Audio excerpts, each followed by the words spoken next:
The beach without sunlight felt somber and majestic. If someone said a ghost story about children going missing happened here, anyone would nod without question. Not there. Over here? Question mark. I turned my head to follow Agent Choi's gesture. It was an old, massive seafood restaurant. Holy shit! A huge neon sign with a tail-flicking amberjack shimmered boldly overhead.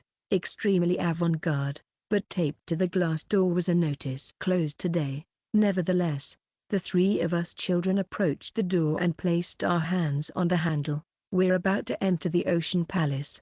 Entry location: a children's playroom attached to large seafood restaurants or fish markets dealing in marine life. The playroom must have a floor area exceeding 49 and must contain a red cylindrical slide. Additionally, murals related to an underwater kingdom must be visibly present on the walls. When murals in such playrooms were replaced, distorted and vaguely similar underwater images began appearing irregularly. Complete prevention of entry is presumed to be impossible.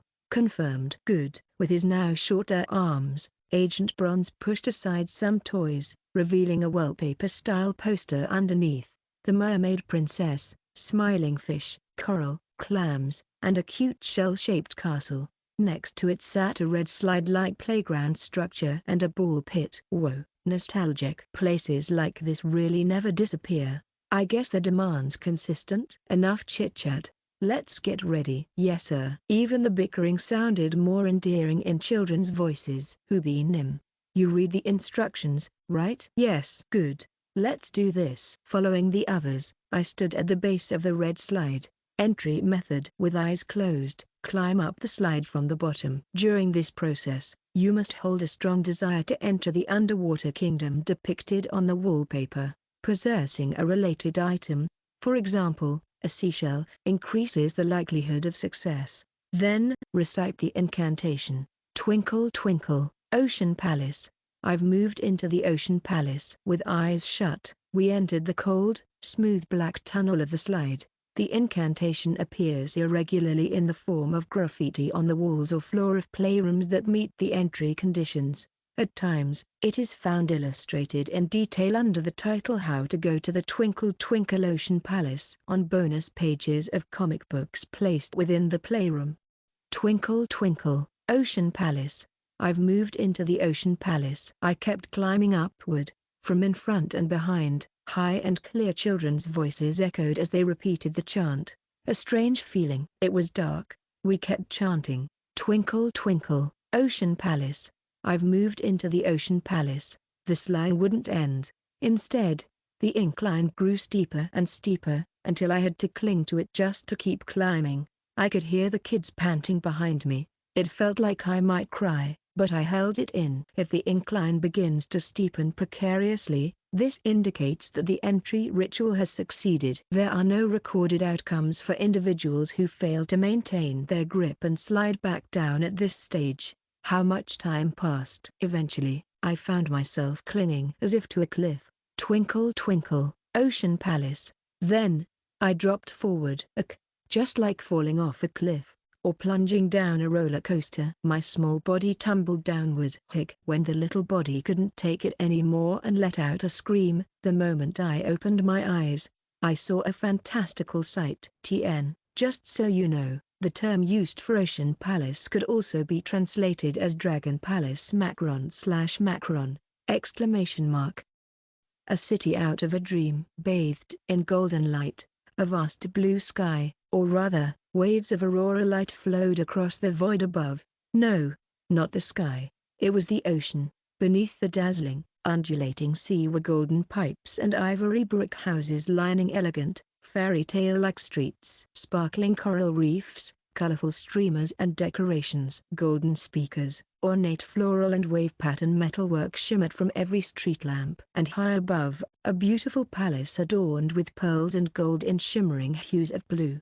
Somehow, I was no longer falling. I floated, gently drifting downward like flying through a dream, toward the stunning golden city below. Drifting. The two children who had come with me floated beside me.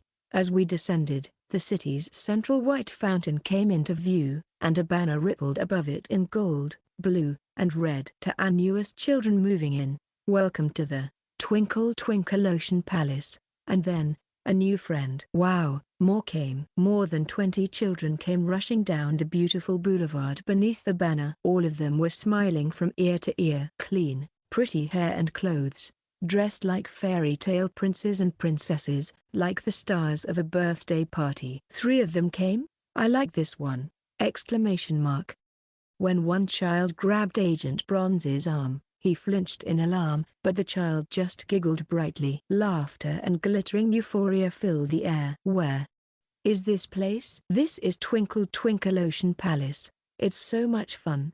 It's really great. The child chattering to me beamed and began leading the way. Like they had nothing in the world to worry about. Like their parents had sent them to some amazing camp, and they were making new friends in paradise. But these children, they're all missing persons. All living entities confirmed within the scope of this supernatural disaster are presumed to be missing children. Verified age range spans from 5 to 11 years old. The majority display expressions of deep euphoria and contentment.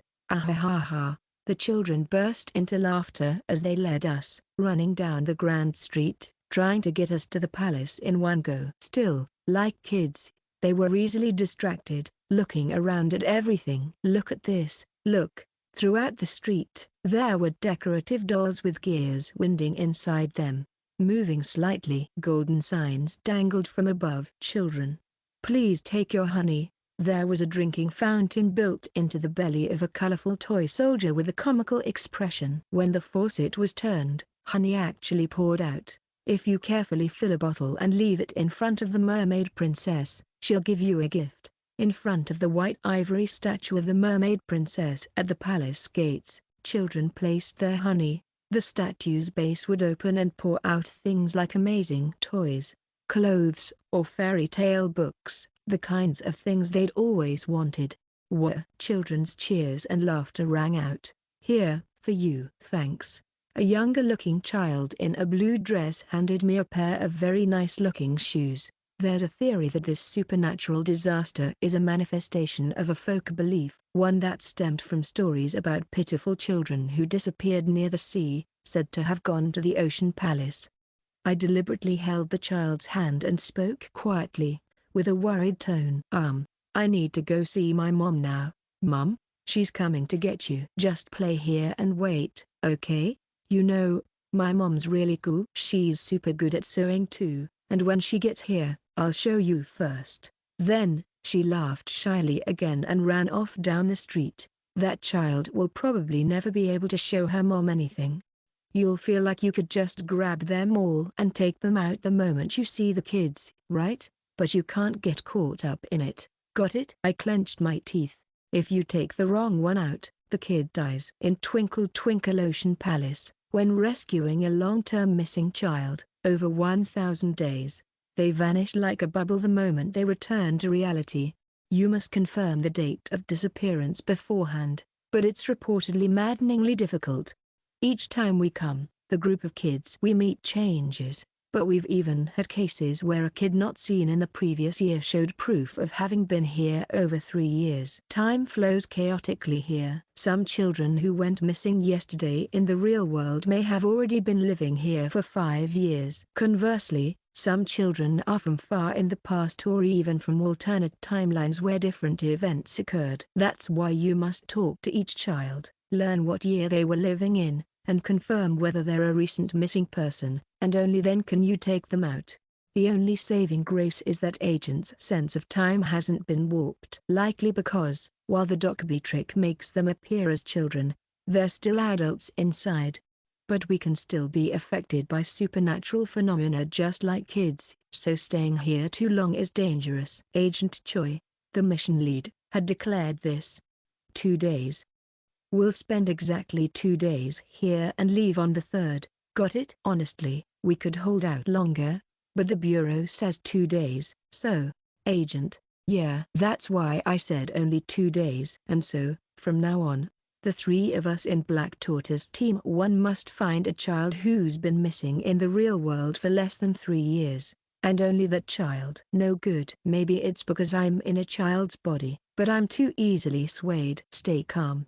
I took a deep breath and got to work. I had to meet as many children as I could in my assigned area within the time limit, to listen to their stories, and I can proudly say I did my best for those 2 days. I spoke with each of the kids who greeted us, and even found the bedrooms where kids who hadn't come out to welcome us were staying. But this is the end of this rotation's rescue mission. We didn't find a single child who met the criteria in 2 days. Not one.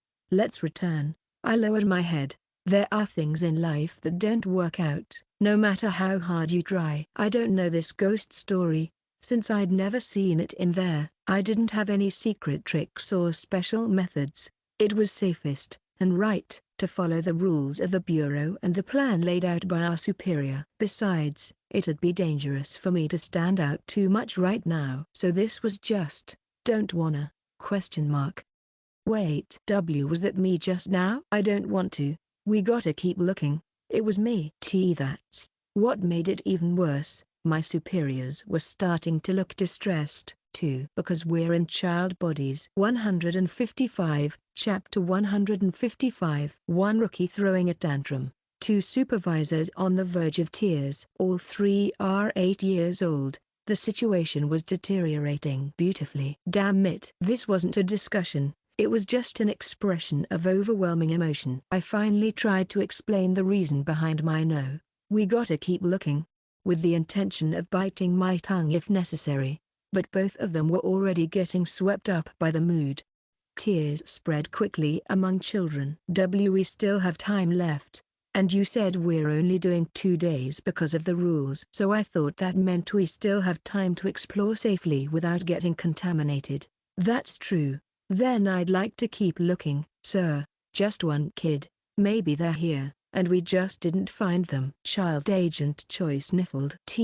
Then maybe just 2 more days. Agent Bronze, eyes red at the corners, stepped in and sharply glared at Agent Choi before turning to me with a firm voice. No, I wanted to say, why not? And I did. Why not? I'm going crazy. Agent Bronze shouted back. Because it's dangerous. An agent's life always comes first. If we push past the rules. His voice caught in his throat. I've seen agents die from that. So many Sunboos never made it back. That's why. We should never start something like this. Following the rules is the right way. He's not wrong either. Then, Agent Bronze glanced at my arm. Don't forget that arm of yours needs to be recharged every 3 days. I brought a charger for it. Then how about this? Just one more night. Just a single night. Choi raised one finger. If by tomorrow afternoon we're not sure we can rescue anyone, we'll just leave. Okay? Delaying the mission by half a day is. It's something you just mention in a single line of the report. Both of us instinctively looked at Agent Bronze. Jekwin Agent, do whatever you want. And then Agent Bronze shut his mouth, leaving only those words. I never agreed to it. It certainly seemed that way. His face was flushed red, unable to hide his frustration and bitterness. Still, it was also an unspoken signal that he wouldn't protest further. So Agent Choi wrapped it up right away. All right. Then just one more day. So, the 3 of us children promised this. If we still found nothing, we'd give up and leave right away. And so we each returned to the sleeping quarters of the children in our assigned areas. Agent Choi took the area near the palace, Agent Bronze stayed near the central fountain, and I headed toward the town entrance. The annoying part was that our paths overlapped, so I ended up walking with Agent Bronze. I'm sorry. It's fine. Agent Bronze let out a sigh and spoke. Compared to other cases of people affected by Docby tricks, this was a pretty rational outcome. Ah, really? Yes. Some agents ended up brawling and wrestling with each other. Oh, I see. That's why we need rules. In supernatural situations like this, even if it doesn't make sense in the moment, following protocol is important. You'll eventually realize it was the right call. Agent Bronze took a deeper breath. Of course, you aren't at fault, Agent Grapes. Every rookie goes through something like this at least once. But the person in charge failed to explain things properly and went along with it. So, you're really skilled at shutting up the rookie who just successfully negotiated for one more day thanks to that very person in charge.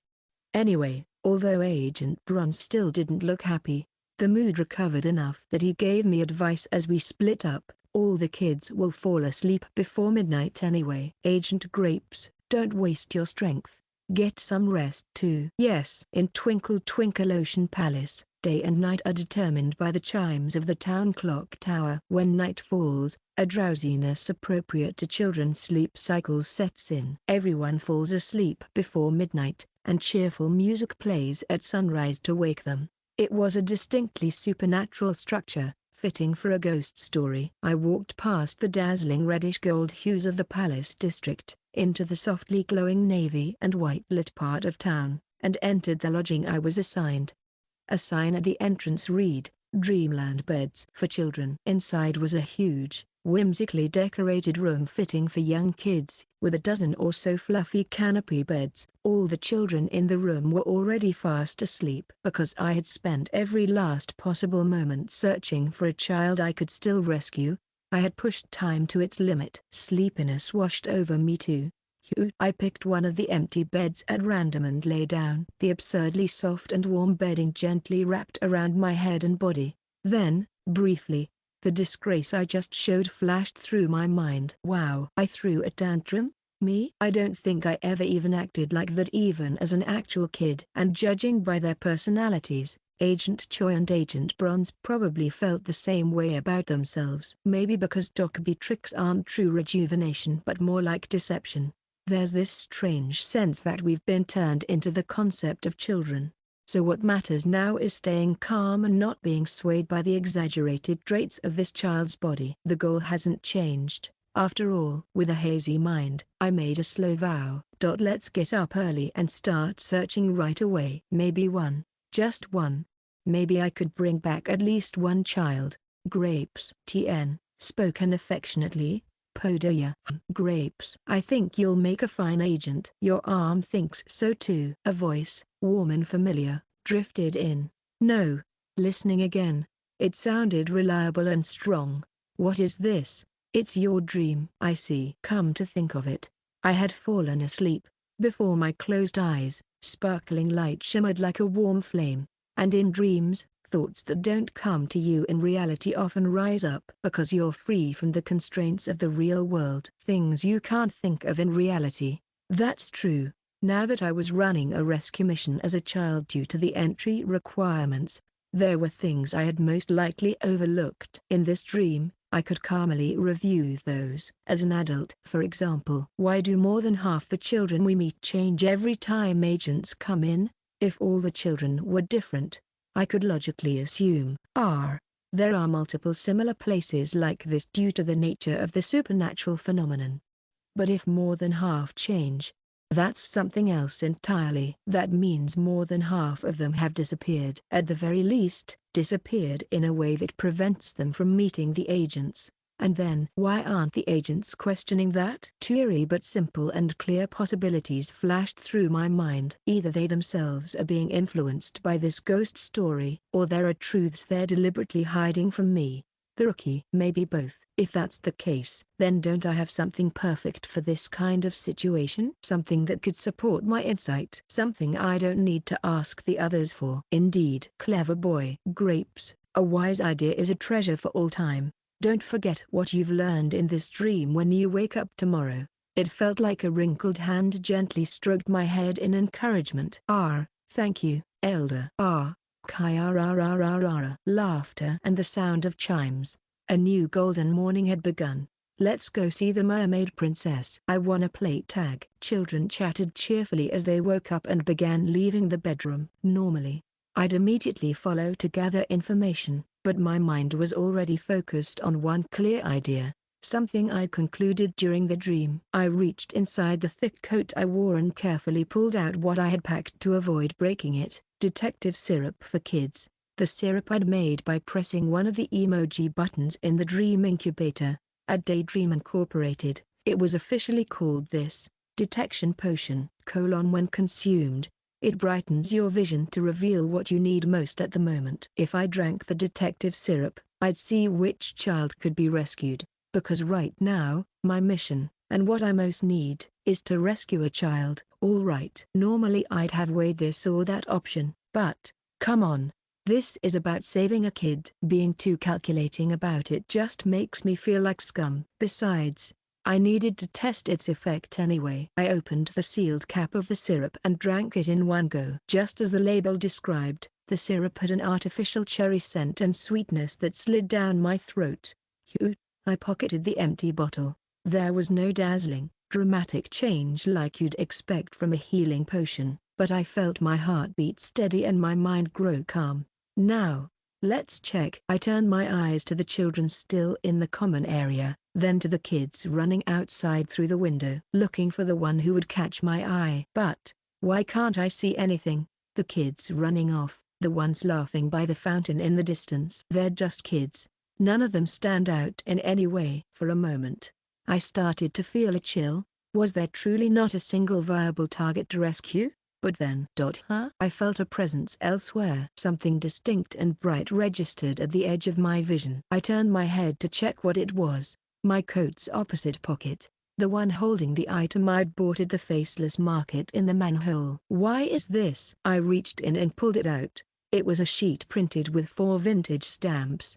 They looked like cheap fundraising seals or promotional stickers, each showing an old Korean street scene. And if you looked closer, you could see things in the background that weren't human. Pigeons, rats, stray cats, sparrows, cockroaches. Creatures that coexisted with people on the streets. Street stamp: a strange stamp that allows the user to disguise themselves as one of the animals commonly seen on the streets of Yongdong-pogu, Korea, during the 20th century. Crafted by the Today's Artifacts dealership, I picked it up just in case I needed to run or hide while spying. I'd even broken into a cold sweat when Agent Choi suggested it himself, and sweated more sorting through non-Daydream Incorporated items to trade for it. Anyway, the core ability of this item is exactly that. I can transform into a non-human street animal. Sounds useful? Of course. There's a fatal side effect. If the stamp's effect lasts more than 2 hours continuously, the user's body may begin to mutate into something from the stamp, not simply becoming an animal, but rather having their body infected with features from that animal. Like something out of a bio-horror game. Imagine growing a pigeon's beak out of your jaw, or sparrow eyes on your forehead. Ugh, just thinking about it made my skin crawl. I vowed again never to exceed the time limit. But transforming into an animal in a ghost story that requires the form of a child to enter, was that really what I need most at this very moment? I felt uneasy, but also something colder. A gut feeling told me I needed to check. Daydream Incorporated never scams people with their potions. Even if they lie about other stuff, their effects are always spot on. There's no need to fake it. Alright, if something feels off, I'll spit out the stamp immediately and return to my child form. I took a deep breath and peeled off one of the stamps. Then placed it in my mouth. ! My field of view dropped even lower than when I turned into a child. My back hunched, and I stood on all fours. I felt fur. My ears rose. Whiskers twitched. A cat, huh? I lifted my head. It might have been more useful to be a pigeon. At least I could have flown. But at least I didn't turn into a cockroach or a rat, which was comforting enough. Oh, the golden city collapsed. The blissful blue ocean, the fairy tale-like brick houses and wide boulevards, the beautiful banners all lost their color and decayed, and in their place, horrifying sights appeared. Rusty metal pipes flickering, broken street lamps, half-collapsed buildings. Scribbles of blood and filth. Grotesque, bulging, ulcer-like masses filled the cracks in the bricks and lampposts, pulsating and oozing. The whole space is infected. It's wrong. It's wrong. It's everywhere. I'm contaminated. Spit it out. I had to spit out the stamp. Something's wrong. No, that's not it. This was the shock of falling from paradise into a nightmare.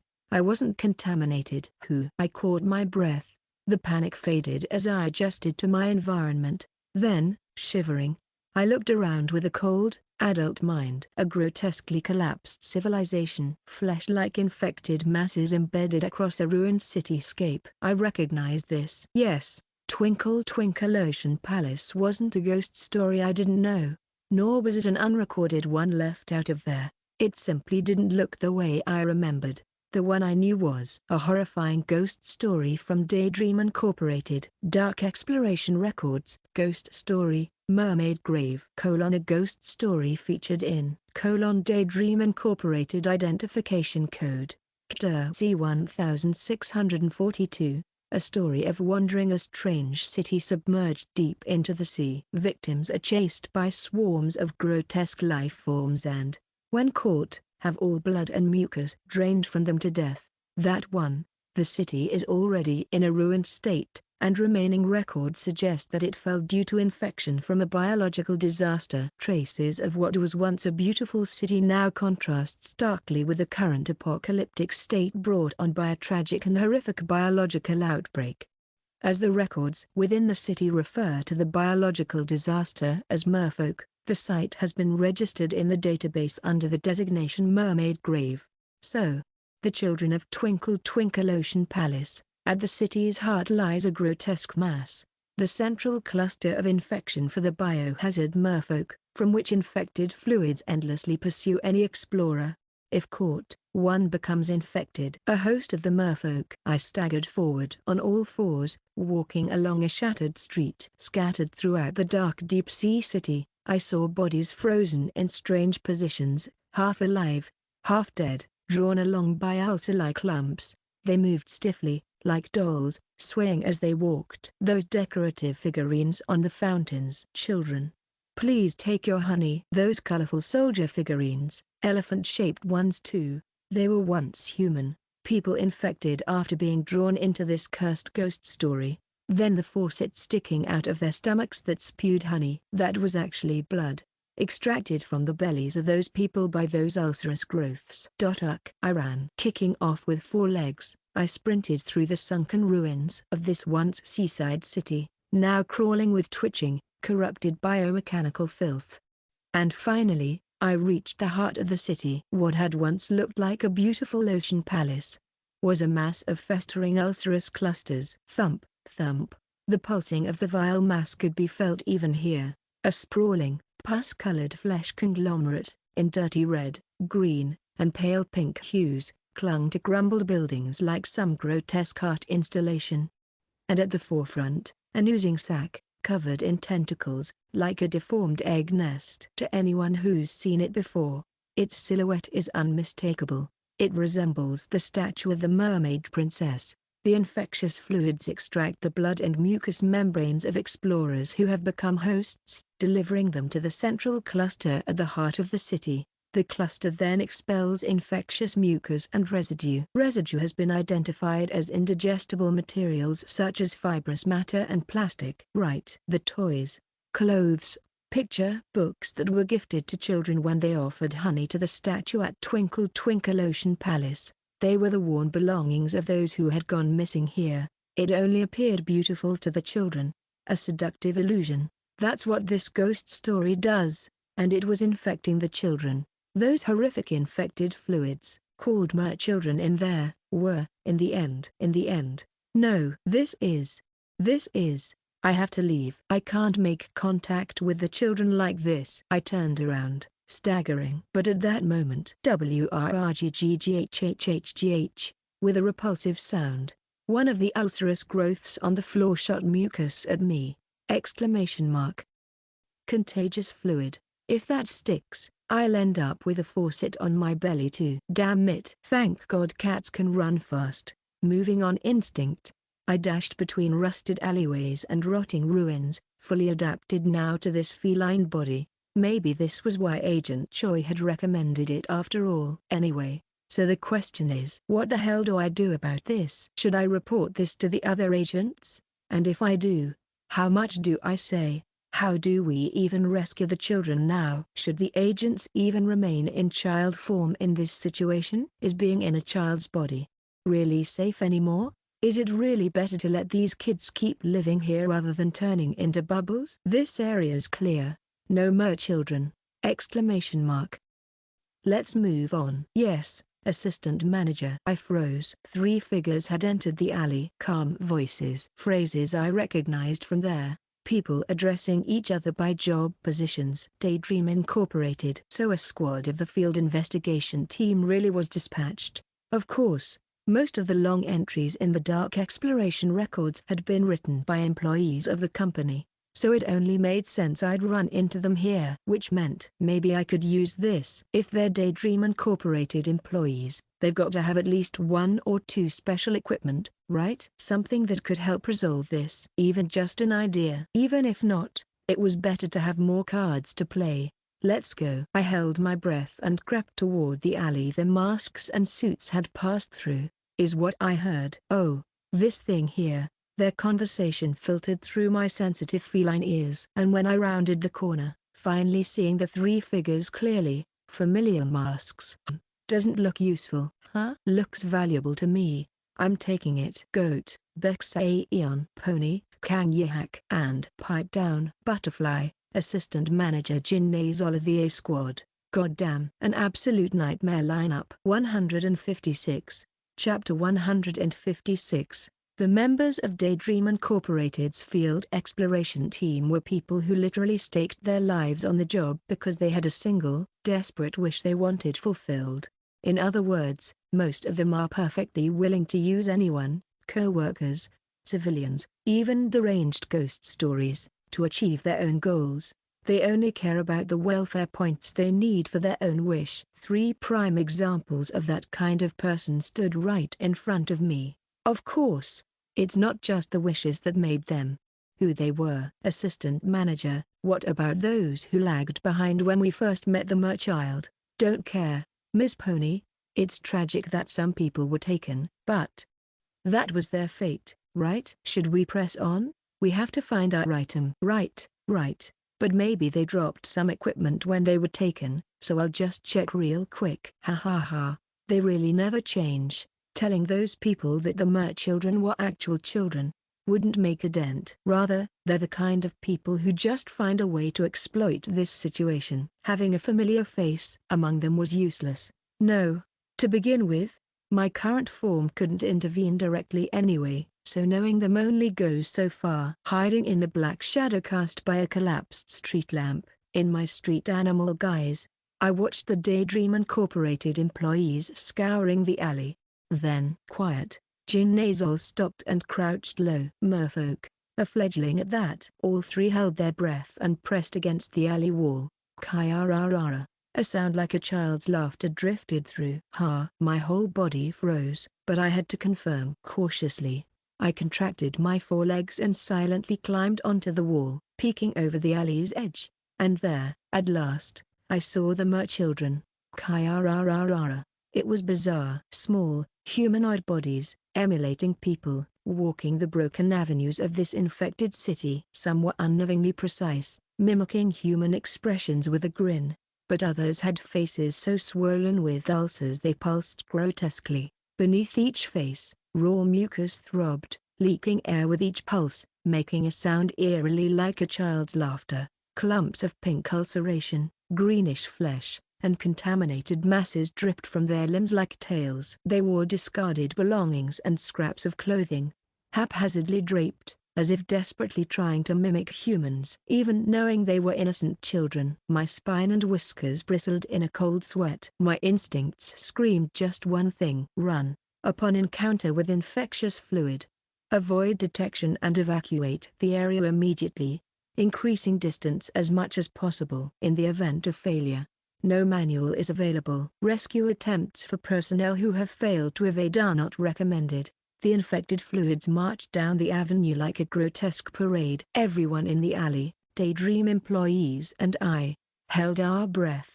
Then someone burst out of another alley, a person, running straight into the infected mass! But they were already covered in the viscous infection. Their joints engulfed my ulcerous growths, forced along like a puppet. It was hopeless. The infected person was no longer of sound mind, but they could still scream. The infection hadn't removed their mouth. The infected fluids laughed as they surged forward. Tentacle-like ulcer clusters lunged at the victim.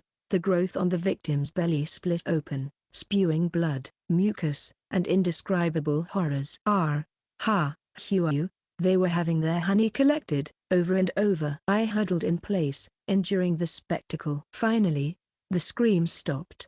The victim lay dead. The infected fluids, bellies bulging with blood and mucus, resumed their march toward the mermaid statue. A tumor of infection, a swarm of biohazard. Kayarararara. Only after the sound fully faded did the three employees move again. If you get caught by that tail, it's over instantly, right? Yes, that was why we had to run. The tail of the infectious fluid secretes mucus that induces severe paralysis. A single puncture is sufficient to cause immediate and permanent loss of muscle function. Anyone infected in that state was already as good as dead. At this point you'd wonder how this ghost story ever earned a grade C rating. Because there's a rock-solid way to clear it. And, like two sides of the same coin, the way to clear it actually lies with those mutated creatures. Thunk, toot-a-tongue. A strange sound echoed again on the boulevard. But this time, it wasn't the infected fluids. It was full-grown, human-like forms. Their size had grown so large that the fine details had all but blurred away. These wobbling things had no faces left. The ulcer-laced tails had transformed into vein-like cords, interconnecting and stretching high above the avenue. Directly linked to the central cluster, they'd nearly shed any human appearance, looking more like bait the cluster used to lure in prey. This must be the final mutated form of the infected fluid. Generally infected entities appear to be fully absorbed into the central cluster and function similarly to nerve endings. They are considered extensions of the cluster rather than independent organisms. Assistant Manager Butterfly's eyes brightened slightly. They're out. Therefore, if the encountered threat is identified as a general infected entity rather than an infectious fluid, shoot them. Terminate the entity and collect evidence material. The three employees stepped out, luring the creature into the open and firing. Ordinary infected bodies, once their tendril cord is severed from the cluster, wither and die almost instantly. Upon presentation of the collected evidence, access to the remaining escape vessel within the city will be granted, allowing for successful clearance of the associated darkness. So, the children, once they're fully infected, their bodies overrun by those ulcerous growths, they lose their humanity and transform into those bio-horror life forms. That's why every time agents visit, the children vanish, they die, become part of the grotesque cluster, and are absorbed. Damn it. I clenched my forepaws against the urge to swear. Even though I'd read about this in the manual, the visceral revulsion still made my fur stand on end. Evidence collected. Shut up. Why yes, Mom. At last, the three employees succeeded in hunting down the merfolk and retrieving a sensory organ from its tail as proof. The sight, so reminiscent of the merchildren extracting blood and mucus from victims, was strangely overlapping with that proof.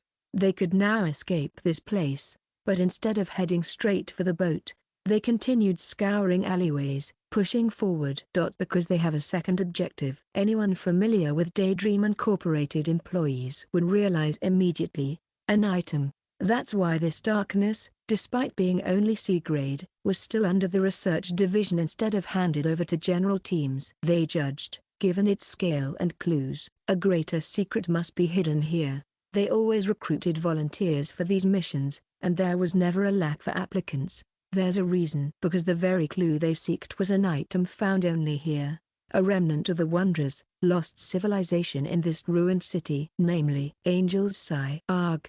There is no sigh or anything here. Quiet. A Daydream Incorporated employee, wearing a suit and a bizarre mask, grumbled in a side alley. They weren't here just for points. They knew rumors of a hidden, ancient technology beneath the ruined streets, and this squad was composed of volunteers more interested in loot than glory.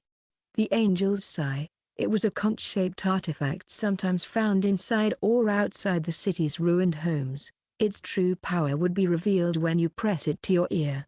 A beautiful hum emanates from inside the shell, calming the mind, healing wounds, and restoring vigor. A healing item. It was one of the few that Daydream Incorporated would purchase, so employees scour every ruin looking for it with bright, eager eyes. but they had searched these streets dozens of times already. Finding it was no easy task. They would have to venture deeper into danger or uncover secret chambers overlooked by all others. And, just like now, many end up infected by the creatures before they find it. Ugh, idiot. Hearing a scream from the alley they'd passed, Bexaeon allowed himself a brief moment of satisfaction with the companions he'd chosen. Good thing I shoved them and came first. These people were crazy, but at least they weren't short-sighted fools who do something that dumb just for an item. He discreetly touched the ticket to the escape launch he'd cut from a tail and let one corner of his mouth twitch. All preparations for a clear are also done. Now he could go and look for items. If anything were to happen, he'd just toss the others to the merfolk and wait a second. Just now something went by. Huh? Bexaeon blinked. He could have sworn something darted out of the street lamp shadow and slipped around the corner, right at the edge of his vision. He checked his companions, but neither reacted. Did I imagine it? Bexaeon had always trusted only his own senses, so he couldn't accept that. Yet he had no wish to tell the A-Squad assistant manager. More than anything, that woman was the least likely person to get lured into taking action. Hey, if you're going to talk about some new monster coming out of a darkness that's only produced merfolk for 7 whole years, at least try and describe it properly. Get in my way again and I'm leaving you behind. And she actually would, that prick. Fuck. No time to spare, not even for items. Grinding his teeth, Bexaeon kept his eyes on the corner of the alley. Then, at that moment, swish, a shadow flitted across the lamp. It was the same black thing that he had seen earlier. Triangular ears, sleek body, 4 legs. What the hell? A familiar thing. It's just a kitten. Bexaeon let out a sigh of relief, laced with irritation. That was just one of the common, cumbersome stray animals often seen on the roads. That's what he thought. Huh? In that instant, a cold shiver ran down Bexaeon's back. In the darkness where no life forms had ever been found aside from the biohazard merfolk, there was no reason for a stray cat to be there! Bexaeon's mind went through many different calculations. And quietly, so the other employees wouldn't notice, Bexaeon gently lifted his eye patch to check for danger using the violet inverse eye hidden beneath it. And then, he saw danger! A terrible crimson halo surged beyond the corner of the alley. Even in its shadow, it was visible. Rats, cockroaches, wings, teeth. A writhing mass that resembled a swarm of all the vile, harmful vermin one might encounter on the streets. No, it wasn't a cat.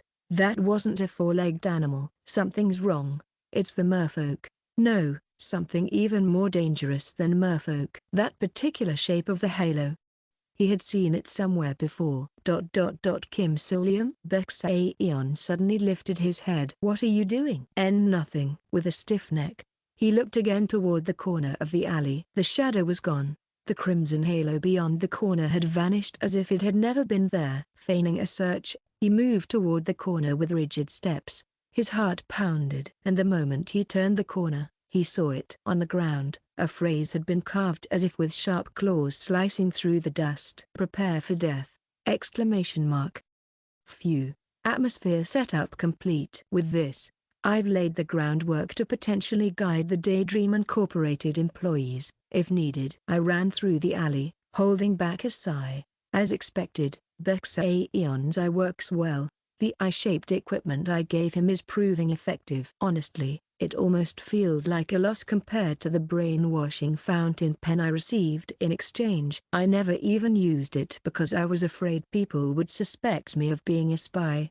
Now that the item has become valuable, I'm thinking all kinds of things. In any case, I saw the situation firsthand with my own eyes. A living hell, where children and adults slaughter each other in a place overrun with infected entities. Hell itself. I feel like I'm going to throw up. The bigger problem is, it's not enough time, information, strength. All of it. How the hell am I supposed to save the kids in here? As the shock faded, reality set in. There was no answer. If I tell the agents, they might seriously suggest it's more humane to just kill everyone. It already looked like I'd barely be able to protect myself. Besides, once the sun would set today, I'd be leaving this supernatural disaster with the agents. I already knew. Just because I had learned the horrific truth doesn't mean I was responsible for saving anyone. And honestly, it's easier on my conscience to ignore it. My own situation was dire enough. Laying low and waiting out the day until extraction seemed like the best plan. But I have a bad feeling. I had already seen both sides of this. Still, could I really escape safely using the Disaster Management Bureau's protocol, especially when I was being treated as a child? There's a good chance I won't make it. It seemed smarter to dig a little deeper and come up with countermeasures. And if I could save even one more child in the process, all the better. Besides, this ghost story was packed with meaningful details. If I were to investigate further, I might stumble upon items or unexpected information that could help me survive in the future. All right, let's do what we can. At least until the promised afternoon rendezvous. Black Tortoise Team 1's agents wouldn't come looking for me even if I didn't show up. It wouldn't feel awkward either, since the children were scattered across this wide area and we wouldn't run into each other. A method. Something usable. I began combing through my hazy memories of the manual, trying to recall any hints. Even if it's not directly about the mermaid grave, looking into similar stories might remind me of a viable countermeasure. Wait, hold on! Exclamation mark.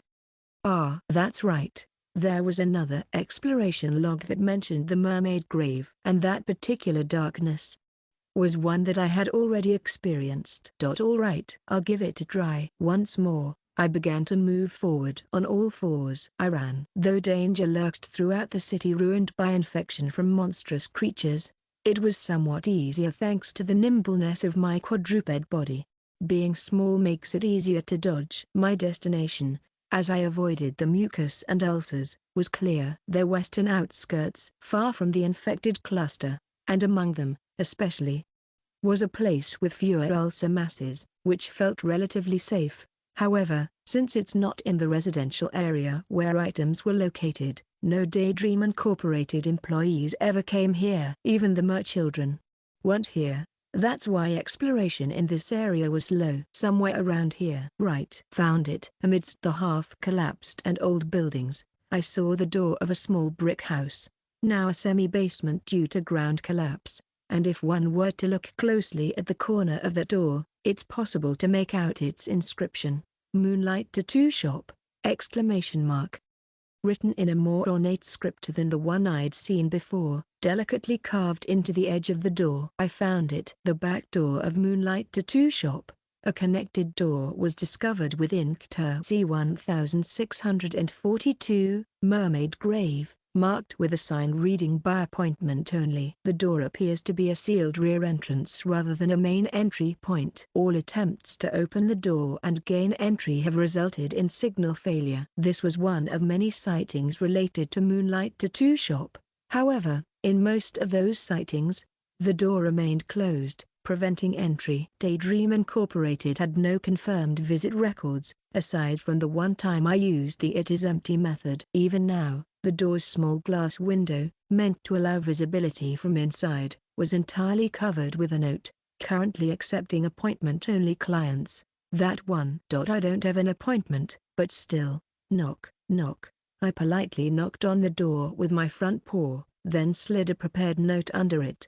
It had been difficult to write with a paw. "Hello. I'm the person who received a tattoo cover-up last time. I've come by with some related questions." And then, a few seconds later, I heard it click, the sound of the back door's lock disengaging. Exclamation mark.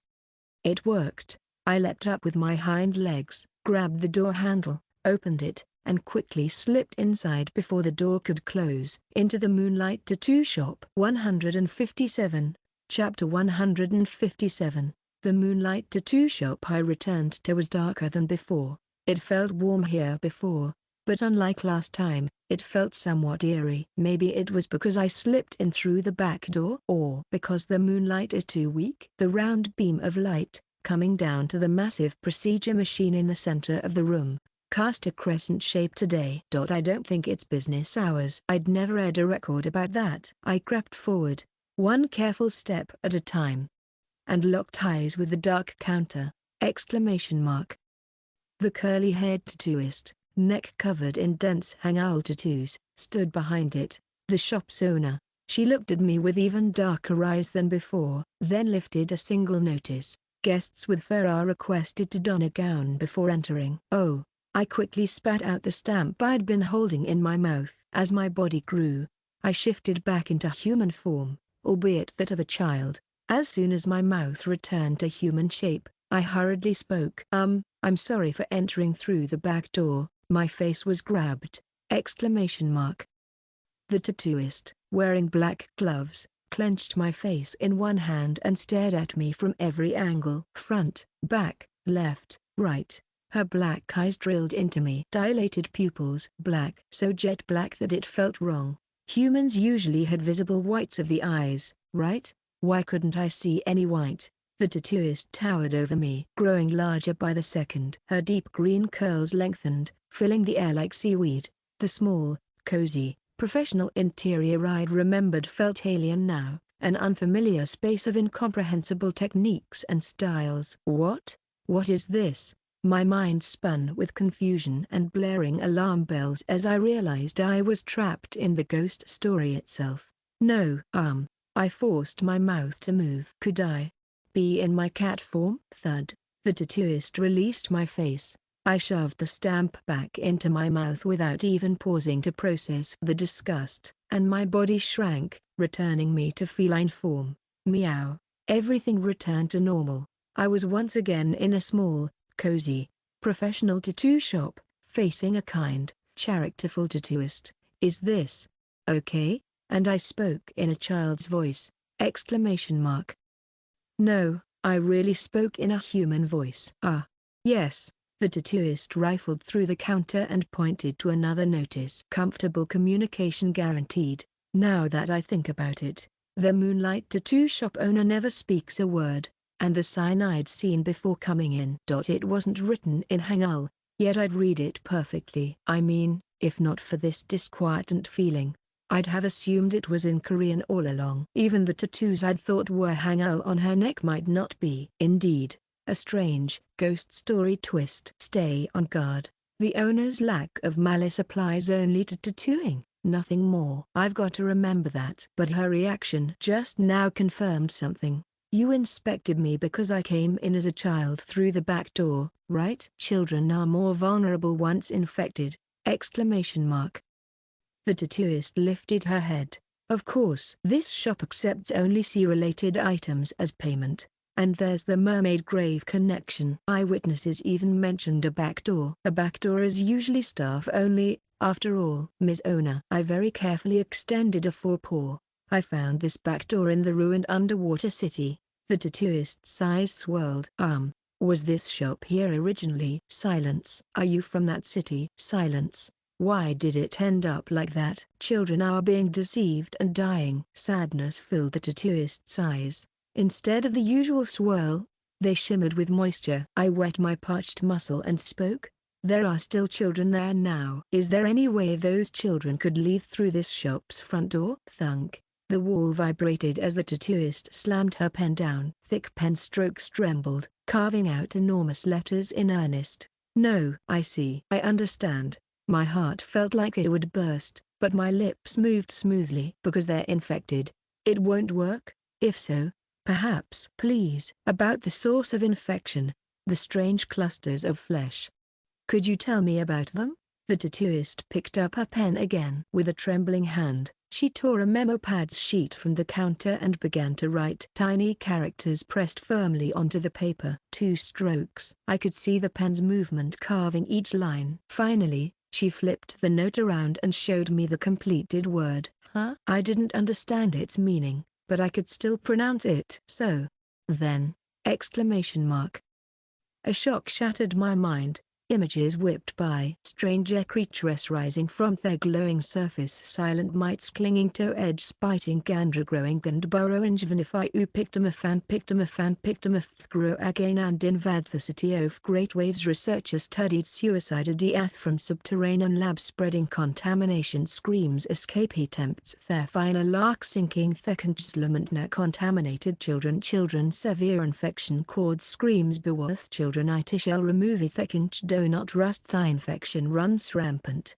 Cough. Blood burst forth, not just from my mouth, but my nose and eyes, from every mucus-lined orifice. The shock made them bleed. The tattooist gasped and hurriedly poured a lemon drink into a bowl, offering it to me. I didn't know if cats could even drink it, but I drank deeply. Focusing on the taste of the sour, bloody lemonade on my tongue, I forced the images from my mind. Bitter as it was, inspiration struck. Just now, an explosion of meaning lay buried in those two symbols. Was that the true language of the mermaid grave? I wasn't sure I'd fully understood. If I could, I wouldn't be human. But one thing I knew for certain: the tattooist originally came from the mermaid grave ghost story. And for some reason, the conch, that angel's psi item, was deeply tied to this crisis. Strangely, two utterly opposite images were fused in that conch: healing and death. It was spine-tingling. If seen through a child's eyes, what would the conch look like? Tattooist Nim. I swallowed the sour, bloody taste. Could you tell me what you thought of the conch-shaped object you remembered? The tattooist's lips moved, revealing only the shape of the word. I read it: filth, disgust, a sense of uncleanliness and unease. Even knowing it posed no rational threat, the horrific imagery left a powerful, repellent afterimage. The space around the tattooist shimmered again. I see. Understood. Thank you. Was that it? Having calmed her, I began to piece together all the clues I'd gathered so far. My vague grand plan finally began snapping into place with these finer puzzle pieces. Even if it was my own hypothesis, if this is right, by pushing things to the very limit, there was something worthwhile to attempt. Good. My mind cleared. What I needed now were the conditions to support this plan, and the abilities to satisfy them. And, by a stroke of luck, I had just entered the very shop where I might purchase those abilities. I'd like to talk about tattoos now, if that's all right.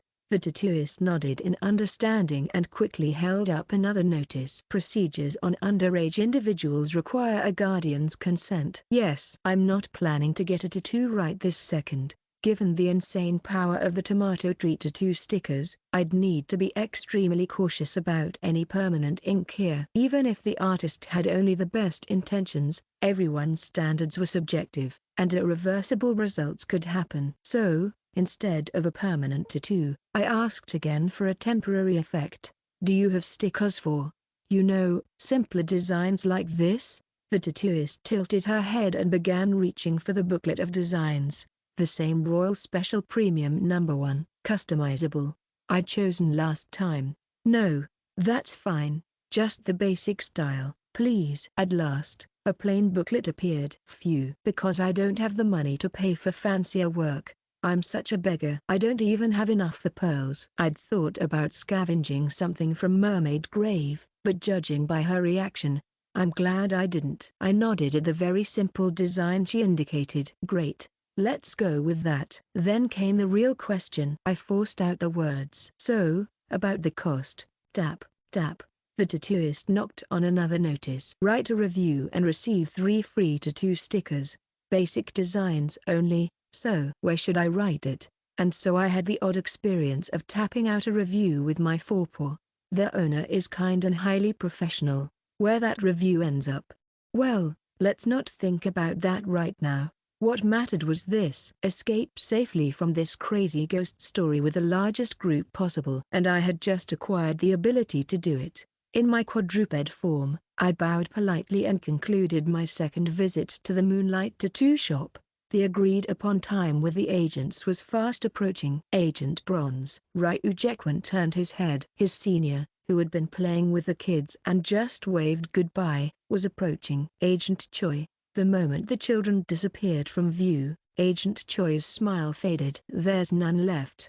I guess we really have no choice this time, Bronze. Jaekwon clenched his teeth. I told you we should leave yesterday. Breaking the rules, giving false hope. I know. Agent Choi habitually mimed putting a cigarette to his lips, then caught himself and laughed softly. But at least we tried our best. No regrets that way. That's what I think. Ryu Jaekwon quietly clenched his fist. And besides, we didn't break the one truly critical rule. Not revealing the truth about this place. That was right. The Bureau already knew. Twinkle Twinkle Ocean Palace is a hallucination induced by hypnosis. Many agents had confirmed this during missions, and while they all tried rescuing the children in adult form, each attempt ended in utter failure. If an infected child is forced onto the escape boat, they undergo acute molting and develop ulcers all over, losing all vital signs. Never attempt this. The children transformed into ordinary infected creatures and their bodies would burst, killing them. After such missions, agents suffered severe trauma and nightmares, often never returning to duty. Since then, the Bureau stopped telling new agents the truth up front. Grapes still doesn't know. Let's keep it from him. Got it? Ryu Jaekwon nodded. At that moment, whoosh, a small shadow flickered near the alley entrance. The two agents who'd been watching immediately turned to a defensive stance. Ryu Jaekwon frowned. Just now, I thought I saw a cat's shadow. A cat? Agent Choi let out a nervous laugh. Goo. You mean something that just looked like a cat? Probably nothing. That's right. You can't trust appearances here. Though this place would dazzle you with the innocence of children, they had already seen what lay beneath. Ryu Jaekwon slowly crouched and peered around the alley corner. And he saw the unexpected. Life-size clockwork animal figurines walking down the alley. Daydream Incorporated! Exclamation mark. The field exploration team of Daydream Incorporated. Perhaps due to those eerie animal masks, they always appeared in the bizarre form of a cute animal-themed drinking fountain, making them stand out even to a child's eyes. This time was no different. One had a beautiful butterfly perched on it, another was shaped like a cute pony, and the last resembled a friendly-looking goat. To a child's eyes, they were simply adorable decorations. But, approaching silently, Agent Choi pulled out something that glittered like wings. It was a suncatcher made of glass. Suncatcher. It looked crude, like something made by a child, yet emitted an uncanny light even though there was no sunlight. When raised to the eye, the truth would become visible. It's them. Damn. These guys are good. They look totally normal, too. Ryu Jaekwon likewise raised his suncatcher and checked them. 3 people in suits, animal masks, butterfly, pony, and goat. That one. Ryu Jaekwon gripped the glass tightly, blood running cold. He recognized that guy. Kim Solium's co-worker. It was the man in the black goat mask he had seen at Sekwang Technical High School. Recalling the conversation with the one in the buffalo mask at the time, it was clear this man knew Kim Solium fairly well. If that's the case, if, by some chance, someone recognized Kim Solium's features hidden beneath the child's appearance, if they started asking questions. No, he couldn't allow that damn company to track down someone who had barely managed to get out and rebuild his life. Ryu Jaekwon's mouth opened on its own. Agent MMH? Wouldn't it be better to subdue them and drive them out now? Oh. Agent Choi shrugged his shoulders. Bronzar, we've got only 1 day left. Why stir up trouble now? Of course, the Disaster Management Bureau already knew that the damn company was sneaking into this place using some private route only they were aware of. But they hadn't acted on it. Fighting them might only lead to civilian casualties. Resources were best used to save more people, to end the supernatural disaster more effectively. Let's just keep an eye on the kids instead, just in case. Is what I should say. A twisted smile spread across Agent Choi's face. He looked at one of the staff, the one wearing the butterfly mask, stamped with a gold emblem. An elite team member is here. A dangerous glint flashed in Agent Choi's eyes. If we toss them into a glass cell for obstructing official duties, I bet we'd get some prime intel! Exclamation mark. Let's go. The agents began to move. Assistant manager, Jin Nazol clutched her throbbing head and looked toward the dumb brat sprinting toward her. Over there, and behind him. There were more children chasing after him. Only, they had no tails. Special variant, ha. Jin Nazol's index and thumb extended unnaturally, revealing a sharp, chilling thread of silvery wire between her nails. What a drag. 158, Chapter 158. Jin Nazol looked up. Something peered around the corner of the alley, staring right at her. A tailless merchild. It hurled something at her. Whoosh! The projectile glittered in the dim light. Without hesitation, Jin Nazol reached out, grabbed the fleeing employee by the scruff and stopped the attack. Hic! The moment glass shards struck the employee, bubble-like shards erupted across his body, encasing head and hands in a crystalline cage. Then, over it all, a geometric, traditional seal appeared, as if stamped in midair. The Bureau. Warning. You are currently obstructing a rescue operation in a supernatural disaster. Cease obstruction of official duty and surrender. Surrender. Surrender. The seal emitted a recorded warning. It was mandatory whenever a civilian obstructs a disaster bureau operation. At the same time, it functioned as an item. Hearing that broadcast drains aggression and compels compliance. Well, that is, for ordinary people. Nuisance. A vein pulsed in Jin Nazol's temple beneath the golden mask of the elite team. Those weren't merfolk fledglings but agent punks in disguise. How irritating. Ugh. Jin Nazol kicked the bound employee aside. Then, as if by magic, donned her monocle to identify the agents. 2 agents stood beyond the corner. Should I pursue them? No, no. The priority was finishing the mission quickly and racking up points. Maximal effect for minimal effort. That meant ditching tedious item searches and boarding the escape vessel to clear the darkness. But what a fucking drag. A severed nail soared like a projectile, embedding itself in the firewall. Exclamation mark. Her irritation boiled over into action. Nails screeched as they gouged the wall, catching on the corner. Along with a few of Agent Choi's cut bangs. Agent Yuke, what a piece of work. But these were Black Tortoise Team 1 veterans, adept at one-on-one combat. Even in a child's form, Agent Choi dodged with practiced ease. When you reel in the wire, pursue. He moved. Then Assistant Manager Butterfly seized the wire and fired it back, aiming at the merchild behind the agent. The 2 Disaster Bureau agents rolled aside and returned fire. Shattered glass shards flew. Arg! Jin Nazol pulled the bound employee toward her using the wire on her forefinger, blocking the shot. The Daydream Incorporated employee was hit by a Bureau restraint round and screamed. Ah! A merchild. Merfolk. The fool cried as if a Bureau bullet would kill them, though they weren't even scratched, and they still saw only a merchild. Clearly his brain was completely gone. Jin Nazol peered through her monocle again. Behind the 2 agents, there was one more. A merchild. At that moment, one of the unusual agent entities, slightly larger, shifted its position to better hide the merchild. Aha! A squad's assistant manager Butterfly narrowed her eyes. She tossed the bound employee at the agent, then sprang the wire nail again. This time, toward the merchild behind the agent. Exclamation mark. Ping. The nail clicked off the wall and flew true. The Bureau agent moved again. Ha! Jin Nazol seized the opening, sliding backward out of the standoff. For a brief moment, her headache vanished in a rush of exhilaration. Because if the Bureau agents had truly committed to defending that point, there was only one possibility left. Is a merchild considered a civilian? This meant critical intel for a manual revision. Huge points. Jin Nazol's eyes shone fiercely.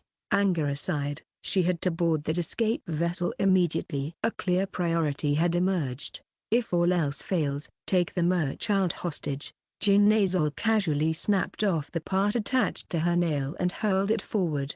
A smoke screen billowed up. Using the gap in the obscured view, she slipped back through the alley by a hair's breadth. Her mind had conceived the simplest, most violent solution, yet her relentless focus on points demanded a smarter plan, and the words tumbled out. Hey! Jin Nazol used her wire to eavesdrop, then yanked in the other rookie employee who'd been plotting an escape route in the meantime, the woman wearing the pony mask. Yes, yes? Draw their attention to you. Me? Kang Yihak, the pony-masked rookie, pointed at herself in surprise, eyes wide. You'll at most be detained, thrown in a cell, then released. You're still rookie, no obstruction record, no grounds to lock you up. Oh, Kang Yahak glanced back, then beamed. Brilliant plan, assistant manager. Then let's have Mr. Goat do it. Look at him, he's pretending to be a dead rat anyway. 1 gold piece per day of detention. I respectfully volunteer. The unrelenting gold worshipper grinned and gave an immediate thumbs up. Just one thing, assistant manager, if you're lying, I'll squeal your personal info to the bureau, then take out a long-term secured loan in your name on the way out. Go right ahead. Leaving the rookie as a decoy, Jin Nazal stepped back and began to run for a quick escape. Clang, blades rained down, exclamation mark. Bell-tipped traditional swords poured out all around, blocking her path and embedding in Jin Nazal's legs. A wave of excruciating pain shot up her limbs, paralyzing them. Most of the Bureau's anti-human gear is designed to kill marked villains when minimal deaths are required in a supernatural disaster. They were tools for subduing and killing as needed. Oh, come on. One agent in the form of a tailless merchild laughed, shoved Kang Yahak aside, and charged toward her. That goddamn bastard. It was targeting the elite team. Occasionally a veteran agent would behave like this. Field records and testimonies from the elite team were prime intel. And besides, anyone who rose to that level at Daydream Incorporated was assumed villainous. Locked up. You could squeeze them for anything. Should I just kill this fucker? Whoever it was, he's been obstructing her at every turn, crawling on her belly. Jin Nazal reached into her suit and drew out a lethal weapon. Bow down. A tremendous will slammed into the entire alley. Everything froze. Contextless violence. The fleeing employees of Daydream Incorporated, the goat mask with his head bowed, the merchildren, the agents from the Disaster Management Bureau, and even the pony mask mid-gesture. All of them could only move their eyeballs, looking upward. A massive eye was watching. No, it was language. A sinister string of words was being spoken aloud, and the very sound became a gaze directed at humankind. Words that couldn't be described. Language from beyond, fundamentally unknowable, conceptually ungraspable, came crashing down from another dimension. Be grateful that you can't understand it. The moment you do, it's irreversible. One of Daydream Incorporated Corporation's employees collapsed on the ground, began frothing at the mouth, convulsed, and ended up strangling themselves. Speak. The merchildren who had been laughing suddenly collapsed. Bow down. Kang Yahak gaped up at the sky, vacant, then slammed her forehead into the ground. A muttering voice. Speak. It wasn't even saying that in the first place, but when filtered through human comprehension, that's what it sounded like. Oh, the whispers of the abyss. Deep, so alluring we must escape but we cannot escape. So alluring and so profane? We must worship it. Death. One person said so, muttered. That guy said we're all gonna die. Told us to prepare for death. What are you talking about? Jin Nazal barely managed to grab someone by the collar, not just anyone, but the rookie in the goat mask. That guy told us to prepare for death. Death. The cat. That monster, Kim Sol. A mouth appeared above the alley. A massive shadow of an open mouth, as if to swallow everything. It began to speak. It's still reading something. It's reading.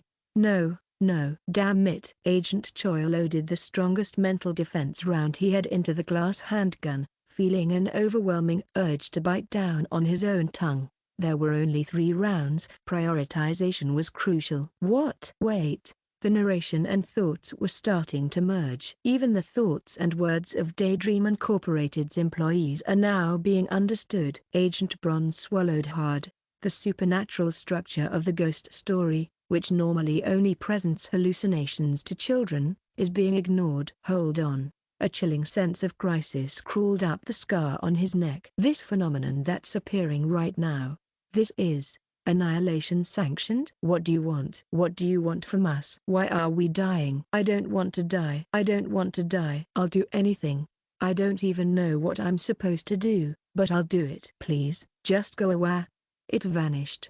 Twinkle twinkle Ocean Palace and Mermaid Grave returned to view. Thud. They collapsed to the ground, eyes vacant. The indescribably vast had disappeared, and the void slowly filled.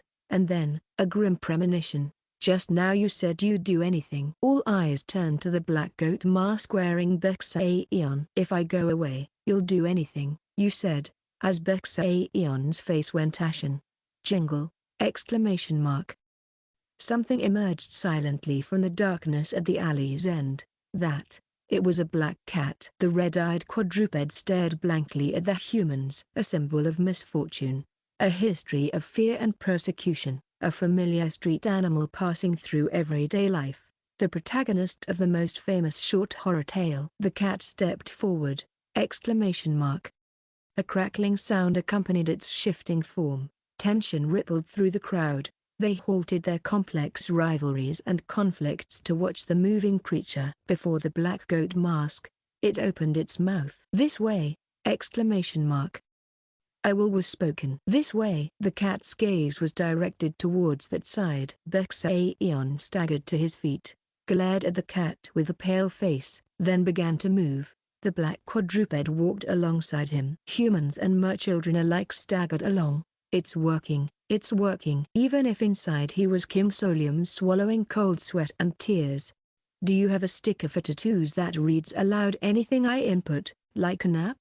You can print it on the spot. Yes, that's right. At Moonlight Tattoo Shop, Kim Solium had purchased a music note tattoo sticker that transmits thoughts as spoken words and applied it to his paw pad. He moved on all fours, desperately projecting composed authority. In any case, he was relieved that events were unfolding as intended. I thought I'd actually go crazy. A few hours earlier, emerging from Moonlight Tattoo Shop, Kim Solium shed his cat guise and returned to being a child. He surveyed the surroundings, once again a blissful paradise, and stifled a shudder. The old stamp was now tattered. One more use and it'd be spent. But this was absolutely a deed that had to be done in human form. I finally have the chance to try it. He retrieved the item he had been saving. Deep within the inventory tattoo on his skin, he at last drew out the object he'd bought long ago at the Space Shopping Mall. Right then, it was a strange tome.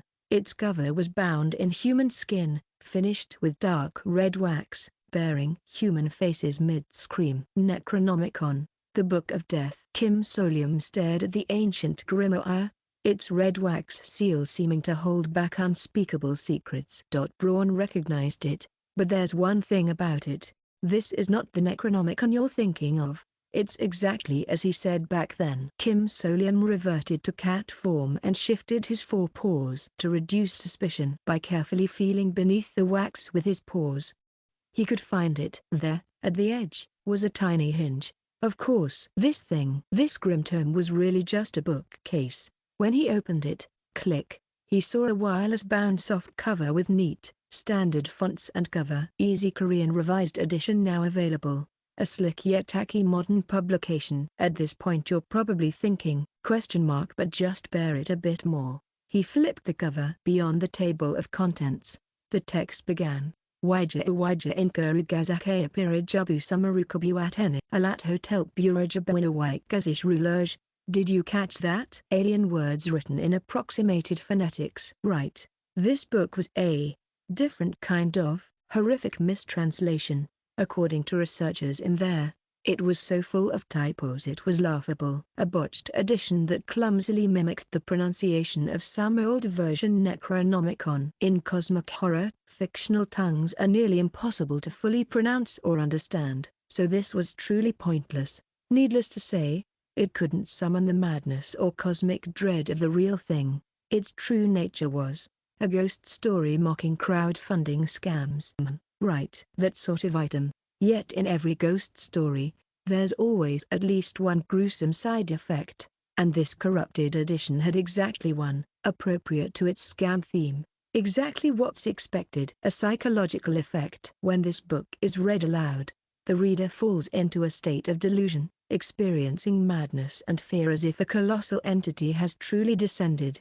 It is also estimated that all individuals within a 10-meter radius who hear the reader's voice are subject to similar effects. The more deeply the reader is immersed in horror media or possesses a high level of suggestibility, the more vivid and pronounced the effects become. At the very least, it provides the reader with an immersive experience, making it, relatively speaking, a more honest form of deception. Assistant Manager Li Yanhua of Research Team 1, in short, a bluff item for intimidation, and a little embarrassing. The more deeply the reader is immersed in horror media or possesses a high level of suggestibility, the more vivid and pronounced the effects become. Which meant, Kim Solium judged, it was an item made for him. Coog. Of course, he nearly lost his mind reading it.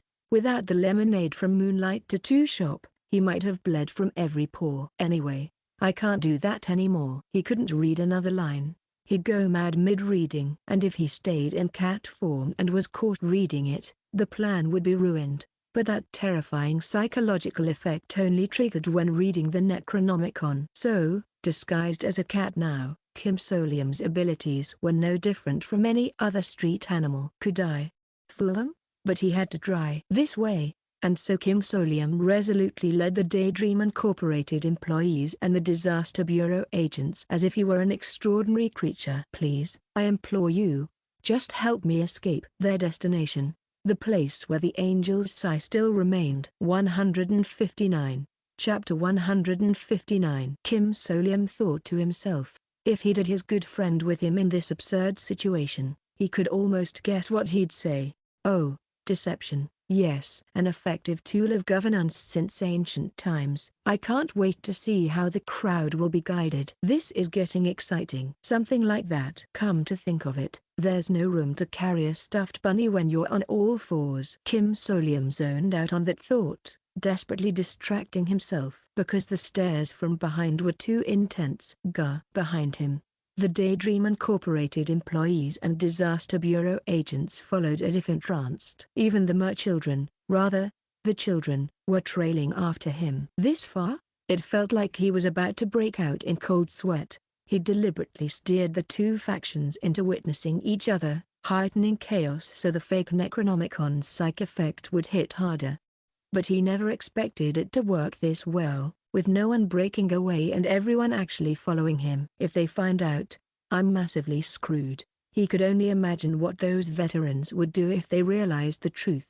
His paws felt damp with dread. Yet astonishingly, Kim Solium managed not to betray any of it. His survivor's instinct from his rookie days at the Ghost Story Company kicked in. As a result, they took him for the avatar of that cosmic horror entity behind the horrific phenomenon they'd just experienced. Even that guy who'd suspected this cat's true identity. Bexaeon, the goat-masked employee walking next to the cat, finally found his voice after what felt like an eternity of hell. What on earth? The cat stared. It halted, and with red glowing eyes, silently beheld the black goat mask. At last, Bexaeon covered his mouth, sweat beading on his spinning eyes, and started walking again. He's not killing me. He's definitely not going to kill me. He definitely has a purpose. Just as rational thought began to resurface in everyone's heads, the massive terror in cat form spoke again, in a different tongue. 10, a countdown, exclamation mark. 9, and the cat's paws quickened. 8, it began shrinking away, toward the far side of town. If you didn't follow right away, who knew what would happen? 7. With cold sweat dripping down their napes, everyone fell silent and followed the cat's resumed stride. A rare scene even for seasoned ghost story investigators, because they all knew this unwritten rule. In a ghost story, if you scream blindly and run, you usually die. Thus the logic of the tale protected Kim Solium. Moreover, with a bizarre entity planted between these two hostile factions, they now kept each other in check, unable to act trashly. Thanks, Bexaeon. Thanks to him. Despite his sweaty paws, Kim Solium was able to cultivate real fear and pressure as he guided them. The ominous black cat pressed on, its paws carrying it at lightning speed deeper into the city. The employees dodged patches of ulcerous slime along the way, and the agents hoisted children whose legs ached onto their backs. They all hurried along. Eventually, past the city streets, a strange building appeared. It looks like a cathedral. It was a stained glass structure at the eastern edge, though its windows were shattered and its symbols destroyed. The cat silently entered that ruined building and moved beyond a collapsed beam into a strangely concealed space. Amazingly, there lay a small annex! Exclamation mark. I've never been here before. Hidden by the collapsed structure, this annex was a place the Daydream Incorporated employees had never noticed. Or rather, didn't even know existed. Through the eyes of children bewitched by Twinkle Twinkle Ocean Palace, it must have looked like a fully intact, beautiful building. This is the spot we searched last time, right? Yes. No anomalies were found. So, one side entered warily, the other with puzzled suspicion, both following the black cat inside. This way. The cat stopped only once it reached the annex, in front of the left interior wall, directly beneath a small, torn painting. Bexaeon hesitated. What am I supposed to do with this? This way. Shit. Bexaeon broke into a cold sweat as he examined the damaged painting, then spun around and smiled. Miss Pony. Despite how Kanyahak pretended not to hear, Bexaeon pressed on. I'm not great at art. Could you take a look? I feel like there's a safe hidden behind this painting. A safe? Yes. In an instant, Kanyahak stepped forward. She studied the painting intently, then, aha! She reached out confidently and pulled it aside. Behind it was, sure enough, a rusty iron locking mechanism! Exclamation mark. It was supposed to be a bluff. So why was it actually there? Bexaeon nearly grabbed her by the collar. If only I'd done this myself. Kanyahak sprang into action.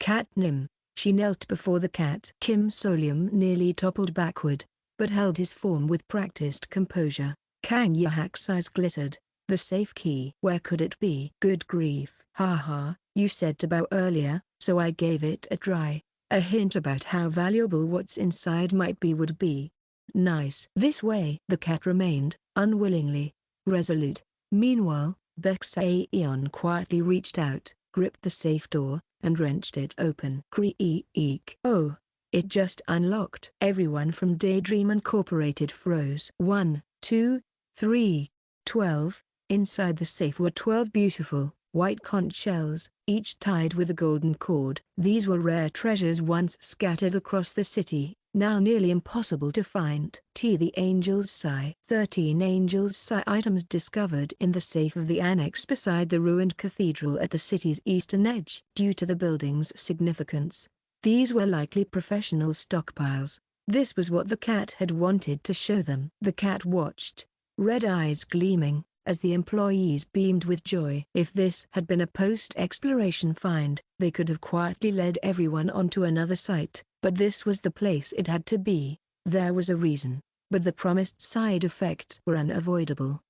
Greed flickered in the Daydream Incorporated employees' eyes. How many points is that worth? I've got to take them all. Yet they still hesitated, under the lingering fear summoned by the fake Necronomicon. They seemed certain the cat's true, immense malice would trigger some terrible condition if they acted rashly. And so, this way, the cat moved on again. A suffocating silence followed. Then, it sat before the children, the agents of the Disaster Management Bureau. Exclamation mark. It's a cat doll. Cute. No, you can't. Jijiyo. Agent Choi barred the merchild from pouncing on the cat. Ryu Jekwan broke into a cold sweat. In any case, having glimpsed the other world, the cat could detect the agents' voices as they were still disguised as children. And it urged them. Again. This way. It looks like it wants us to look inside that safe. They calmed the merchildren, then approached the safe with caution. The Daydream Incorporated employees' hands itched in greed, but they stayed silent. Finally, the agents peered in. Bronzar, can you see it? No. I see. Agent Choi wiped cold sweat from his brow and forced a grin. There's nothing here. That's right. To the agents in child form, the gleaming ivory interior of the safe appeared completely empty. But actually, there is something here, right? Agent Choi raised his suncatcher again and peered at the spot where the Daydream Incorporated employees had been gushing. He finally confirmed it. Exclamation mark. There really were 12 conch shells. Agent Choi hurriedly asked one of the merchildren, "Hey, kid, can you see that?" "What? See what? What's there?" I see a cat," the children answered with innocent cheer. The agents realized, this item is invisible only to children. More precisely, They simply cannot perceive it. Wait. Agent Bronze felt a chill run down his spine. So, there was a critical item the Bureau never identified until now.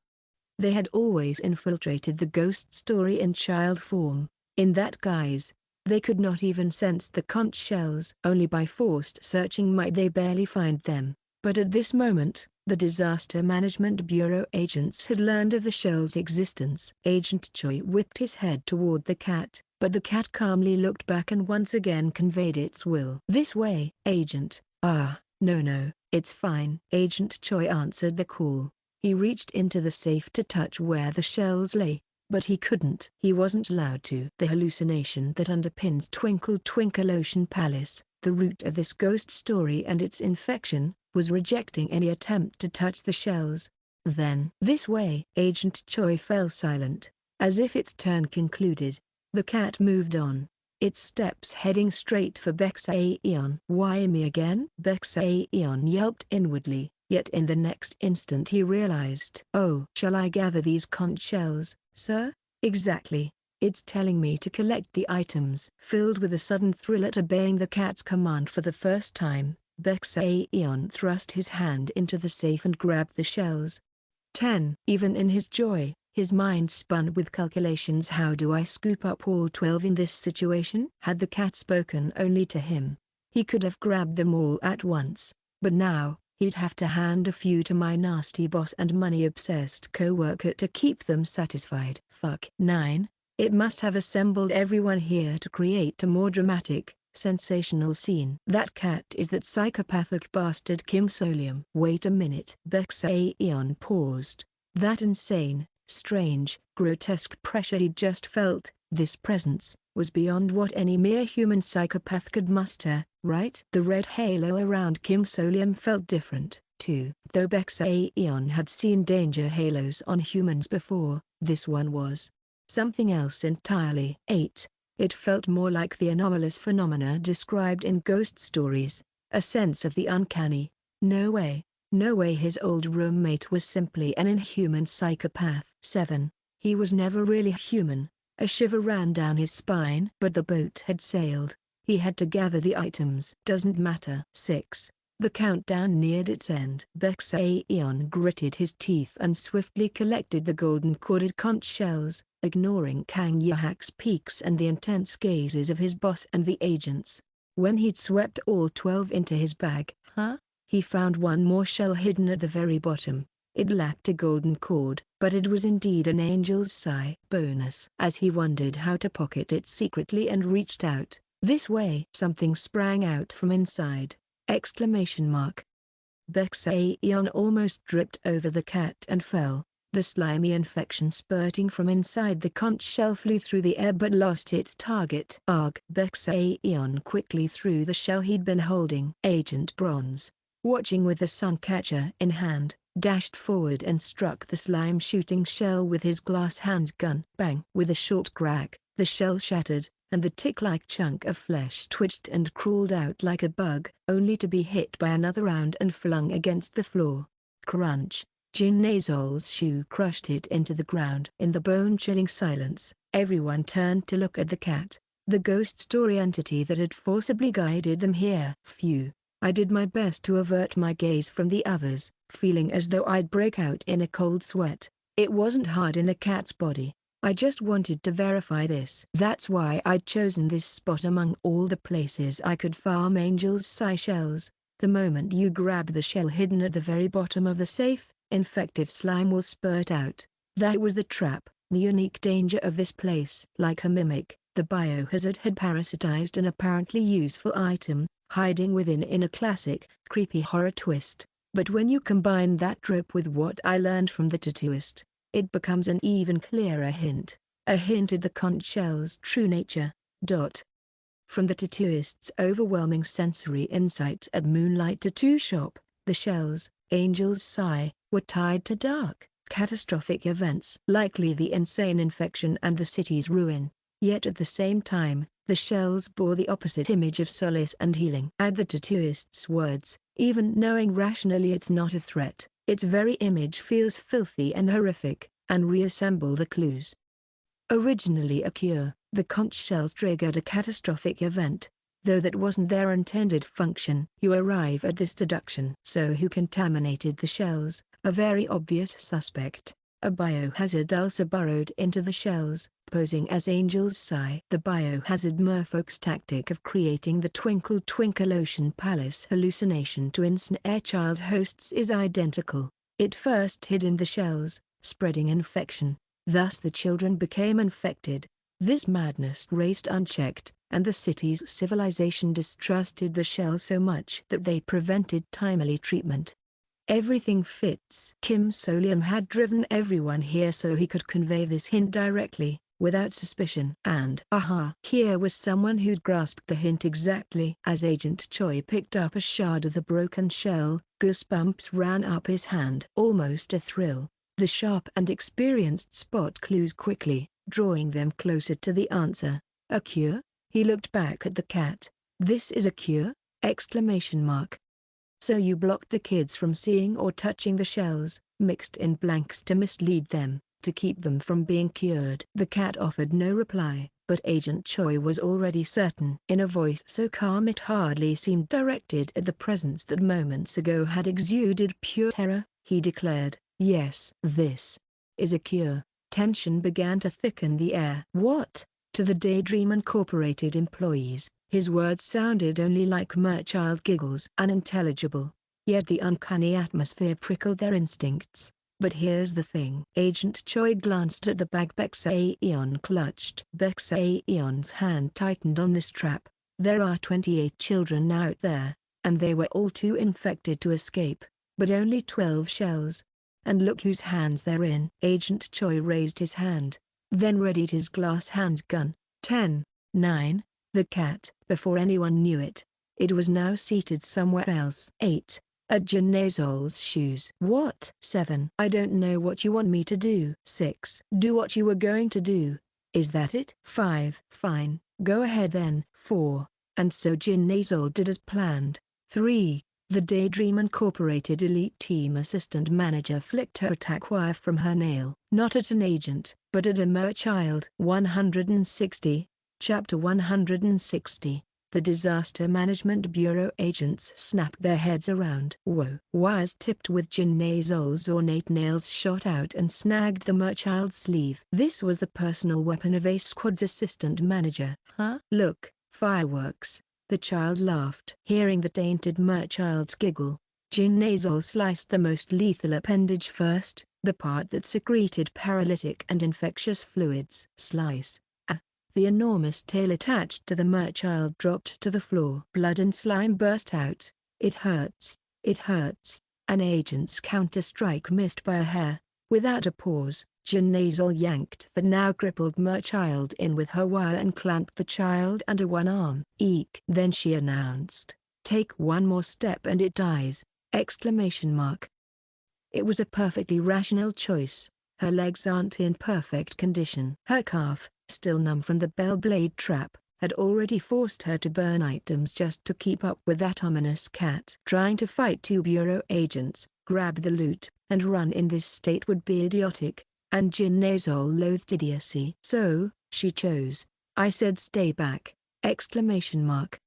Words failed, but the gesture spoke plainly. "Hold on, Bronzar." Agent Choi, who valued every single life, raised both hands as if to yield while frantically hunting for alternatives. But that was not the Bureau's textbook response. Hostage. The textbook agent, Agent Bronze, stared at the villain with dark eyes.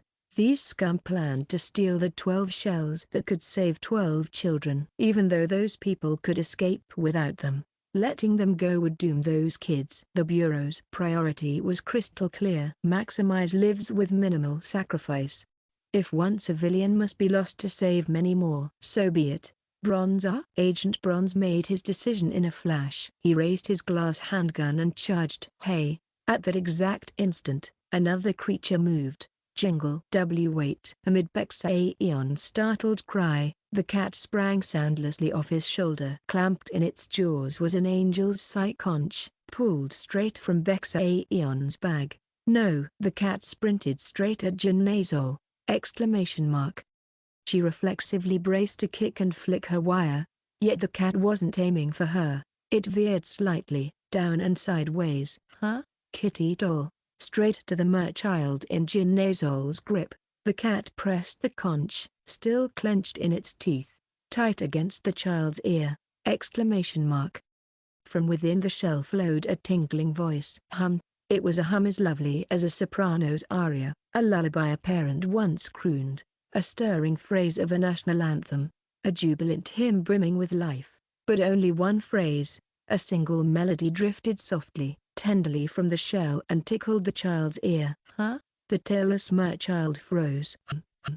HMMMMHH. Bleeding slowed. Ulcers shrinking on face and limbs, the torsion of infection easing, vocal cords returning to proper shape. It wasn't a full rewind to a pristine child, but the rampant infection faltered, and the human life still inside flared like kindling catching flame. Next moment, with a deep sigh, the child was once more simply a sick little boy. Everyone, stunned by the miracle, hesitated on pure instinct. What's going on, Mum? The boy burst into hysterical sobs, the hallucination collapsing.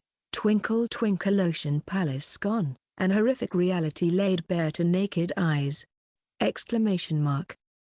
It even breaks the brainwashing. And as the child was banished from that blissful dream and kept bawling, the cat, astonishingly, crept into his arms and let him cling for comfort.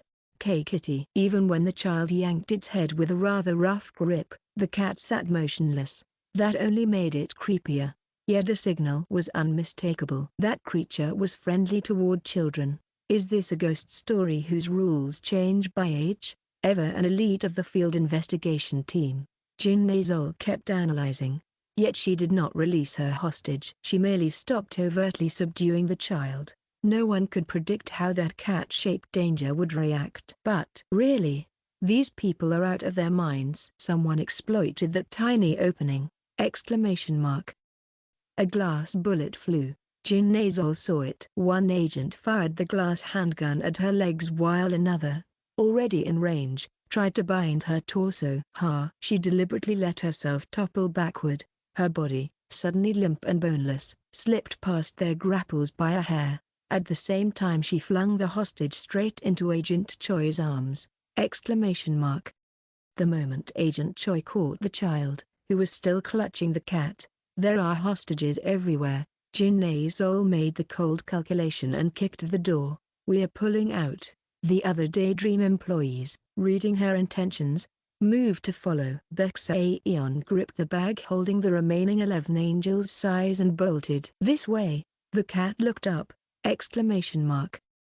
The ominous cat quietly stepped out from the arms of the child held by Agent Choi. Why are you? The quadruped creature walked among the frozen onlookers. Then, after passing by everyone, it stopped in front of something. The severed tail of the young mermaid, the one Jin Nazol had cut off, a strand of the ulcer mass. This way. The cat's form crackled as it turned to face the people.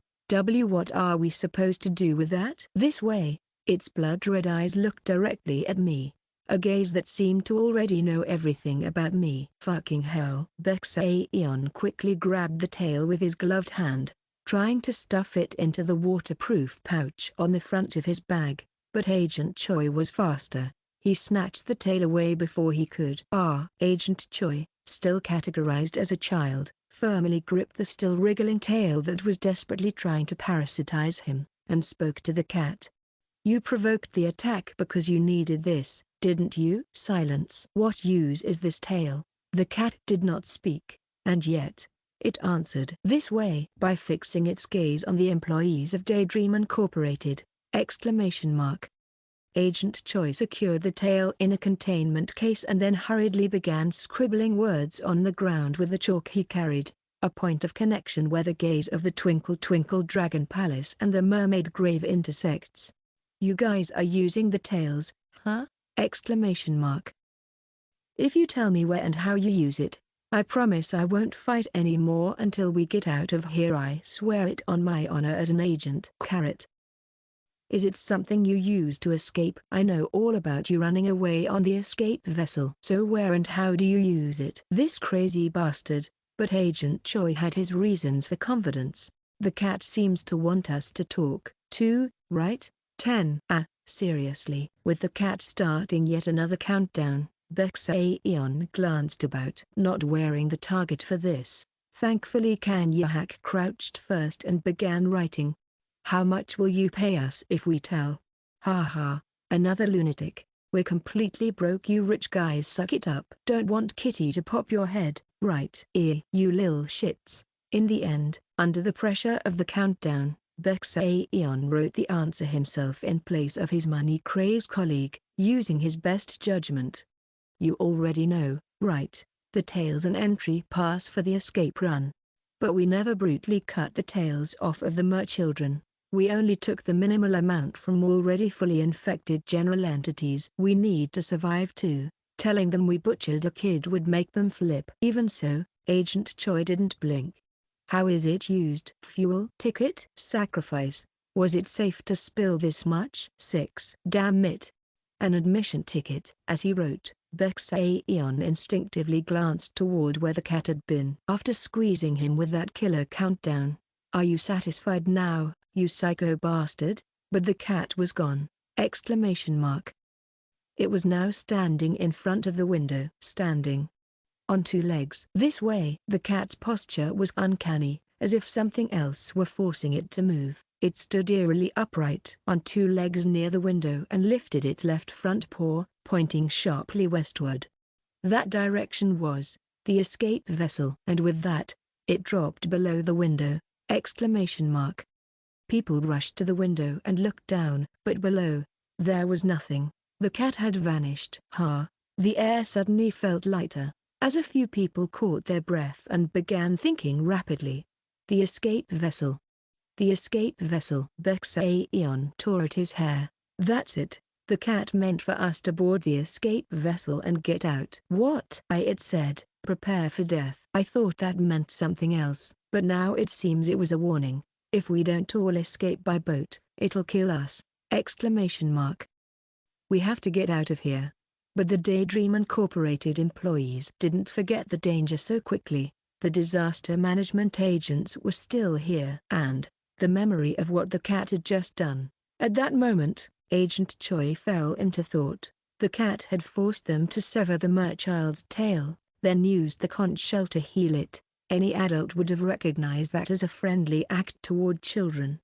Thinking of that, Choi calmly wrote on the ground. The cat showed us where the conch shells were and even demonstrated the cure. Clearly it wants us to use them to save as many kids as possible. Unless you'd rather risk being slaughtered by a monster for your greed. Damn it. But Choi didn't stop there. Otherwise, will you cooperate only until we're all safely out? Exclamation mark. Make sure you escort every child out safely, using the conch shells on the escape vessel. Jin Nazol shoved Baeksaeon aside and strode forward without hesitation. She barely blinked as she wrote, any foolish moves and you're shot. Okay. Thus, a strange temporary alliance was born. It was a team capable of utilizing both the sensory perception of the Mermaid Grave and the Twinkle Twinkle Dragon Palace, with enough personnel to both handle the biological disaster and protect multiple children at once.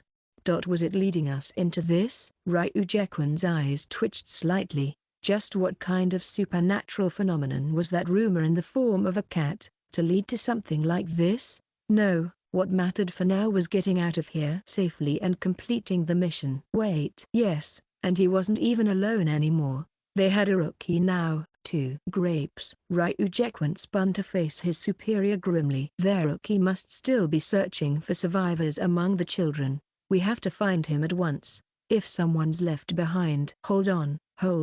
Calm down. We're meeting this evening anyway. We'll pass by and pick him up on the way out. That was the problem. We can't take these maniacs with us. I'll threaten them a bit first. Agent Choi, instead of keeping the conch shell with Baeksaeon, demanded the tail tissue of the general infected creatures as collateral, and verified that the employees weren't lying about the location of the escape vessel. He even pretended to wrestle over the conch shell to discreetly attach a tracking device to it, completing the precautions. All set. Finally, They firmly agreed to meet in front of the building near the escape vessel. Now let's gather the kids. Yes. In any case, the encounter between that lunatic pseudo-pharmaceutical company and Agent Grapes was now inevitable. Ryujaquan felt a chill in his chest, but resolved that he should spot the rookie first and make him cover his face with a hood or something. If he said he wanted to protect the rookie's identity from the cult-like pharmaceutical staff, his superior would probably understand. By the fountain. Yes, but the moment they met Agent Grapes at the central fountain of the city, Agent Ryujaguan realized his plan had been meaningless. Through the suncatcher he had been holding up reflexively, just in case, he saw it clearly. The rookie agent, who turned back after noticing them.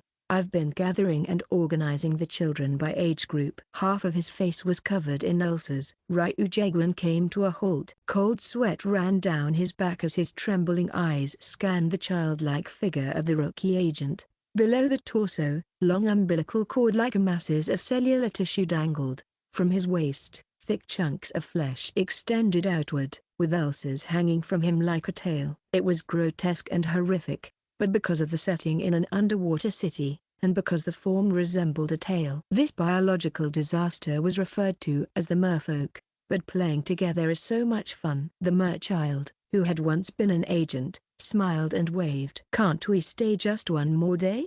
Upon seeing the rookie fully infected by the biological disaster, the two agents stopped in place, their faces completely drained of color. 161, Chapter 161.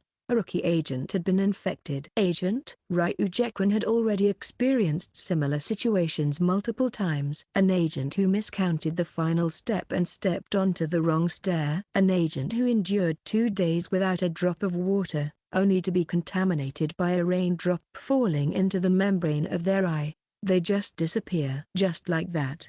Without context, without warning. The kind of eeriness that some find entertaining is what people often call a ghost story. But for the person involved, it was only natural for it to feel like a common tragedy, just like now. Bronzar. At that moment, his superior quickly bumped his shoulder and slung an arm around him. Exclamation mark. And with a finger on his back, he wrote one word so the infected rookie agent wouldn't notice. Calm. Grapesy. But hey, we should get going. Your hand's about to disappear too, right? The rookie agent, Kim Solium, looked down at his right arm, which had been severed and vanished, and answered rather brightly. It's fine. The mermaid princess said she'd give me a new one. I'll be okay. Is that so? Yes. Look over here. I even got this. Kim Solium lifted a few items the children had given him and proudly showed them off. In reality, they were all worn out, shabby trinkets, glittering only in the eyes of the Twinkle Twinkle Ocean Palace, the kind of toys only young children, not full-grown adults, might like. Right, just a second. The two of them let Kim Solium continue playing with the kids and quickly stepped aside to speak in hushed urgency. I don't know what the hell happened, but the infection's already way too deep. Half his face was covered in tumors, and the infection core, manifesting as a tail, had grown far too large. Normally, something like this wouldn't happen after just 3 days. Had he actually entered the Ocean Palace and come back? Or maybe something went wrong when he came into contact with the kids. Or perhaps Kim Solium himself simply had a body that was exceptionally vulnerable to biological disasters. Either way, while rare, it wasn't impossible for a rookie to experience such a thing. But with his mind already seeming contaminated, it was hard to confirm anything through him right now. Or maybe, you don't think that cat, a more dangerous entity, had intervened, maybe to push them along? Ryujaquan's face turned pale, then snapped back to focus. The conch. It was the cure. We need to bring it right now. Wait. Agent Choi grabbed his arm. That cat seemed to give the cure to save the children, but Agent Grape still looks like a child on the outside. Listen to me. If that cat's a high-risk phenomenon ranked higher than even the Doc Beatrick our elder set up, it might not recognize that guy as a child anymore. Exclamation mark. Ryujaquan nearly shouted, so what, do we just give up? But his superior, Agent Choi, was looking at Agent Grapes with an unreadable expression. Then, after calming his junior, He walked back over to Kim Solium among the children. Grapesy. Yes? Then would it be okay if you just stayed here altogether? Yes. Ryu Jekwan couldn't hold back and yanked the back of Choi's collar. Sunbi. Hey, I'm asking to check how far the infection's gone. It's serious. It's not just physical. It's in his thinking, too. Let's get him out now. Then. No.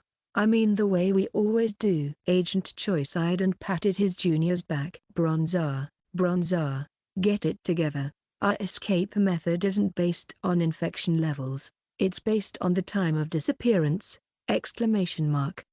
That's right. According to the Disaster Management Bureau's escape protocol, a child wouldn't vanish into nothing if their disappearance had occurred within the last 1,000 days. And Agent Grapes had only been here for 3 days. He still met the criteria. All we have to do is convince him to leave. I'll send him out, so just keep the kids from scattering, okay? Then he turned toward the infected Kim Solium and called out in a cheerful voice, "Let's come back to the Ocean Palace next time, Grapesy, but how about we play balloon ride on the way? Just like when he came here earlier, floating up. Nice and easy." It was one of the escape routes identified by the Disaster Management Bureau. Do you remember? Wasn't it said that children's books with a surprise appendix titled How to Get to the Twinkle Twinkle Ocean Palace were often found scattered throughout the playrooms? In truth, those books contained an additional passage at the very back of the books that had How to Get to the Twinkle Twinkle Ocean Palace written in them. There were rare instances where a method for returning from the Ocean Palace was included. That particular page was composed with advanced vocabulary and steps comparable to professional manuals, demanding a level of reading comprehension impossible for preschoolers. All attempts to identify the required materials for the returning from Twinkle Twinkle Ocean Palace ritual had ended in failure.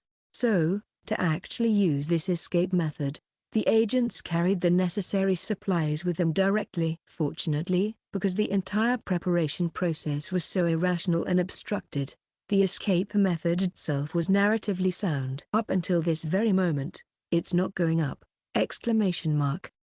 This time was an exception. Agent Choi, with a look like he might bite his tongue, almost gawked at Kim Solium dangling from the balloon, but managed to keep a straight face.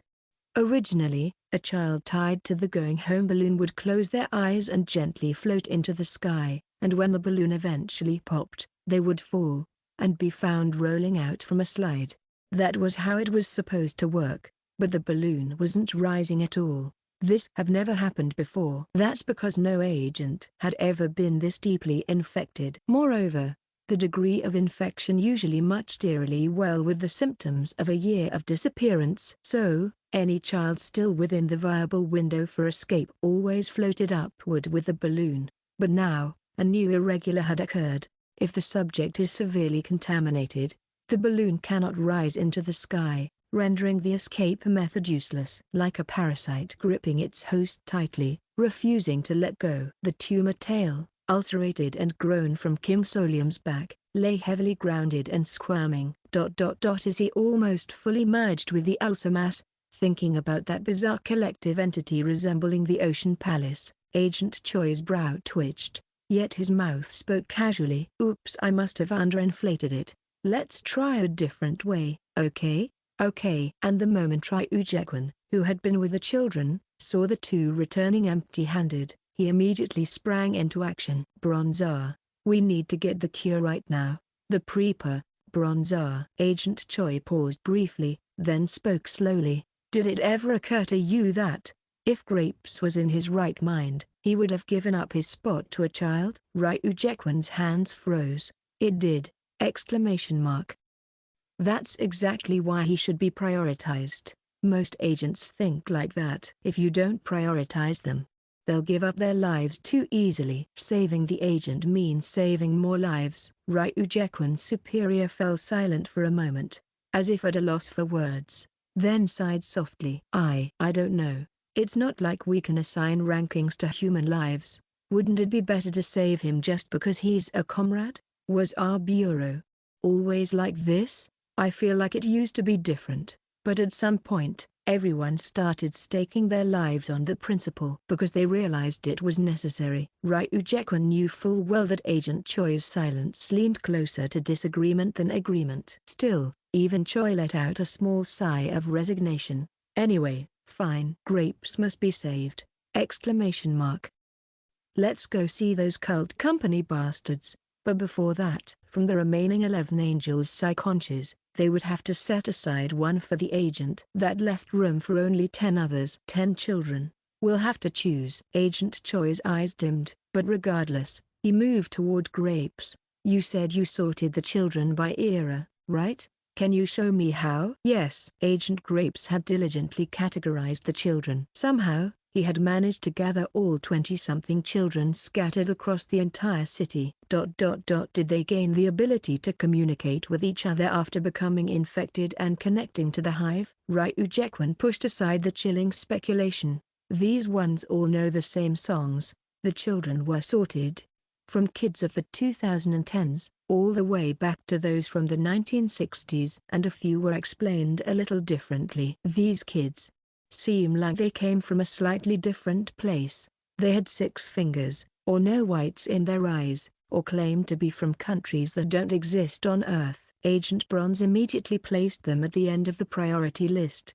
There was a high chance they weren't civilians. It didn't feel good assigning ranks to human lives. Ryu Jaekwon felt a deep fatigue he had momentarily forgotten. Tired, as always, and so, he implicitly prioritized children who had gone missing more recently. Because with the intel they had now, those children had the highest probability of successfully escaping. But still, we'll bring all of them for now. Ryu Jaekwon slowly nodded. All right. Grapesy, the kids might get scared now, so how about we walk and play together? We'll see the mermaid princess tomorrow. Today, you can play with me. Okay. They decided to hide Agent Grapes among the children to protect him as much as possible from Daydream Incorporated. If it were revealed that he was an agent, he'd become a target. A group like Daydream's elite team would likely know that the Disaster Management Bureau prioritized agents' lives over civilians.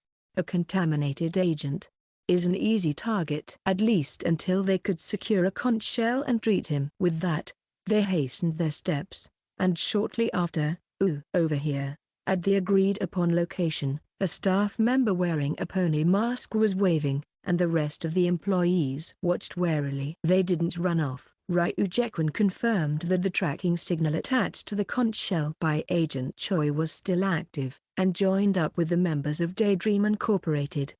They flinched at the sight of dozens of merchildren, but perhaps due to the lingering influence of the cat, they didn't act rashly. They simply kept a clear distance. This way, after a brief exchange of written notes, the two factions began moving, each cautiously keeping the other in check. Downward, into the depths of the city. This place. It's where the kids usually don't go, right? Even seen through the eyes of the Twinkle Twinkle Ocean Palace, it wasn't particularly beautiful or remarkable. A shaded place under a bridge. In reality, it was beneath a rusted iron bridge that somehow hadn't collapsed. Beside a stream of black, contaminated water, there, a small door waited. However, we can't see it. The door wasn't visible to the infected children at all. Just like the conch shells, they simply didn't appear to them. Then, Agent Choi, aware of Daydream's staff watching closely for any slip, calmly closed his eyes and reached out with his hand. Okay, he passed through. So it works if we just trick our senses. If you walk in with your eyes closed, you can go in. The only problem was that they'd have to get all 28 children to do it. Hey, kids, let's play a game. Let's see who can walk with their eyes closed the longest. But it's scary. Usually eager to play together, a few of the children now hesitated, fidgeting strangely, as if they instinctively felt something was off. Damn it. One ominous thought struck the agents. Would they have to leave behind the kids who couldn't pass this threshold? But then, are you a scaredy cat? Exclamation mark. I am not. Then close your eyes. Kim Solium began encouraging the children. You know that shiny thing you see when your eyes are closed? You can see it, right? Yeah, I see it. Look closely. If you can't see it yet, just walk a little and it'll show up. Amazingly, he succeeded in getting the children to walk forward with their eyes closed. Agent R, let's go. Agent Choi, who had been watching the scene in a bit of a daze, quickly came to his senses. He tapped the shoulder of the anxious Agent Bronze and began to walk. Let's go. The children, with their eyes closed, safely passed through the wall and entered. And then, a place that was not the Twinkle Twinkle Ocean Palace revealed itself to them. From the perspective of Daydream Incorporated, that is, from the viewpoint of the ghost story Mermaid Grave, it was nothing more than a slightly less rusted, harsh-looking steel corridor compared to the outside. It resembled a hastily built emergency passage for authorized personnel, but in the eyes of the children, nothing's there, just a white rectangular path. As if all texture had been stripped away, it seemed this area couldn't sustain the illusion of the Twinkle Twinkle Ocean Palace. A space, presumably, somewhat isolated from contamination. This is getting more and more suspicious. All the more reason. A veteran would know that this was likely the correct path, so he hastened his steps. Should I keep my eyes closed? If you open them, you'll see something amazing, right? Thankfully, the children didn't collapse in fear or burst into tears. If anyone started to cry, Agent Grapes distracted or comforted them. They reached the end of the corridor. What was visible through the suncatcher item was the true scene beyond. A roughly constructed, ramshackle terminal. It seemed there had once been a total of 7 escape pods. In the spots where some alien, mechanical technology escape pods had already launched, only dust, filth, and dried infectious fluid remained. But there was one left. A massive capsule-type escape pod covered in blood. As they approached, the door's device spoke. Please fee removal of infect. So you just have to show it a severed tail? When a few employees from Daydream Incorporated only nodded weakly in response and said nothing, Agent Choi quickly added one more thing. To the cool person who answers quickly. 50,001, haha. I thought it was to prove you'd hunted an infected entity and helped stop the spread. That's how you get access to the pod, haha. As soon as that answer came back, Agent Choi nodded and immediately handed over cash. Yahoo! Then, ignoring the giggling employee in the pony mask, he turned round and called out, all right then. Grapesy, want to come over here? And let's bring that friend you were just talking to as well. Yes. Kim Solium, standing among the children, took one child by the hand and walked toward the escape pod. Fortunately, it seemed the Daydream employees hadn't realized he was an agent. Ryu Jaekwon, on alert, reached into Baeksaeon's bag and yanked out several conch shells as if robbing him, handing them to Agent Choi. This Baeksaeon's quiet stream of curses, swallowed in frustration, didn't make it through. Agent Choi smiled and lifted one of the conch shells, approaching Grapes. If you just close your eyes for a second, it'll be over quick. But at that moment, what's that? Whoa, it's a real white spaceship. The child standing beside Grapes suddenly ran toward the escape pod. Exclamation mark. Let's go together. Grapes followed the child, running all the way to the front of the escape pod. Wait. Forcibly boarding an infected child onto the escape pod will trigger rapid shedding, causing ulcers to erupt across the entire body and resulting in total loss of life signs. Do not attempt under any circumstances. It must not happen. To make matters worse, the Daydream Incorporated employees immediately shifted into an aggressive stance. Agent Bronze stepped in to block them. Grapesy, huh? At that moment, Grapes turned at the sound of his name. Naturally, his tail brushed against the escape pod's door device. Exclamation mark. The message displayed the same message again. Please fee removal of infect. Wow, you were right. It flashed just now. Right? In that brief moment, Agent Choi ran over and yanked both of them back. Watching the scene through the suncatcher, Agent Bronze let out a short sigh and dropped his threatening posture toward Daydream Incorporated. A tense silence lingered in the air. Still, at least the escape pod isn't attacking. That's a relief. Agent Choi didn't even have time to wipe the cold sweat from his brow before he raised the conch shell. But Agent Bronze felt something strange from the scene he had just witnessed. The device had reacted again the moment a living tail made contact, and his superior's words, At least the escape pod isn't attacking. That's a relief! Exclamation mark. Could it be, if we just treat the kids, hand them the severed tails, and board them? No, Bronzer. This isn't what we think. Agent Bronze reread the text on the device. Please verify removal of infect. It read as if one were meant to remove an infection, like killing the infected merfolk, and verify it. But this is already a ruined city, judging by how hastily this escape pod space was constructed. It must have been built in a rush during the final collapse as a last-ditch escape attempt, and that would mean most of the people expected to use this escape pod were already infected! Exclamation mark. Agent Bronze turned again toward the last remaining escape pod, and if it really was the last remaining means of escape, it wouldn't be strange for it to have been designed under the assumption that everyone was infected. That makes sense. Agent Choi's eyes lit up. In that case, to minimize the risk of contagion spreading to other locations. Yes. Both agents turned their gaze to the tails, those grotesque biological masses, leaking infectious mucus. It means the directive is to sever the infectious appendage, the tail, and then board the escape pod. Then, the device's message took on a completely different meaning. Please verify removal of infectious protrusion. It wasn't telling them to hunt and kill another infected being. It was telling them to remove their own infection source, the tail. Only coherent beings who had severed their tail and verified it could safely board. Wait. Then that means. Yes. For the first time today, a faint smile of exhilaration appeared on Agent Bronze's face. We don't need to fully cure the infection. If the children simply cut off their tails and verify it, they should be able to board the escape pod without the conch shell! Exclamation mark.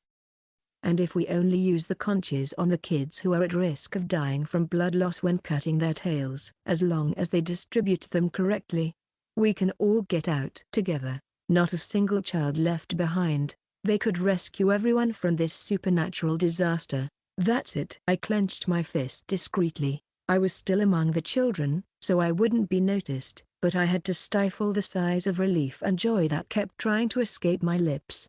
We did it, by naturally merging Daydream Incorporated's intel with the Disaster Management Bureau's. They had reached a conclusion similar to the one I'd reasoned out. How much effort had it taken to steer everyone to this conclusion without raising suspicion? It's been a truly brutal day. I swallowed hard.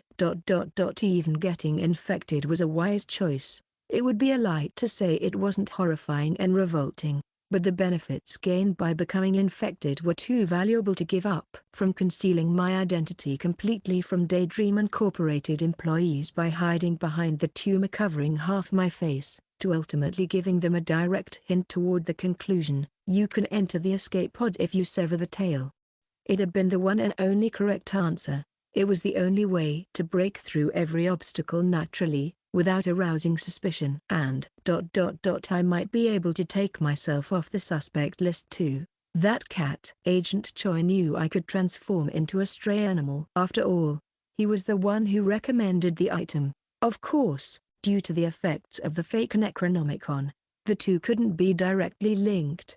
But you never know. After escaping, suspicion might still arise. Better to bury it with something stronger. That's why I chose to attempt infection up to the limit of what my rationality could endure. Gradually increasing the infected mucus, deliberately ingesting it little by little. This was the limit. This current state, with half my face engulfed in tumorous boils. Able to understand the hive's will and the strange telepathy shared with the children, yet without losing my own sense of self. Strangely enough, the Docby trick that turned me into a child actually helped. Maybe because it forcibly fixed me in the form of my child self. In any case, I'd kept the option of taking a nostalgia candy if things went south, but now it looked like I wouldn't need it. Perfect. I believed in you, agents.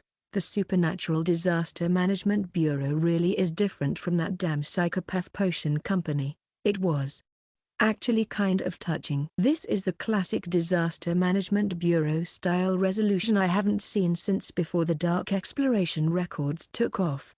Trying to save as many as possible, and actually succeeding in the end. Maybe it was because I was in a child's body, but my chest swelled with emotion. Sniff. Of course, This being a ghost story, about half the time these kinds of attempts ended in total annihilation, but this time, things were going smoothly.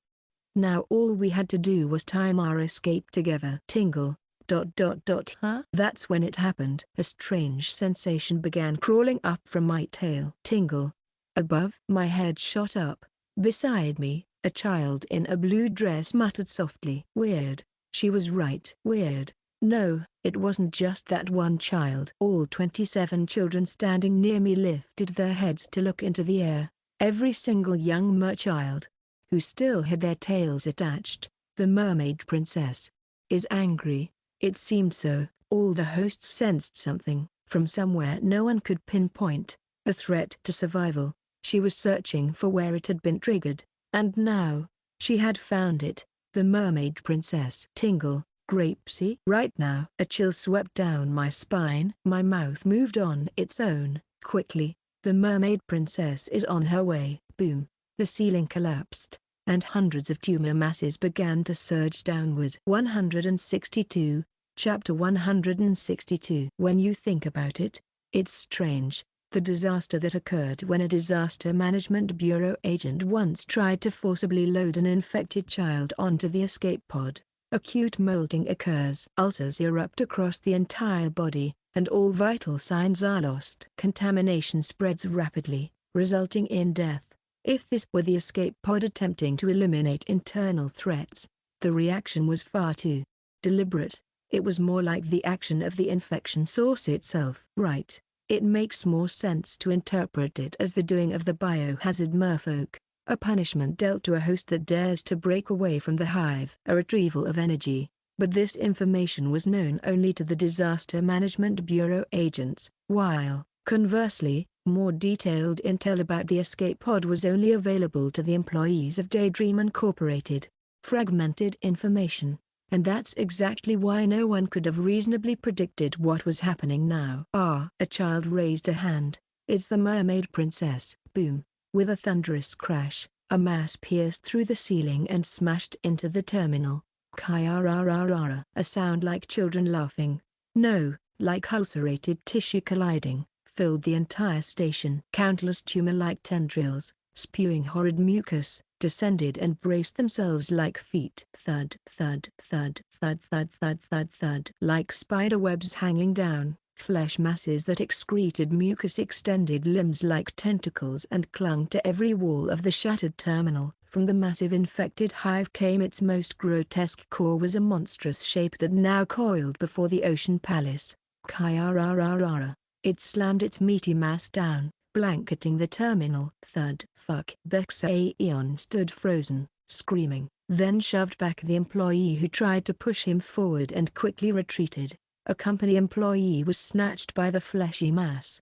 The sound of a skull cracking, blood and mucus being sucked out. Gotta get out. Clutching the bag containing the conch shells, he bolted toward the escape pod.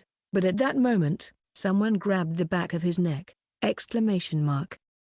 A young merchild. No, he'd already confirmed who it was through that halo, but had kept quiet until now. Kim Solium. The infected Kim Solium slammed the back of Bexaeon's head to the floor. In that moment, a mass of flesh flew past overhead. Bexaeon swallowed hard, move recklessly and die. The infected mass had very clearly wrapped itself around the escape pod at the center. Then Kim Solium, with a strange expression, began looking up at the grotesque mass of infection. What is he doing? Why are you? The surroundings turned disturbingly quiet. Bexaeon frantically looked around. All the merchildren were looking up at the sky with the same expression, raising their hands. Princess, it's the princess. The two agents also turned their eyes to the massive figure that had burst through the ceiling into the terminal. Their gazes blanked. Come here. A dazzlingly beautiful mermaid form appeared, as if sunlight had poured in from the terminal ceiling, filling the empty white space. Beautiful. Like a living statue of the mermaid princess, the enormous mermaid glowed with a divine aura. Overwhelming awe, admiration, and enchantment filled their minds, emotions that one should rightly feel in the presence of a being so great. Come here. The empty white void is overlaid by the beautiful Twinkle Twinkle Ocean Palace. A small golden fang-shaped plaza glimmers like a chapel. Fill it with praise, worship and affection and look up to your master child. But there is no such thing as an escape pod here. This is a place of prayer, a place to pray to the mermaid princess and... Damn it! Agent Choi lifted his suncatcher and barely managed to block his view. Beside him, his hubie mimicked the action and spat blood, having bitten his tongue to jolt himself back. But again, the gaze from above. Come, Elder. A flash burst from Agent Choi's hand, a flicker of light, burning within the lantern. Red and blue fire pushed back the golden glow of the mermaid's halo. Docby House. The Docby House blazed, creating a space of illusion. Where the flames reached, tile-roofed houses wavered, and the shadows of dancing, singing Dockabys flickered. A fleeting moment where anomaly repelled anomaly. We won't last long. During that time, they had to sever as many tails as possible and get the children into the escape pod. The mermaid, no, the fleshy mass, raged and tried to reach the escape pod again, but the space around it distorted, forcing it to circle near the ceiling. Now's the chance. Whoosh! The adults in suits scrambled toward the escape pod. Those wearing animal masks, the employees of Daydream Incorporated. Agent Choi's eyes darkened. At the same time, I have to follow. Bexaeon was grinding his teeth, watching the same scene. Now was the time to run, but the problem was that Kim Solium still had his hand gripped tightly around Bexaeon's head, holding him down. Fucking hell! Cunning flashed in Bexaeon's eyes. Was there a way to push him off? This little. Since the fucker looked like a child, maybe he's physically weaker than him? No, wait. He's contaminated. He might be even stronger. Still, one thing was clear. Most contaminated individuals often lacked signs of human intelligence. Madness and bizarre rules govern their minds. Excuse me. Shouldn't you be more worried about the big one above me? She can't come in right now. Shouldn't you be cheering her on? The bastard was baiting him. Did turning into a merchild make him unable to understand words? Then Bexaeon could just write on the ground. But just as he tried to scrawl the same message on the dusty floor with his finger, the pressure pinning his head down vanished. Exclamation mark. It worked. Bexaeon shot up, ready to bolt. Only for Kim Solium to press him back down again. Ugh. Why? Again. Then Kim Solium began writing on the floor. Carry me? Question mark. Carry me and run. What the actual F? A dazed Bexaeon blurted out without thinking. To where? Kim Solium turned his gaze toward the opposite side of the escape pod. The passage going out? Question mark. At the same time, are they all morons or what? Jin Nazol twitched her temple as she looked at the Daydream employees clinging to the escape pod like moths. Even if they got inside, how exactly did they plan to get out? The path for the escape pod's launch was completely blocked by that filthy biological disaster mass. They were acting like clueless punks blinded by rewards instead of reading the room. Ooh, is there like a spot on the escape pod where we can shoot a laser beam or something? Ignoring the money-obsessed rookies' nonsense, Jin Nazol assessed the situation. Why the hell am I the one stuck doing this? It soured her mood to think she was doing all the work while the regular team staff loafed around. But if she wanted to escape, she had no choice. That flesh lump started going berserk the moment the merchildren were brought near. As a test, she grabbed one merchild by the scruff of the neck and prepared to toss it toward the biomass. Smack. You're out of your mind. Excuse me? The sharp glare of a furious government agent stopped her. Agent Bronze. Having completed a quick emergency ritual under Agent Choi's protection, he had shed his child form through the Docby trick and returned to his adult self. A necessary decision, as the situation was escalating fast. Clenching his teeth, he growled at the employee in the butterfly mask like he was spitting poison. You saw him as a real child, didn't you? If he can't use the conch, he's just an infected freak, isn't he? Even without it. If he just cuts off the tail, he can board the pod. So stop. Hey, Jin Nazol interrupted, barely suppressing her irritation. Even if you board, then what? You think you can pry that thing off the launch gate? So, do you have bombs stashed in your pocket or what? No? Yeah, I figured. Of course not. And it wasn't even certain whether human firepower would work, whether it was a biological disaster or a ghost. Let's just throw a few of them outside and scatter the focus. Then make a run for it. Take whoever's left if you want. But assistant manager, the cat told us to take all of them. If we leave any behind, we'll get cursed or lose our reward. There's even that saying, a cat always returns a favor. Ugh. We're about to die and you're worried about a curse. Go cry about it when you're outside. Yeah? That cat hadn't shown itself again. Chances were, it was a one-off irregular phenomenon. So forget the cat or whatever. Please cooperate with the civilian rescue. The capture cable sprang out from Agent Bronze's hand. Jin Nasal scoffed and grabbed her own special equipment. No time left. He had to incapacitate her fast. Agent Bronze gritted his teeth, glancing toward Agent Choi's flames. The infected hive's call was beginning to pierce through the warped space and infiltrate the illusion of fire. Come here. The mesmerizing golden light began to take hold of the children once again. Somehow, please, just hurry. No, even if they cut every child's tail, it was becoming impossible to see how they could all escape from this place. Did they have to make selections? With grim eyes, Agent Bronze reached out his hand. FOUNDYOU. A malevolent gaze slammed into the space. A description of a terrible, overwhelming being filled the room like a divine descent. Yes, it was descending. Descending. Lord Cat. A voice soaked in rapturous madness burst from behind the pony mask. All the humans froze. Bells, voices, laughter, deception. The call to a beautiful Germanic land to eternal rot, decay and mindless servitude. BEHOLD. The children, once enthralled by the biological disaster, staggered, lowering their heads. Their collective psychic disarray shook the infected hive, and even the towering image of the mermaid princess began to tremble. Then came telepathy. CUTIT. A forceful command. CUTIT. The children began tearing off their own tails. With faces twisted in madness and terror, they screamed toward the sky. Then, sobbing, they ripped their own tails off. Blood and mucus sprayed in all directions. It was a hellish sight!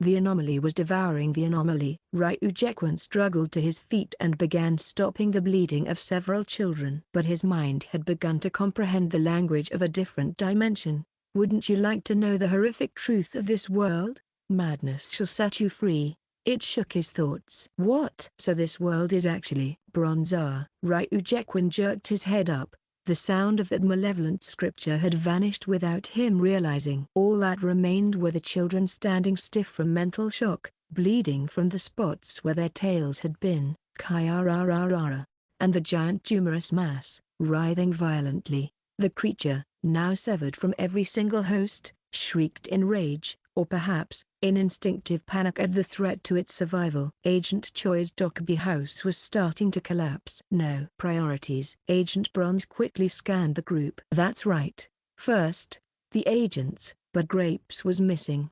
Where had he gone? He looked through the children, but the agent was truly gone.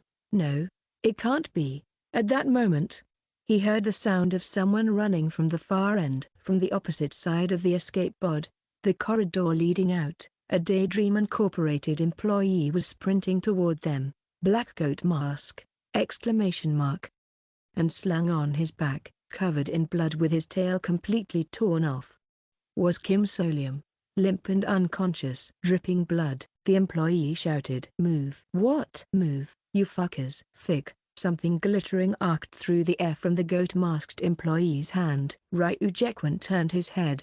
The glass bottle struck the tumor mass of the biological disaster. From the mouth of the bottle, a thick, purplish-pink liquid began pouring out. Surprise syrup for kids, grapefruit flavor. It was the potion Kim Solium had picked, based on the security chief's advice. If you converted it into Daydream Incorporated terms, its effect would be, expose potion: target temporarily loses reason and, while incapacitated, reveals their most emotional and honest secrets. Incapacitation.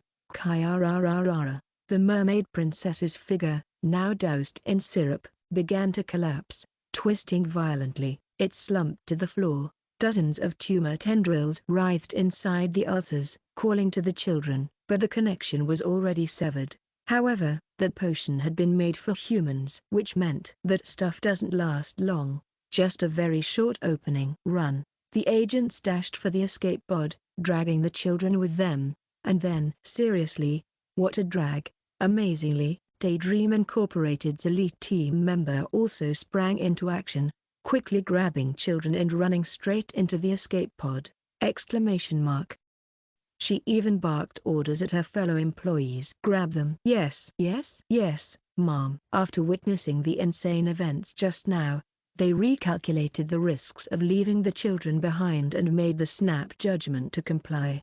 If you send the escape pod out first and I'm not back yet, know that you're dead. At that shout from the elite team, the employees inside the escape pod clenched their jaws and helped get as many children on board as possible. For those bleeding badly, they applied the conches. The chaos was barely controlled, but time was running out. There are still some outside. Now, verification complete. All aboard. Okay.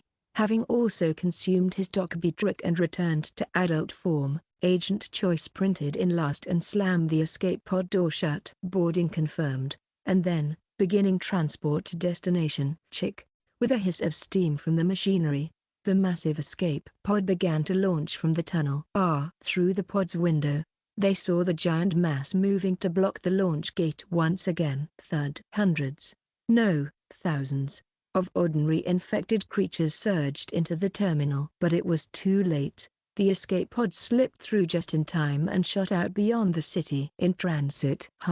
They're alive. As people relaxed slightly and slumped in their seats. There, far off in the opened view of the city, it's moving. The massive cluster that had once clung to the castle called Twinkle Twinkle Ocean Palace, was lurching forward. Bam! The tremor reached the escape pod. The hive of the biological disaster was not limited to what they had seen. What is that? It had burrowed underground, had spread across the entire city. Endlessly crawling to the surface, it covered the city's center and spilled outward. Flesh. The monstrous mass of flesh, now above ground, smashed the castle it had infested and hurled itself toward the escape pod in a final frenzy. It slapped its sticky mass down on the ground with heavy, thudding weight, twisting itself forward.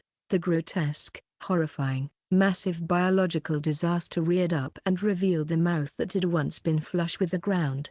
A gaping hole lined with rows upon rows of massive, jagged teeth opened, roaring toward them, hurled flesh like missiles. Sticking, latching on. Catching, thunk, exclamation mark.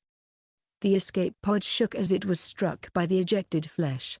Quiet. But it didn't crash. HRK. Agent Choi clamped a hand over an unknown staffer's mouth and looked back out the window. It's not as close as it looks. Everyone calm down. And then those who were finally able to gauge the biological disaster's scale realized something. It was so massive that it surpassed the range of human comprehension. The numbers were astronomical, so much so that it distorted all sense of distance. Huff.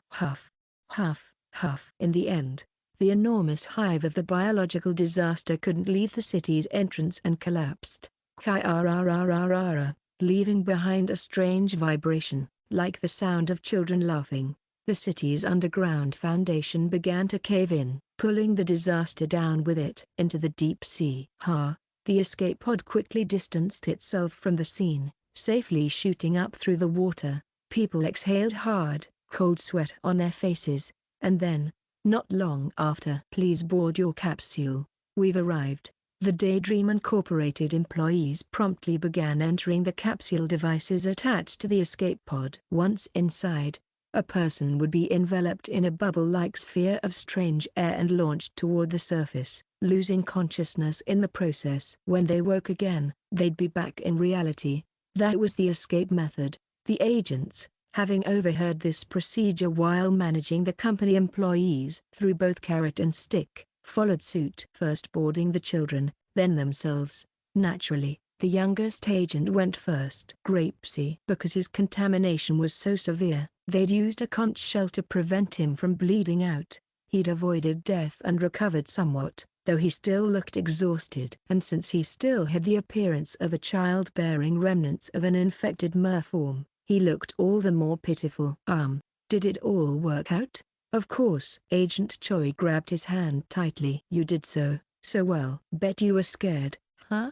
You can sleep now. We'll be heading back soon. Yes. Thank you. Kim Solium, blinking slowly, climbed into a capsule. Soon after, he closed his eyes and took a deep, steady breath. We did it. As the capsule sealed shut, I barely suppressed a sigh of relief. I almost lost my mind.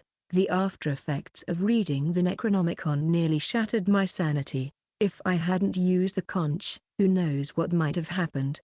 But it was a gamble I had no choice but to take. What else could have cut all the kids' tails at once, incite the Daydream employees, and shake off the biological disaster?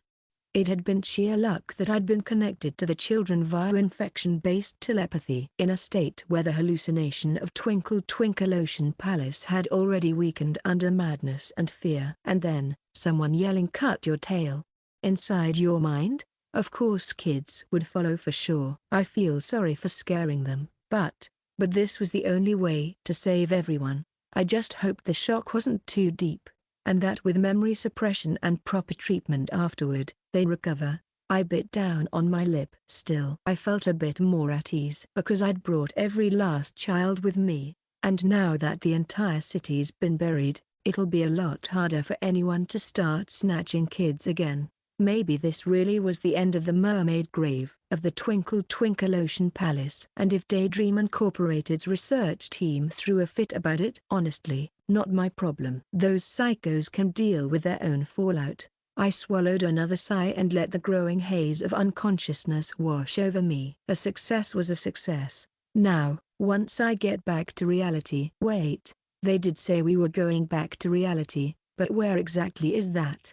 The coast? Well, not really my concern. The veteran agents will handle it, right? I believe in you, Sunbuzz. Even as I realized my right arm was still gone, I accepted the drowsiness with a strangely peaceful mind. Escape. Oh, what's this, huh? I opened my eyes. All around me were unconscious adults and children who had yet to fully awake. And near me stood a single man, completely awake. White lab coat. Glasses. He stood in front of a now awake Agent Bronze, grinning brightly, his eyes twinkling with fascination.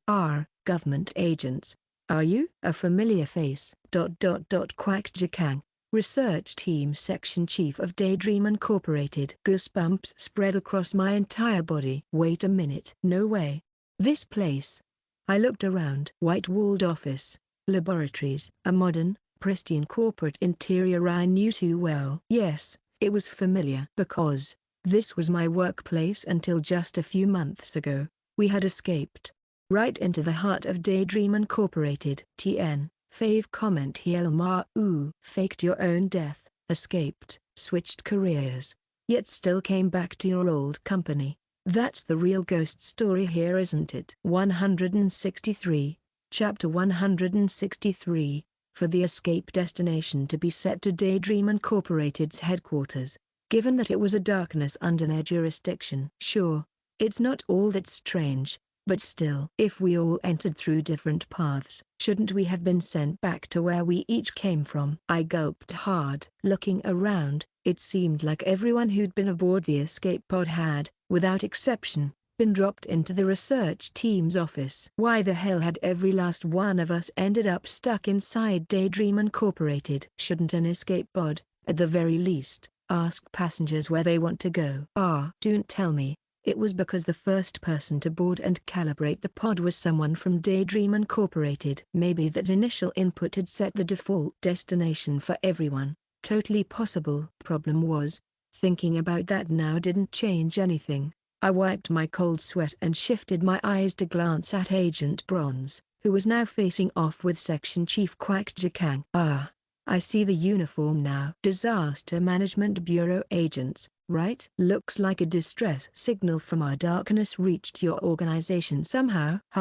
Supernatural disasters are not private property. Please refrain from inappropriate terminology. Agent Nim. Well, you can put it that way, sure, but... Quack Jikang smiled behind his glasses. Still, You did trespass into this here private company. Right, sir? But hey, since we helped each other clear things up down there, yeah? If you'll just give us a quick interview, we won't even charge you for, charge us? Well, I mean, you did use one of our designated escape routes.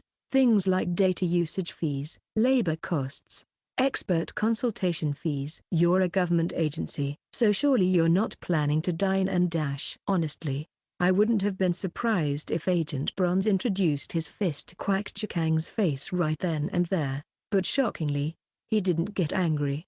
Instead, he stared with quiet contempt and replied, "We did not request any consultation, and the escape method we used was based on our own previously acquired intel." PFFT. Then I guess that makes it unauthorized trespassing, not collaboration. Quack Chakang continued smiling at him. Agent Bronze, silent, slipped a hand into the inside of his jacket. A strange tension crackled through the room. Right. This place, we're standing in the heart of a psychotic pharmaceutical megacorp, and not just any office, but the research team. A simple press of a call button would make Daydream Incorporated's security team come running to subdue the intruders in no time. And since those security team members had long surpassed what could be called human, even these two veteran agents could end up horribly overpowered. In short, we were deep in enemy territory where no concept of societal common sense applied. A chill ran down my spine. This lunatic company wouldn't bat an eye at making a few civil servants disappear and turning them into test subjects. Goo, my back! Exclamation mark. Just then, a groaning voice cut through the tension. As someone stirred on the floor, with deliberate exaggeration, Agent Choi sat up, playing up the drama enough to cut through the tension. Agent Choi. Well, I couldn't stay lying down. I was too scared. What's this about trespassing? I mean, these days even crash landing out of a ghost story counts as unauthorized entry. Huh? Goodness gracious, how's a guy supposed to work under such cruel rules? Agent Choi stood up, locking eyes with Quack Chakang and flashing a cheeky smile. Over at the Disaster Management Bureau, we don't treat people who wander in during a safety inspection so coldly, you know. Right. Daydream Incorporated's hatred for the Disaster Management Bureau didn't stem from anything like wounded pride or jealousy. The reason was far more simple. The government simply did not recognize ownership over supernatural disasters, officially, that is. So, when the Bureau identified a ghost story under Daydream Incorporated's jurisdiction and deemed it solvable, they'd storm in and put an end to it, all under the banner of a safety inspection. From Daydream Incorporated's point of view, the Bureau's more like a disaster that would ravage through and destroy raw material suppliers. Because of this, both sides had even established rules to limit how often their investigations clashed over ghost stories. Otherwise, the number of chaotic reports would have gotten out of hand. Just like this case. I worry we might get a little too aggressive if this keeps happening, don't you think? In other words, Agent Choi was now politely threatening to make their lives hell. And as the veteran members of both factions dueled with words and veiled menace, Agent Bronze, now out of the spotlight, casually turned his head in my direction while pretending to check on the children. Our eyes met, and I read his lips. Stay still. Yes, sir. Absolutely. Zip it and don't stand out. If I got exposed here, the consequences would spiral out of control. Agent Bronze probably thought I'd faked my death and resigned from this company, which was why he was trying to protect my identity. But the truth was far more complicated. I'm not just missing. My identity was officially altered so that, as far as the company's concerned, I'm dead because I'm working undercover as a corporate spy.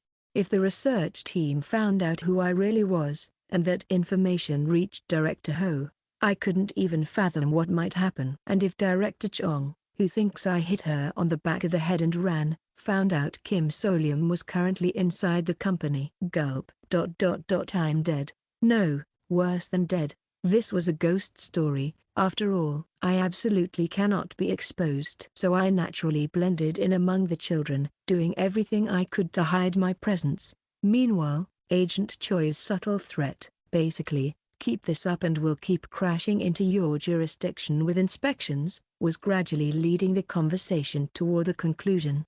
We'll just take the civilians and be on our way. No need for any formal thanks for rescuing your employees. Of course, haha. A clean, diplomatic offer. But, let's not forget, Quack Chakang's a total nut job. Yes.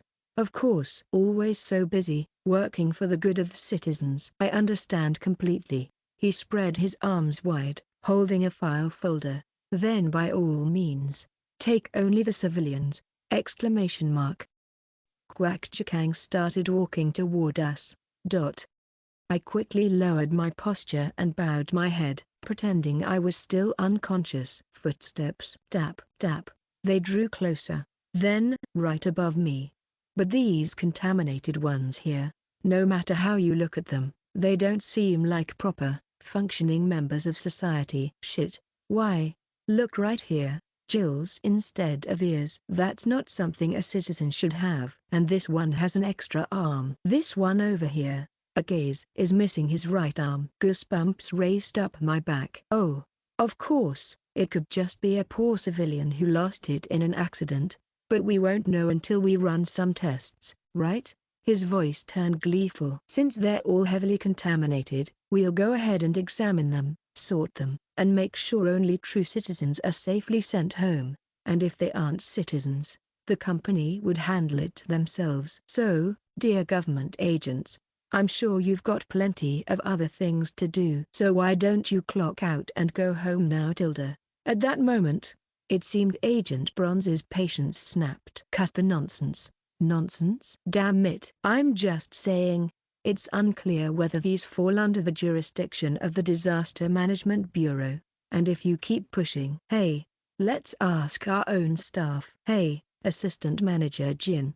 Beside him, we heard Quack Chakang shaking awake Jin Nazol. And then came her flat, annoyed voice. What? Oh, you're up. As an elite team member, do you see these kids as innocent citizens? I mean, seriously, I feel like I'm being treated unfairly here. You feel unfairly treated every single day, sir. But Jin Nazol, seeming to grasp the situation, gave a cold and strategic response. A damning one. They're mer children. Oh. Quack Chakang's footsteps grew animated. Mer children. What a fun. No, fascinating discovery. So in truth, they're not innocent citizens at all. They're something like traitors from the darkness. Just a moment. Agent Choi's voice turned sharp.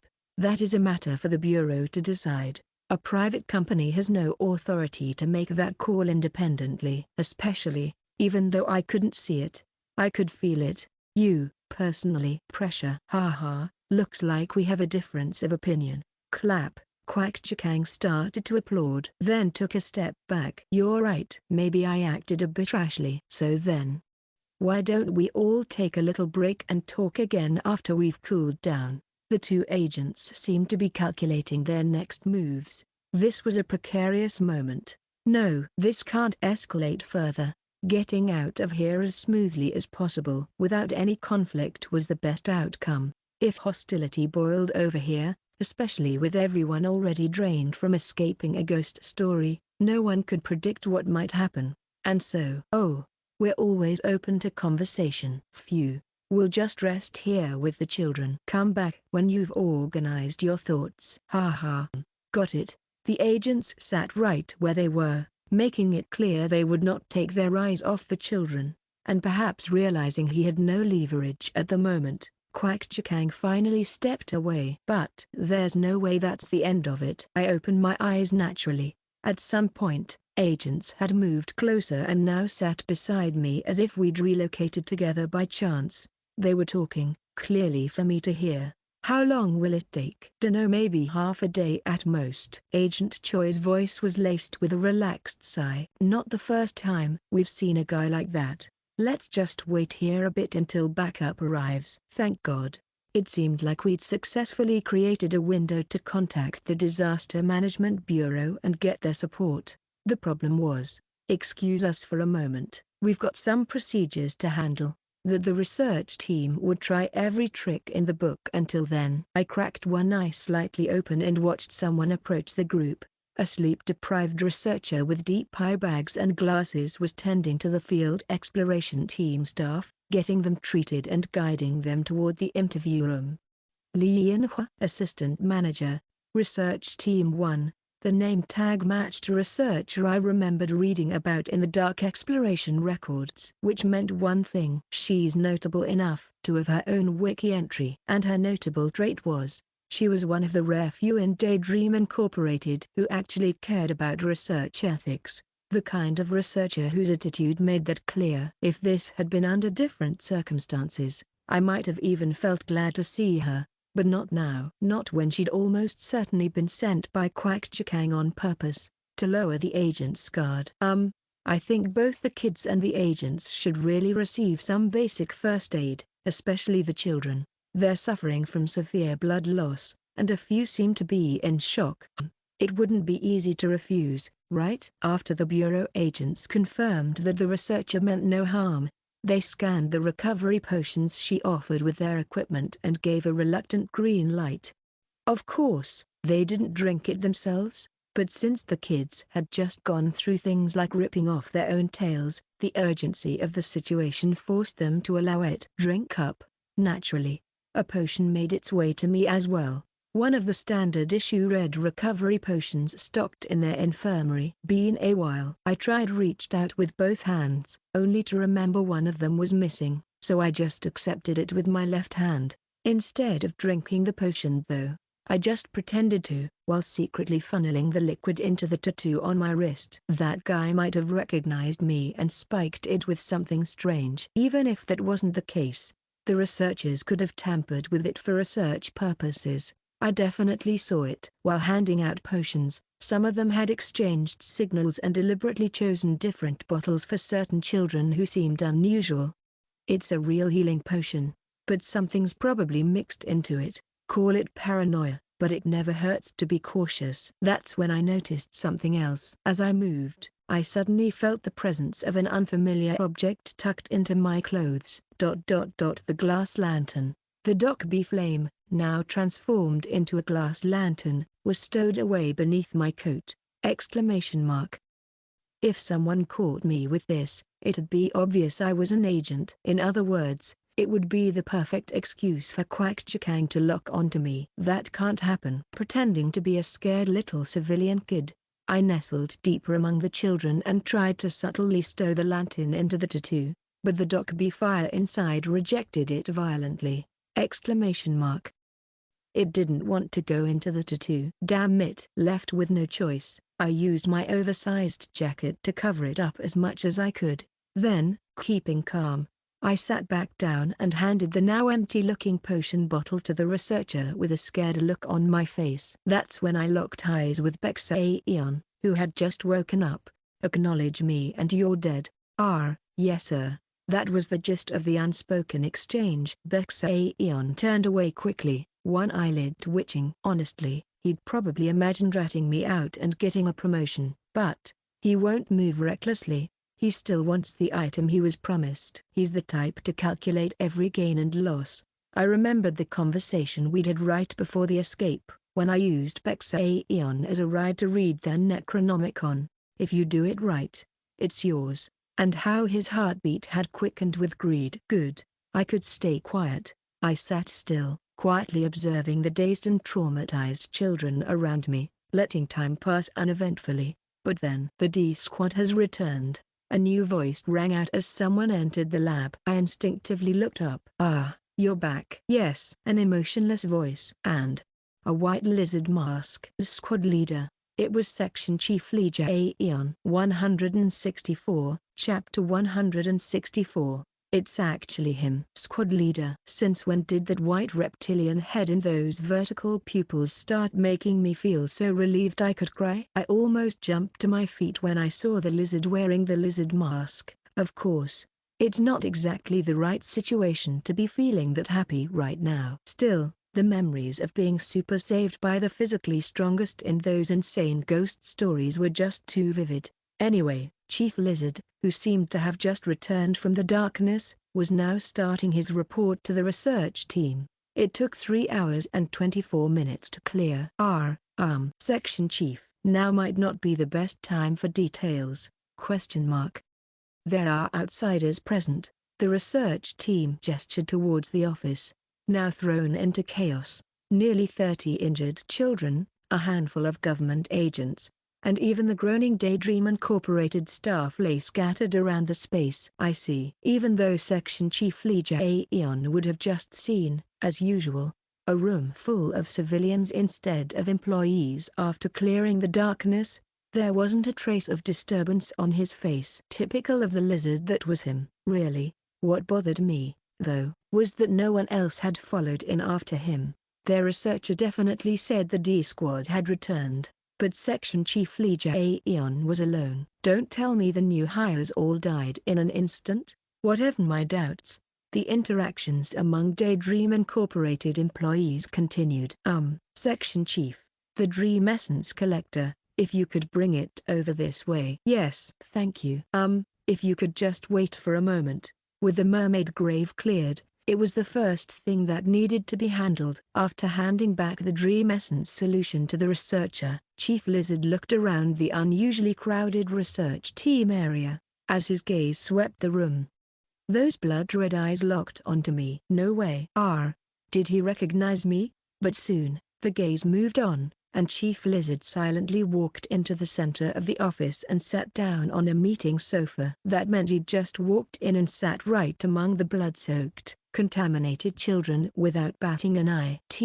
That spot. Even the research team was stammering. His presence was so extraordinary and forceful. You could hear agents whispering to each other. Agent, do you know him, by any chance? The lizard mask? No.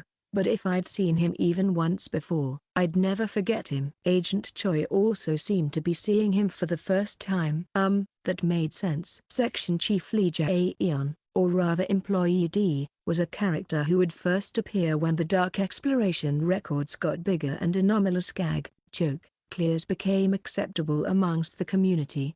You could say his exploration records don't really overlap with Agent Choi's, who was active mostly in the early days.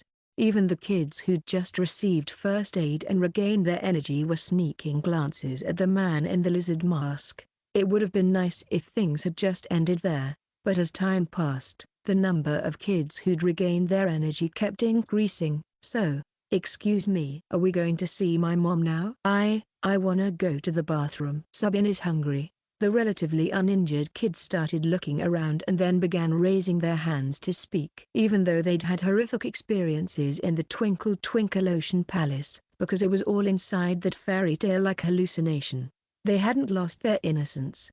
On top of that, being left injured on the uncomfortable office floor, it was impressive the kids had held out this long without a word. I need to pee, but with this, the researchers now had the perfect excuse to lure kids away one by one. Damn it. Any minute now, the researchers would probably start saying things like, let's take you to the bathroom, let's take you to the cafeteria, and try to separate the kids into groups. The agents would certainly stick with them like glue, but the problem was, there would always be some kids left behind, which meant they'd get split up.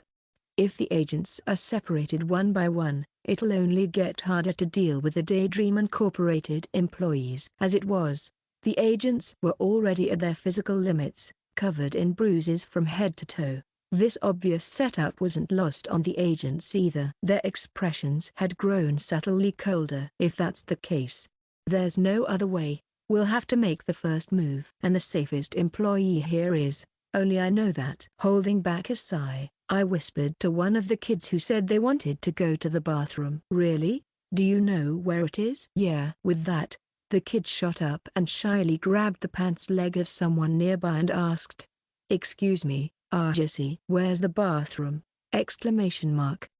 Section Chief Lee Jae-yeon. The lizard-faced man sitting on the sofa blinked and looked back at the child.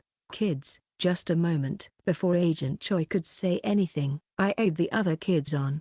Do you wanna go too? Yeah, me too. Kwak Chikang was gone, and all the familiar employees had disappeared for treatment and interviews. On top of that, half my face was still covered in ulcer scars and necrosis, so the odds of anyone recognizing me were extremely low. As long as I act properly, It'll be fine. Blending in among the kids, I went up to Section Chief Lee Jae-eon and asked as much like the other kids as I could. Archie, can you take us to the bathroom? Yes. The kids who had gathered around me looked up at him with shining eyes. Are you going to show us the way? Yes. And as soon as Section Chief Lee Jae-eon stood up, the children finally burst into giggles and clung to his thighs and back. Wow. Only then did I give the two agents a small nod. It was a signal that if anything went wrong along the way, I'd shout and alert them to danger. Agent Bronze seemed to realize that I'd picked the safest employee, and though his expression was complicated, he stayed silent and did not intervene. Let's go. In any case, thanks to this, Section Chief Lee Jae-eon started walking down the hallway with about 6 or 7 children in tow, just like a Pied Piper lizard. And fortunately, there were no other incidents until we safely finished using the nearby restroom. Phew. After helping the children who were too young to use the bathroom alone, I washed my hand with cold water at the sink to try to collect myself. It really is inconvenient having only one hand. And now that I was using this familiar company restroom again, it felt like my mind might float away. I just want to collapse into a bed. Suppressing my fatigue, I finished washing my hand. Section Chief Lee Jae-eon quietly came up next to me. No way was he going to look after me just because I was a child. Mr. Rodier. I almost struck the lizard head with my remaining hand. Anti-eavesdropping equipment is currently active. This conversation will not leak outside. Phew. With a trembling hand, I turned off the faucet and lowered my voice. How did you recognize me? I mean, I don't even have an arm anymore, and my age has changed.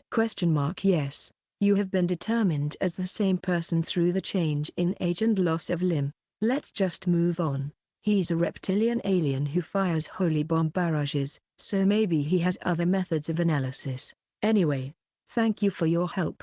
I nearly had my identity exposed to the research team. I see. When we return to the room, please also make sure the children don't get led away by researchers along the way. Yes. The lizard's lidless eyes stared into space for a moment, then returned to me. The children hadn't come out of the bathroom yet, so we still had time for a short conversation. I hesitated for a moment, then asked, "Have you been doing well, squad leader?" I wanted to ask if the new staff in the D squad are doing all right, and if your explorations into the darkness have gone well. There are no new staff!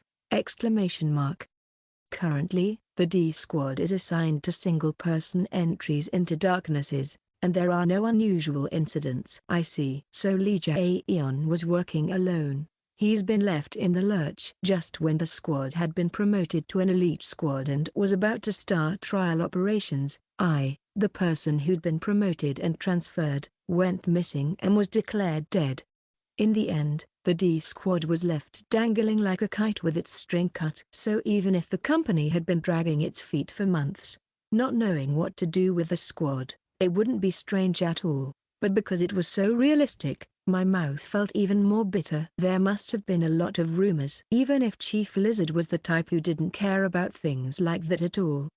Squad leader. I opened my mouth before I knew it. If I make a purchase at the Space Mall, does that help you? Section Chief. Purchases at the Space Mall are not directly related to Section Chief Lee Jae-eon's livelihood. However, the corner of his mouth drew a slightly friendly curve. But it is helpful to us. It was an odd way of putting it. That reminds me of we can help. Somehow. At any rate, I understood that it provided indirect help. If that's the case, do I have to use cash to shop there? No. Then is it possible to barter items? No. Damn it. Then how do I use other payment methods? Use the VIP card. The conversation will end here. Someone is approaching. I processed his sentences one by one. Click. The restroom's frosted glass door slid open and someone entered with brisk steps, coming all the way to the sink. Oh, what fun conversation are you having with the children? Quack Jikang. I showed them to the restroom. Bodily functions. Very important especially for children. Quack Jikang, in a white lab coat, bent down to meet my eyes. Damn it. Feigning fear, I quickly lowered my head and stepped back. Quack Jikang's voice dropped to a whisper, as if offering a secret favor. Want to come with me? We'll have delicious snacks, play on the playground with your friends, and get a good rest. Let's just go with the friends who are here now. Not the others, just you. Especially, I wanna see my mommy and daddy. Of course. You'll get to see them too. This bastard, seriously, done wanna. She's scary and ugly. Exclamation mark.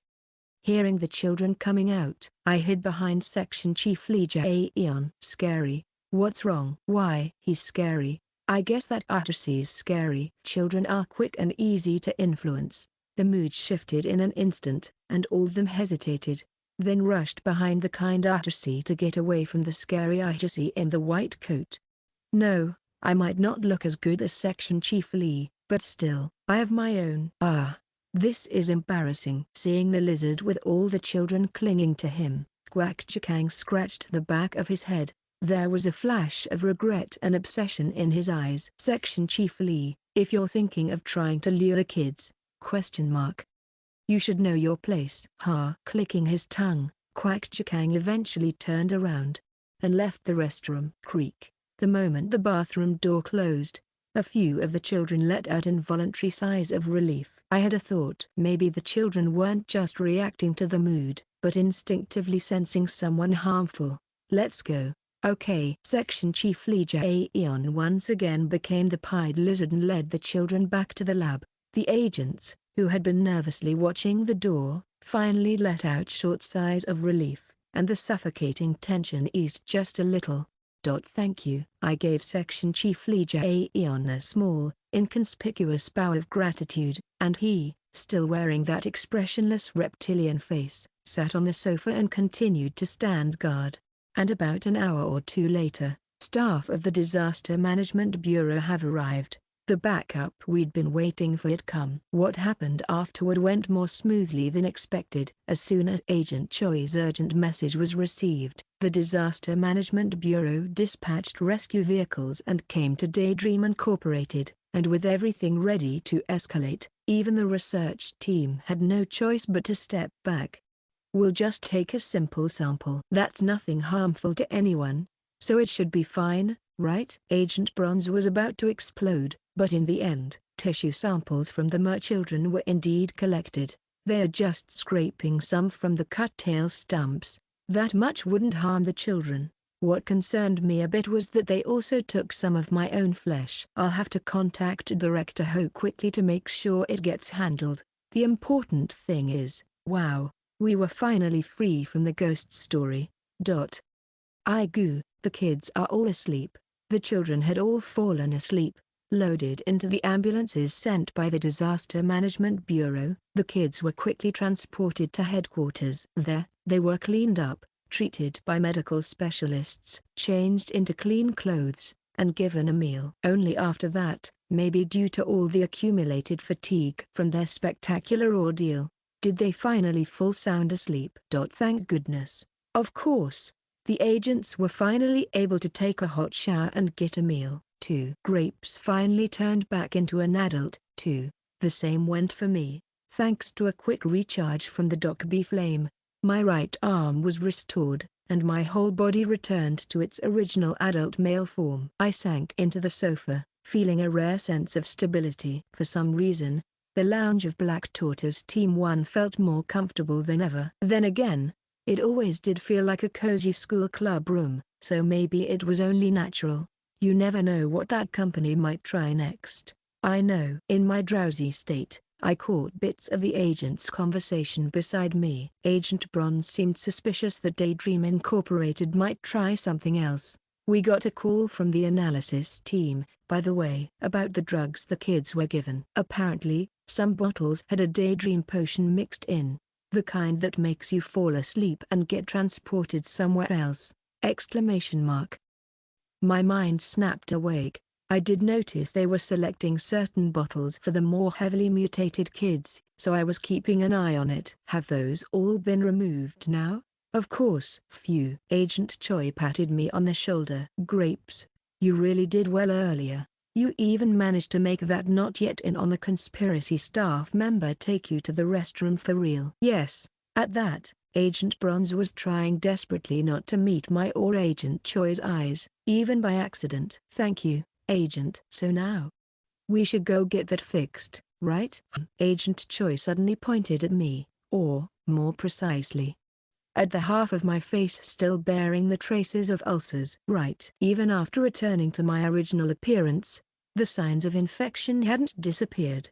It seemed that the mental contamination from being merged with the ghost story had been cured by the conch shell, which was why I hadn't been as conscious of it until now. So if we go to the infirmary, no, there's a faster way than that. Agent Choi stood up. Agent Bronze followed suit from the sofa without a word, and both turned to me with a smile. Let's go meet the elder! Exclamation mark. 165, Chapter 165, The Elder, the person known as team leader of Black Tortoise Team 1. It was also this elder, who, through the window of this clubroom-like waiting area, had played a Docby trick for the agents and sent us into the Twinkle Twinkle Ocean Palace in the forms of children.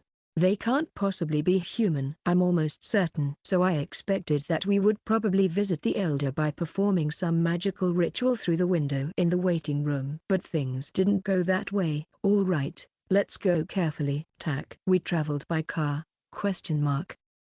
It's not that far, maybe about 40 minutes. Maybe I should just be grateful it wasn't by bicycle. The three agents used, of all things, an ordinary means of transportation, and crossed the city of Seoul toward our destination. That place was Blue Hope Hospital, a white building in a quiet area, a convalescent hospital. From the way the staff were all kind and there seemed to be many visitors, it looked like a very well-managed place. The agents, as if familiar, entered the main entrance without hesitation. We're here to visit Park Hong-rim. Ah, right this way. Going up to the 5th floor, there was a sunlit single room. And there, lying on a bed bathed in the warm glow of sunset from the window, was an elderly person with a peaceful face. If she had her eyes open, I would have thought of her to be an intelligent and kind person. Truly. The elder. Grapesy. Let's say hello. This is our elder. On the table, there was a picture frame filled with messages written on rolling paper, just like in Black Tortoise Team 1's waiting room. Hongrimani, love you so much. Thank you always, leaving a message as your beloved disciple who tracked down and rescued the master of Andong Soju for the sake of solidarity with our Soju-loving team leader, our great leader, our team leader.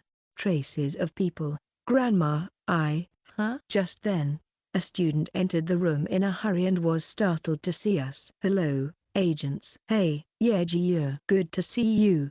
Have you been well? Oh, about the same as always. Now, let's see how our madam is doing. The high school student who seemed to be her granddaughter checked her grandmother's temperature by touching her forehead and then looked up with a smile. She must be in a good mood. She does look well. Ha ha. Oh, Uncle Jekwin, have you been well? Yeah. The granddaughter and the two agents seemed to know each other, exchanging words naturally, then introduced me. This is our new recruit. Ah, nice to meet you. Yes, me too. This was no time to be flustered. I hurriedly bowed my head in greeting, and the student also bowed deeply in return. Then she said, "Please take good care of my grandmother." For some reason, my chest felt tight. I should be the one saying that. I've received so much help from the team leader. Yes, the granddaughter took a deep breath, as if holding back tears, and then smiled brightly. Then, I'll step out so you can greet her. All right. Thank you. Tack. The hospital room door closed, and silence settled in. Agent Choi looked at his unconscious team leader and gently reached out to straighten her hair. Still, the elder did not move. There was an accident. As you know, Grapes, with supernatural disasters, even the slightest mistake can lead to someone dying in the most absurd way, right? Agent Choi's voice grew a bit softer. They say the last supernatural disaster our team leader entered was a real labyrinth, mysterious and bizarre. Just all sorts of strange things happened. He took a deep breath. Her upper body was almost blown away. Exclamation mark. Especially her head. I heard nearly half of it was gone. I instinctively checked the elder lying on the bed. She looked perfectly intact. Yeah, but she looks fine now, doesn't she? Agent Choi couldn't continue, and like me, just quietly looked at the bed. Agent Bronze slowly opened his mouth. Team leader passed the Docby trial and received her own personalized Docby flame lantern. I instinctively looked down at my right arm. More precisely, at the Docby flame that had replaced it. You must want a custom version made, right? That requires a full consecration ritual, which you can't get with this temporary issue. You'd have to pass a Docby's trials, too. Goodness, it's powerful but no easy task. Could it be? So, right now, from the team leader's head down to her upper body, more than half has been replaced by a Docby flame! Exclamation mark. They say the reason she can't wake up is that the Docby flame is already using too much mystical power, so it can't withstand the causal interference of directly manifesting in reality. I looked at the elderly woman peacefully sleeping on the bed, most likely, forever asleep. That's how our team leader became the Elder, no longer just a human, but a supernatural being. A Docby Elder. Agent Choi, who had been staring at the bed alongside me, finally managed to lift his head. He wore a gentle smile, but we know she's always watching over us, in dreams and fantasies. Yes, let's greet her, then. Elder, we came to offer our thanks, and to introduce our new recruit as well. Agent Choi patted me on the shoulder. See? I told you this one would do well. He really did a great job. I'm sure you've already seen it yourself. At this point, I couldn't say I had no intention of joining this team. I wondered for a second if Agent Choi had planned even this, but looking at his soft smile, that didn't seem to be the case. With Agent Bronze's guidance, I stepped upright to the bedside. Hello, Elder, and I bowed deeply and respectfully. I'm the new recruit who just joined. At that moment, Grapesy! Exclamation mark. I raised my head. Everyone else in the hospital room had vanished without me noticing. And instead of sunset, a brilliant full moon shone into the room from the window. There, you did very well. A gentle, softly glowing flame was stroking my hair. No, something with a warmth like flame, but also with a sense of body heat. A fragment of the Elder. Warmth and an image. I blinked. Am I dreaming? Yes. Your weary journey has made you doze off for a bit. Come, sit here for a while. A familiar hand took hold of mine. My eyes drifted closed. Before I knew it, I was leaning against the bed, receiving the Elder's comforting pat on my back. Do you? The words came out suddenly. Do you really think I did well? Of course, you did your very best, and thanks to you, the children came back alive and smiling. That's all because of your efforts, and your good fortune. Don't be so hard on yourself. No one else could have done better than you. Even if you went back, you couldn't have done it better than you did. For some reason, I felt choked up. To be emotionally supported by someone had a power that shook a tired heart. But a suspicion came over me. It feels like she knows my real identity. I'd felt it in the previous conversation with the Elder, too. She seemed to know all about the items I had. Maybe it's because this is a dream. She must already know about me. Then, maybe, is this also a ploy to make a spy let down their guard? Rather than suspicion, it was a strange feeling, closer to disappointment. Like realizing your grandmother had some hidden motive for being so kind to you. And anxiety. And really, who in this world has no secrets? Who is without fault? Once again, the hand patted my back. The important thing is to always keep a little light burning in your heart. If you ever realize, I've lost my way, then sometimes you need to check your footing so you can turn back. Thank you. I steadied my breath. Yes, I've become an old woman for whom it's hard enough to know even those in my own care. Life is so complicated, with all its quarrels and troubles. I don't really understand much of it. It was a gentle way of saying she wouldn't reveal my true affiliation to the Disaster Management Bureau, or about my suspiciousness. The hand patting my back lifted away. There was a hint of excitement in the gesture. But the elderly have their own kind of wisdom, you know. And they have gifts to give, too. Before I knew it, I'd sat up and was perched on the edge of the bed. As always in dreams, the context had shifted, but it didn't feel strange because this was a dream. And this gentle request as well. Take your trinket out of your pocket, would you? Before I knew it, I'd taken the item out of my pants pocket, a round accessory marked with an X, memorial popsicle. the item that let me read there, displaying past memories concisely as text, but it had cracked, so I hadn't been able to use it anymore. Ah, I remember this. All the kids put these on everything these days. The administrators must be so upset. The Dockerbites didn't even throw a party for 8 days just to make one of those.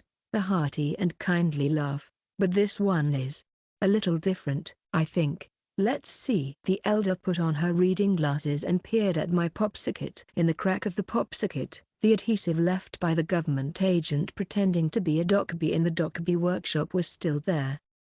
He said that adhesive would set within a month. But even though a lot of time has passed, it hasn't changed at all. I see. Since that fellow wasn't a real Dockerby, just a human in disguise, it's no wonder he didn't know. That person is more of a strange creature, but it looks like they were imitating something from our workshop. But if you treat something made by street riffraff like a knockoff, things just won't work out. The elder infused the popsicle with fire! The popsicle, which had been burning brightly, suddenly sparkled as if all the old grime was scrubbed away, and the crack disappeared. There you go, it's now properly bonded! Thank you. But the important step isn't finished yet. You have to make a wish for what you want it to become! Come to think of it, I'd heard that at the Dockerby workshop, too. Wish for what form you'd like it to take. Then, it'll transform into a splendid trinket. But things had been moving so frantically that I'd barely paid attention to that part. This time, I'll try to be conscious of it. I politely put the popsicle back into my pocket. Thank you. Grapes, you really are so polite.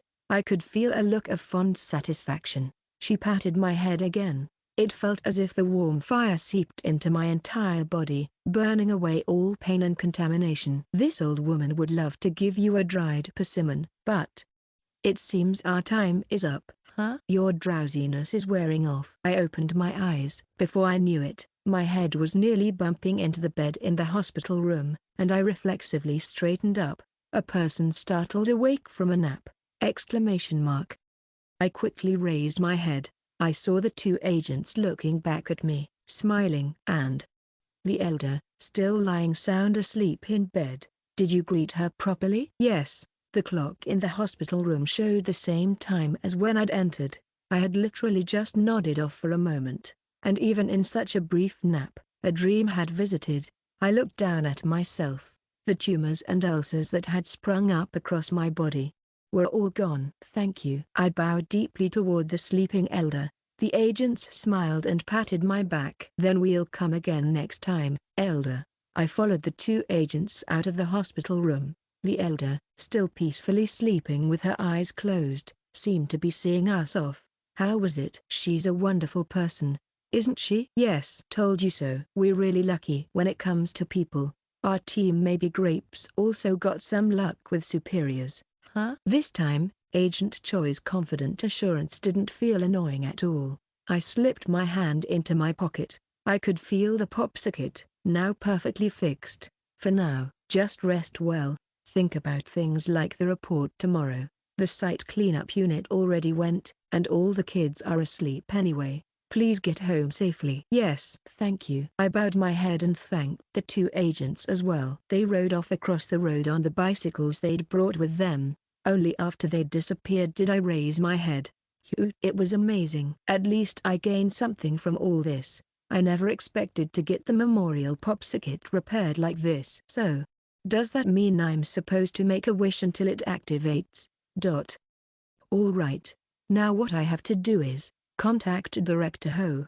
I have to clean up the mess that broke out at Daydream Incorporated. This is seriously making me want to cry. Didn't Agent Choi just say I had great luck when it came to bosses? I don't think so. Please. I squeezed my eyes shut and picked up my smartphone. Please let this get cleaned up quickly. Hey, I don't think this rumor is going to be contained. Agent Choi smirked as he slapped his director junior on the back. Ryu Jaekwon held back a sigh and half-heartedly dodged his hand. It's dangerous, sir. I'm a bicycle master. After telling Agent Grapes to rest up, they headed back to HQ to file their report, just the 2 of them, chatting as they rode their bikes. What do you mean? The rumor can't be contained. What else? It's about grapes! Exclamation mark. They'd gone out for a regular rescue in a supernatural disaster and managed to save every single child, and might have even ended the disaster itself. And to think, this miraculous achievement happened right after a new recruit joined the team. When coincidence repeats twice, it starts being called skill. And if this new recruit had even just completely ended a supernatural disaster while working with the site cleanup unit before, then the probationary period for new recruits doesn't matter anymore. His aptitude score just blasted through the ceiling. Congratulations on your assignment to Black Tortoise Team 1. Ha ha ha. Ryujekwon pressed his fingers to one temple. The one saving grace was that the Disaster Management Bureau was generous when it came to investing in equipment for talented people. Maybe things really will get safer. At this rate, it seemed like even a custom Dokkaebi flame lantern wasn't far off. If not, at least Grapes would be able to get some more gear. The only concern was whether he had attracted too much attention. Let's hope the rumors don't get exaggerated in some weird direction. He decided to keep an eye on things. Ryujekwon sighed and pressed down on his bicycle pedals. Let's go, Jekwon. For reference, this speculation was taking place in a completely different direction within a different faction. At the same time, in an office at Daydream Incorporated, Lord Cat Bang, an employee from the field exploration team, wearing a pony mask, banged on the table and conducted a vivid interview with the research team. The great Lord Cat was in that darkness, the all-knowing, all-powerful Lord Cat. For reference, the research team was in total chaos. It was because the mermaid grave, which used to yield only C-grade dream essence, had just produced B-grade or higher essence. A crazy anomaly, and to make things worse, the Disaster Management Bureau had spirited away all the mer-children, and the agents had dashed off in a hurry. So, now lacking research material, the research team was furiously extracting every possible statement from the field exploration team members who had entered at the time. And this is what the testimonies had in common. It was a monster. A monster. Please, save me. I don't know. The letters I saw, were they really there? Maybe I was just seeing things. I was terrified, but I did my best for the clear. The great Lord Cat is watching us, letting us out. We have to save the children. Multiple employees have reported observing an anomalous entity manifesting as a black cat, hereafter referred to as the Black Cat. Documented effects include induction of panic and madness, brainwashing, physical transformation, causal distortion, reality manipulation, and collective mind control. These abilities exhibit anomalous characteristics that are not currently explainable by conventional means. Yes, it did help with the clear this time, but I don't know what might happen if we meet it somewhere else. Attempts to determine the entity's objective or intent have been inconclusive. Certain field exploration team personnel reported that the entity appeared to be attempting to seize control of the ghost story, C-1642. However, these accounts are classified as unreliable. Notably, the prevailing hypothesis is that an entity of greater transcendence than C-1642 irregularly intervened within this instance of darkness. This hypothesis is considered highly plausible. I want to avoid it as much as possible. Accordingly, the entity designated as the Black Cat has been assigned a unique darkness identification code designation. Terway 1845. And so began the real chaos. 166. Chapter 166. The very night I escaped from the mermaid grave, I was able to meet Director Ho immediately at the usual Fox counseling room's waiting area. And goodness, you must have had a rough time, Solyumnim. Don't worry about the bodily tissue that was harvested from you. I'll recover it right away. Yes, thank you. The conversation was wrapping up much more smoothly than I'd expected. Is it really this easy? Honestly, even though it wasn't my fault, and this wasn't even a routine report, just the fact that I was having an emergency meeting with a director at my rank was enough to make me break out in a cold sweat. But Director Ho listened to my story with great interest, and even clapped his hands in delight. The only moment he indirectly showed any discomfort was just once. So that's why the Disaster Management Bureau's support team ended up coming all the way to company headquarters. Shit. I'm not complaining to you, Solyumnim. It's just, they're such a hypocritical group, all surface and no substance. I instinctively feel uncomfortable getting too close to them. And this from someone who planted a corporate spy in there. And honestly, personality-wise, aren't they on a completely different level compared to Daydream Incorporated? Shouldn't our company at least pretend to have some self-awareness? It was almost bizarre, the level of revulsion he showed toward the Disaster Management Bureau. If my personal feelings made you uncomfortable, I apologize, Solyumnim. Not at all, sir. In any case, the conversation itself flowed smoothly, and Director Ho brought things to a gentle close. In any case, please don't worry about this sort of issue. If anything comes up, just let me know anytime. And then, is there anything else that's bothering you? I'd been waiting for this. The mood's not bad right now. And we were alone. You have to ask while you can. As I poured some more hot water into Director Ho's green tea, I spoke. It's not exactly discomfort, but there is something I'm concerned about. Please, speak freely. Director Ho nodded with an expression that said, I'm so sorry you have a concern. So I explained. There's a darkness I need to enter as soon as possible. About Cheerful Theme Park. I didn't specifically mention the blue mascot there, but since getting marked by strange beings during ghost story explorations was pretty common, Director Ho would have easily understood the situation. I nearly died, but when I promised, I'll come back next time, it let me go. My follow-up explanation made sense too. At the time, I'd still been working for the company, so naturally I thought I'd be able to re-enter Cheerful Theme Park whenever necessary. But after things turned out like this, I couldn't get in anymore. You were the one who assigned me this spy job. And from what I knew of Director Ho's personality, this level of request would be no problem. Cheerful Theme Park, huh? Director Ho beamed. Don't worry. I'll arrange for you to be able to visit as quickly as possible. As expected. Thank you. I was really worried that if I couldn't get in within a month or two, personal complications would make it impossible for me to keep doing my job. I nodded seriously. Thanks to your help, Director, I'll be able to focus on my work without worries. So please make it happen within a month. If not, I might drop dead, spy or not. I trust that message got across. Of course, it'll be ready soon. Don't worry. He was so refreshingly decisive in matters like this, and it was comforting because he's competent, maybe. He's actually not a bad boss at all, as long as you don't hit his berserk button. Maybe the only reason I've had a hard time is that I was always assigned to jobs that made me dance on that crazy button. For the first time, I could relate to what the section chief from the review team once said. Director Ho is actually a pretty decent superior. Thank you. With that, the emergency report began to wind down. Director Ho would soon say he had to head back in and get up from his seat, and I was about to see him off and get ready to leave quickly. Oh, by the way, there's something I wanted to ask you. As he was just about to stand, Director Ho gave me a scrutinizing gaze. You haven't been using the Fox counseling room, have you?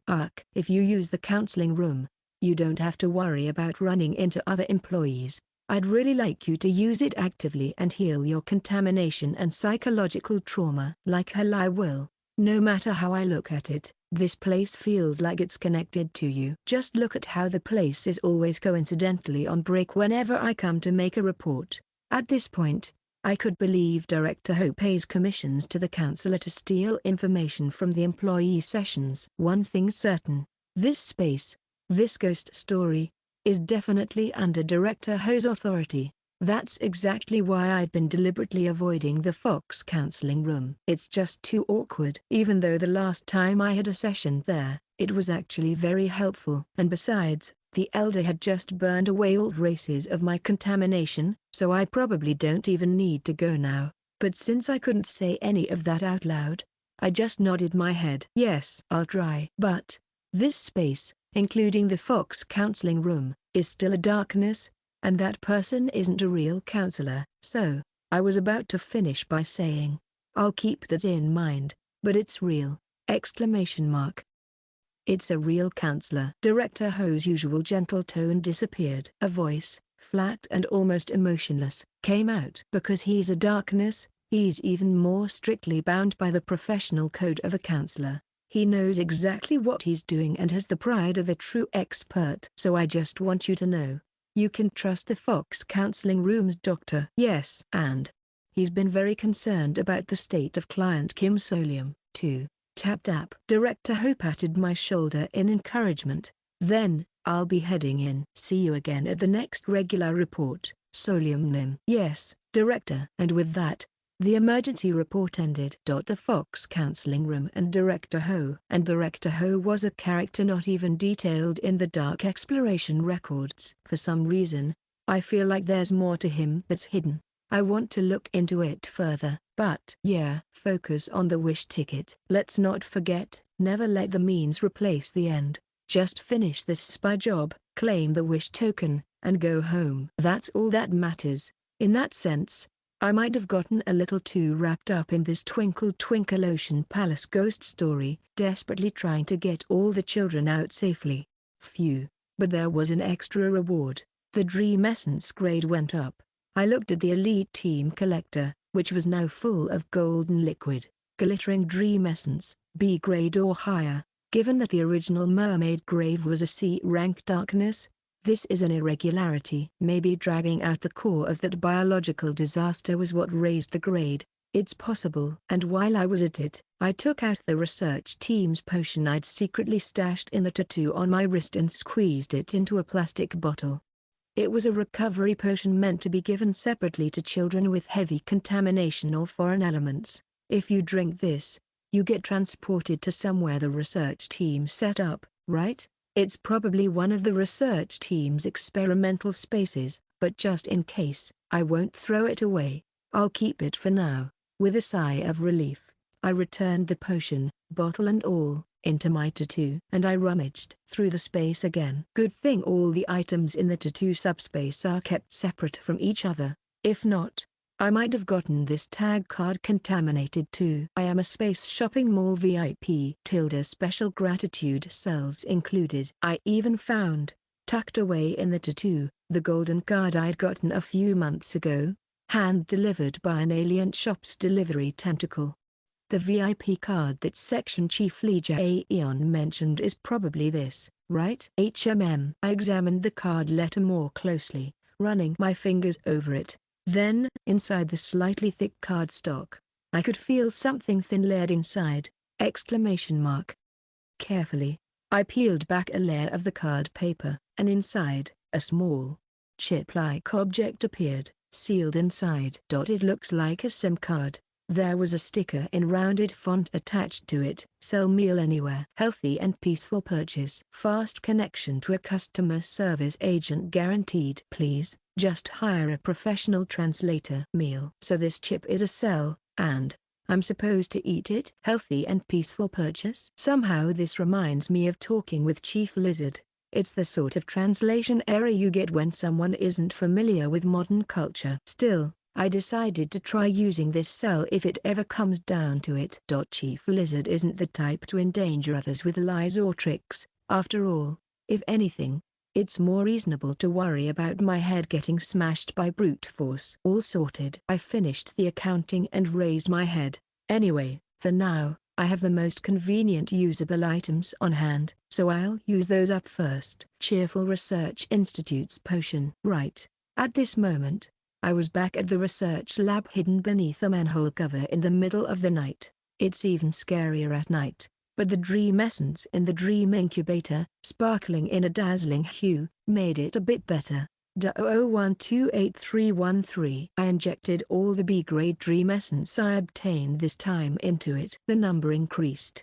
0014326. So, a B-grade is about 15 grand or so. You could say it's equivalent to a bottle and a half of a potion, but there's actually a catch here. The cost is different depending on which button you press. The first one I drew cost 10,000 points, but the second one was 20,000 points. It might depend on how many stars it has. The first one I drew, Detective Syrup, had 3 stars, and the next, surprise syrup, had 4 stars.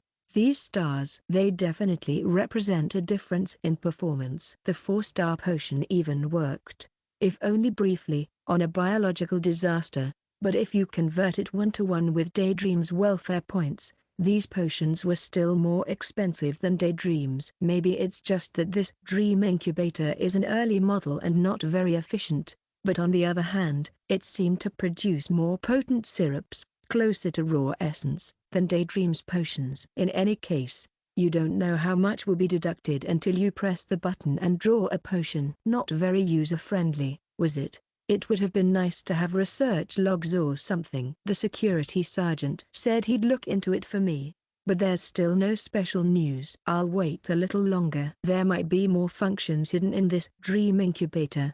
Anyway, since I've been using it quite usefully, I decided I'll visit every week to collect a potion. And now, the time to choose. There is a way to safely draw a potion whose effects have already been verified. But maybe it's better to be more prepared before entering the theme park. If I can verify the effect, it's better to do so quickly, while I have the chance. Who knows if there are even more useful ones. For now, I'll use all the means available to me to pick out the most useful one. Association and reasoning. With that in mind, the button I chose to check this time is the one that, compared to Daydream Incorporated's potions, is the most expensive and has the best effect. Clatter. Good. At the same time that 30,000 points were deducted, a small glass bottle filled with syrup emerged from the dispenser. I took the shimmering teal liquid, disguised syrup for kids. Green grape flavor, an expensive potion. Bullseye. The next day, I took a whole day off, just as the agents told me I could, and only went into work late the following day. Agent Grapes, thank you for your hard work. And, thankfully, thanks to the members of Black Tortoise Team 1, who had already finished almost all of the situation report, I was able to wrap up the Twinkle Twinkle Ocean Palace work with just a few simple answers. Thank you so much, I could cry. I received all sorts of compliments from the agents, and then good news, too. They've already found the guardians of more than half the children!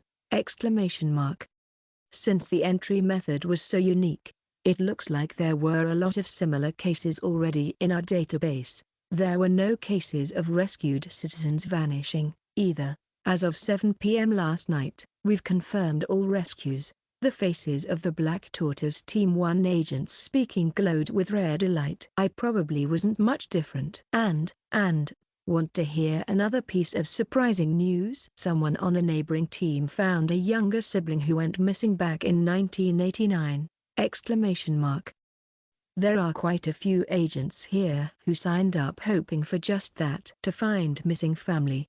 Thanks to you, that agent finally got to see their years of searching rewarded, and can sleep easy at night, together with their family. So, how do you feel? How do I feel? An agent who joined here after searching for their sibling for decades. Someone who, after finally learning where their sibling disappeared, couldn't rescue them because of distorted time. To hear that person finally found their sibling, safe and sound? My God. A powerful, overwhelming wave swept over me, like a chill running down the back of my neck. This isn't just a sense of accomplishment. So this is why people do this work. It was dangerous. If I'm not careful, I might actually start working here with a real sense of duty.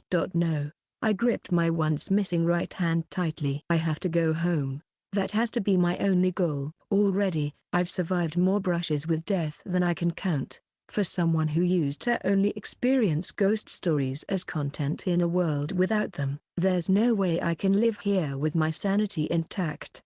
The end and the means to reach it. I must not confuse the two. I took a deep breath and tried to calm my heart. But my excited heart didn't completely settle. Anyway, really, you did a great job. Agent Choi, who had been listing off rewards that fit a successful investigation, smiled and patted me on the back. Oh, Grapes, you're still in your rookie period, so you have to move on to your next assignment, right? Yes, they'd assign me to a different mission. All right, I've kept you too long. Good luck with your work, Tilda. I parted with the waving Agent Choi and followed behind Agent Bronze. Thankfully, He didn't try to recruit me to the Black Tortoise team again. Good. Being on a dispatch and rescue unit. I don't think I could keep doing this kind of work. Not emotionally. Suppressing a sigh, I walked after Agent Bronze, and the place he led me to was Preliminary Investigation Unit, White Tiger Team 2-1. This was the team Go Yeon-jun was on. Solium said. As soon as I entered the office, one delighted Go Yeon-jun jumped up from her seat when she saw me. Reflexively, I glanced at Agent Bronze. He was smiling, albeit faintly. It seemed he had specifically arranged for me to join this team, out of consideration for the fact that we knew each other from Lucky Mart. Today there's no fieldwork, so you don't need to work in pairs with anyone. You can just work in this office. If you have any problems, come find us in Black Tortoise Team 1's waiting room. Yes, thank you. I was truly grateful, and the fact that it wasn't fieldwork made me feel even more at ease. Today is a bit of a breather. Of course. I'll do my best to show I'm someone who fits right in with the Preliminary Investigation Unit. After bowing my head to the departing Agent Bronze, I entered the office with Go Yeon-jun. It looked just like a clean, standard office, and was still pretty quiet. Everyone else is out in the field right now, so I am the only one here, but when they get back, we can greet them together. Yes, understood, I added, with a hint of hope. I look forward to your guidance. Who knows, I might end up being officially assigned to this unit and working with you. Question mark. Go Yeon-jun somehow railed off at her answer. Why such an ominous reaction? Did I do something wrong? No, it's not that. Go Yeon-jun made a mysterious expression. It's just, being too competent is. Well, it can't be helped, I guess. Pardon?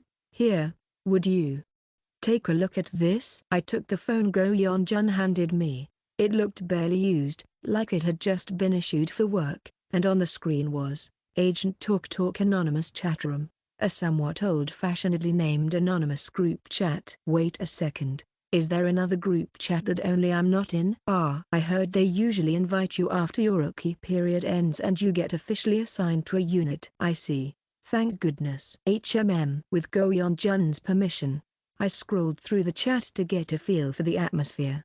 Sudden fortune vending machine appearance in Socho Dong. On call agents, please check. About the swamp Borgil, is it actually okay to just leave it alone if it's not working? Yeah, it's fine. It'll be reflected in the rulebook next month anyway. Lunch menu XPLS. The atmosphere's more laid back than I thought. It looked like a group chat where agents would ask each other for advice when they were stuck or in a bind at work. Given the frequent solo and shift work, it made sense to have a place to share information. Since it wasn't like a certain company's deathmatch, survival-style competitive structure, the atmosphere was better, and useful tips seemed to get shared more freely. Come to think of it, I think I read about this in the 2. That made it feel a bit familiar. I nodded inwardly as I scrolled. It might actually be fun to get invited here at least once.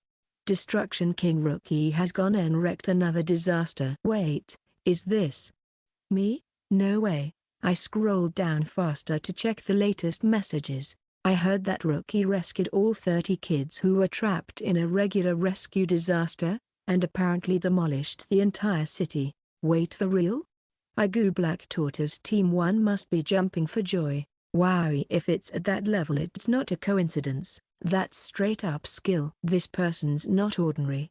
Might be the first since team leader Hong joined, isn't it? I wish to be friends. Sir, any chance you're interested in Black Tortoise Team 3? We'd treat you right. Honestly better than that Choi from Team 1. Noonam, I'm here too. No. And the group chat was summed up in one conclusion. We've got someone ready to go all in for dispatch and rescue, Youngest team leader, hope you make it ~, please. Anyone, save me. Note/S1, White Tiger, one of the 4 gods of East Asian mythology, representing the metal element, the directional west, and the season of autumn. Among the representative gods, it is revered as the protector against bad fortune and evil beings.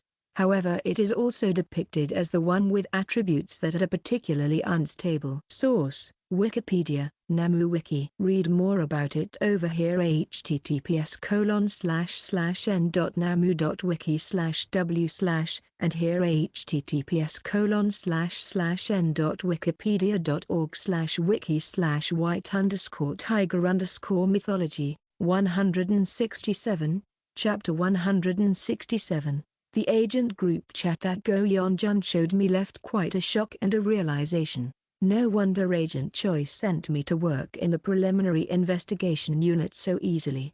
Was it because my transfer to Black Tortoise Team 1 was already decided? And Agent Bronze's consideration in sending me to Go Yeon-jun's team today, was that actually because today would be my last before officially joining the dispatch and rescue unit? Not fair.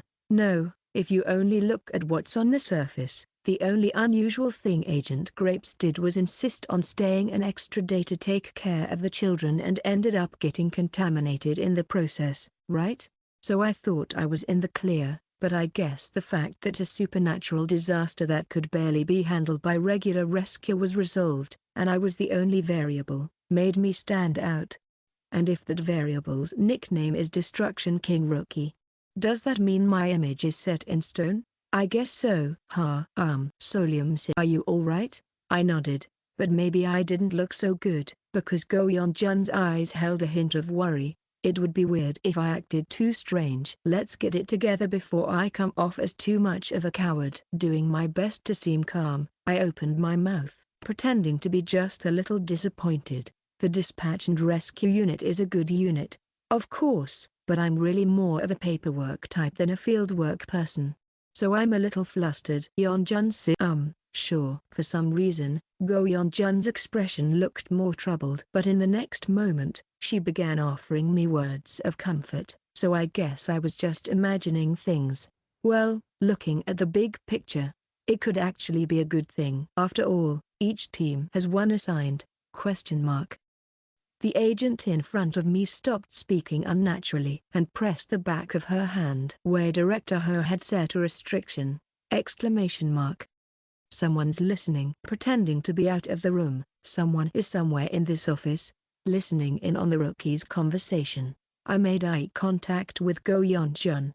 Don't panic. She was probably going to say something like, each team has one assigned person to balance it out, so it's good. I picked up the conversation smoothly. Yes, each team has its strengths, so even if I do end up going to the dispatch and rescue unit, I'll do my best. Yes, let's do our best. Fortunately, the conversation ended naturally. We both raised our hands like fresh rookies and did a fighting pose together. After that, Go Yeon-jun naturally shifted the topic to explaining the work of White Tiger Team 2 in the preliminary investigation unit. Later, we pretended to be surprised as we saw an agent yawning and standing up from under a desk in the office. Agent? Sorry, I just closed my eyes for a bit. You're both rookies, right? Looks like you've already gotten close. Do your best. I'm off duty today. Yes, thank you. After giving us a warm look, the agent left the office. I let out a sigh of relief inside. Nothing to get caught on. It didn't feel like surveillance so much as just finding a couple of rookies cute and were curious, wondering if a sunbee could help. Still, we should be more careful. Director Ho's restriction really did help. From then on, Go Yeon-jun and I didn't mention any related topics, focusing on PC setup, and before long, the agents returned from their field work. We're back, Yeon-jun said. Team leader. I stood next to Go Yeon-jun to greet them. The team leader of White Tiger Team 2 had a very hearty impression, and laughed loudly when he saw me. So you're that. The new recruit. Did he just almost call me Destruction King out loud? If all these people were in that group chat, my nickname might be truly irreversible now. I never thought I'd say this, but being a supervisor at Daydream Incorporated was less embarrassing than this. You just got back from a big rescue mission the other day, right? I heard you did a great job. For today, relax, do nothing special, yeah? Just observe what kind of work the White Tiger team does and then you can clock out. Alright? Thank you. I almost ruined the character I'd been building. Pretending to be timid, I bowed my head low, resisting the urge to go full MZ crazy like I did at Daydream Incorporated. Now, for today, you can work at Agent Mint's desk, since she's off. So I sat at the desk of an agent who had the day off, and got a quick briefing on work from the person in question herself, Go Yeon-jun. Phew, the work you'll be doing today is ghost story research. But it's not field work. You'll be working on the PC, and if you can also learn how to do the documentation afterward, that'd be great. Will you be teaching me, Agent Mint? Yes, I've been handling this kind of work a lot lately. Go Yeon-jun seemed a bit conflicted, then added, that, well, the agent who went into the mart with me. After that unexpected incident, I've been given mostly paperwork since then. A rookie like her almost drowned and died, so they must have pulled her from fieldwork for a while. Of course, Go Yeon-jun was already had similar work experiences from Daydream Incorporated, so it seemed she'd quickly cut off that agent mentally and recovered. In this place, too, they'll probably have her back in the field within a month. Still, if she were to continue to handle paperwork, she might get a natural chance to access the Disaster Management Bureau's secret archive in Gangwon-do someday. I'm jealous. I wanted to take that route, too.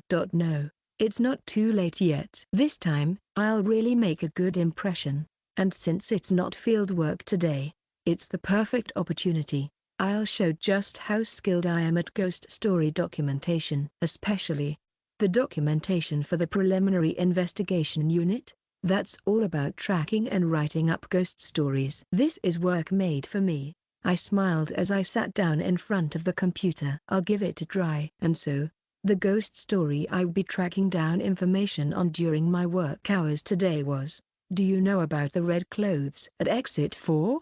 It's a ghost story that originated from one particular internet post. Modern-day internet is little more than an incubator for urban legends. All sorts of nonsense, rumors, and ghost stories run wild, and with truth and lies hopelessly tangled, things spread from mouth to mouth, or rather, from post to post, from video to video, because people spin stories in whatever way fits their worldview best. Whatever way is most interesting, entertaining, or believable to them. And through that process of mutation and regeneration, some stories end up with extraordinary lifespans. Even though they clearly started from a lie. For example, like this very ghost story I'm investigating now.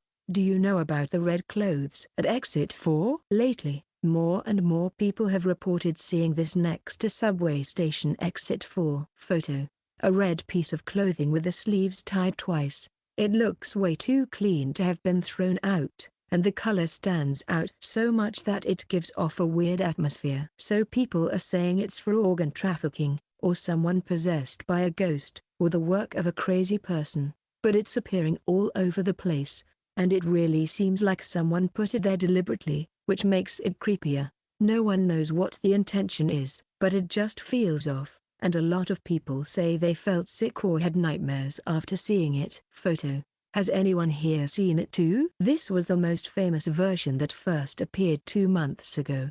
A ghost story about spotting something suspicious and eye-catching at subway Exit 4. It's a report that blends the chill of encountering something strange in a mundane place with the horror born from imagination. It quickly spread through all kinds of internet forums and social media, with similar reports popping up everywhere. And now, 2 months later, the urban legend has become genuine fear. Do not touch the red clothes at Exit 4. More and more people are testifying that it's a shamanistic ritual bait. They say it's meant to attach a ghost to anyone who touches it.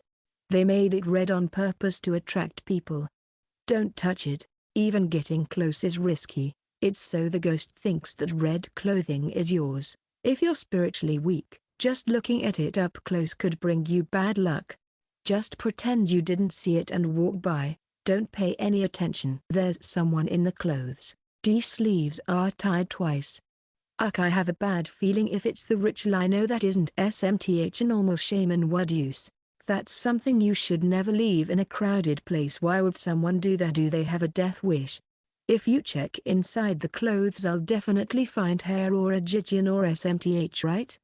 But if you touch it to check, you're an idiot. TN. Jijian equals shamanistic talisman paper. These are just what I found and captured. And the clincher is someone actually found hair and paper inside the clothes. Photo. I don't know what this is, but it feels so wrong. Everyone, be careful. And the most upvoted comment was this. Someone told me the person who checked out the clothes in that screenshot hasn't been heard from since. Seriously? Crazy. It's true. Apparently they sprinkled salt and even did a ritual or SMTH like that, and even posted proof that all the salt was burned up, but after that there's been no word. FK, that's scary as hell. Even more chilling and eerie testimonies have surfaced, and comment sections and quote threads everywhere turned into a madhouse. There's even rumor that the person who disappeared was reported dead.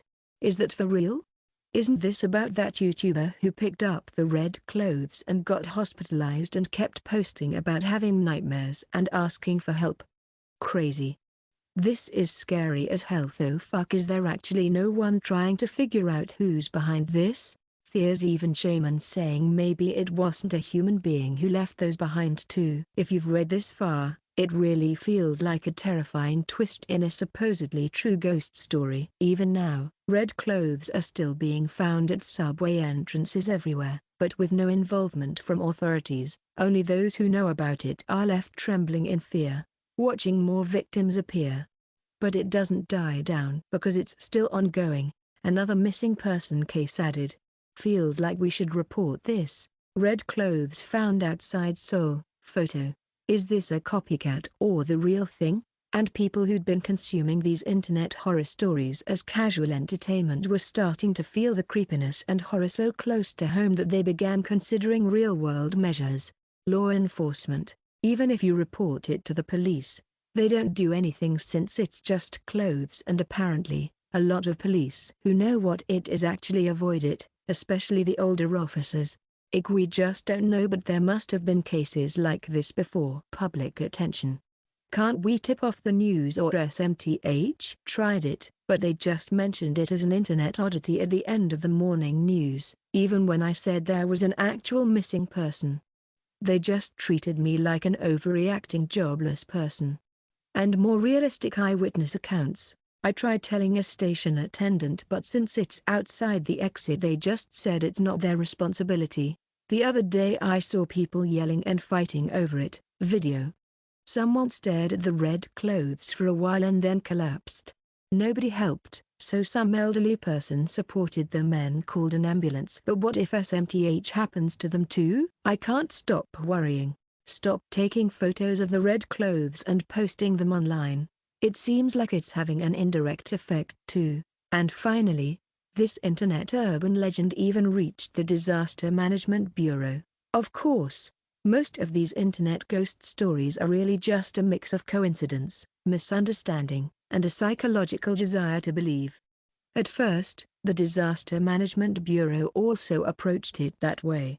The problem was an agent who witnessed the red clothes at Exit 4 attempted contact and sample collection. Afterward, they lost consciousness and were in a coma for 5 days. Symptoms of sleepwalking. Hostile reaction from their Docby flame. After regaining consciousness, they could only repeat, "I have to wear the red clothes." Afterward, that agent jumped to their death. This confirmed that the ghost story was real. And all the rumors spreading online, they were all true. The agent has been stabilized throughout memory erasure therapy and is currently hospitalized. There is now discussion about registering the red clothes at Exit 4 as a supernatural disaster. More case studies needed. And so, Agent Grapes, was put in charge of collecting various stories about the red clothes at Exit 4 from the internet. Honestly, it's basically a given that it'll be registered.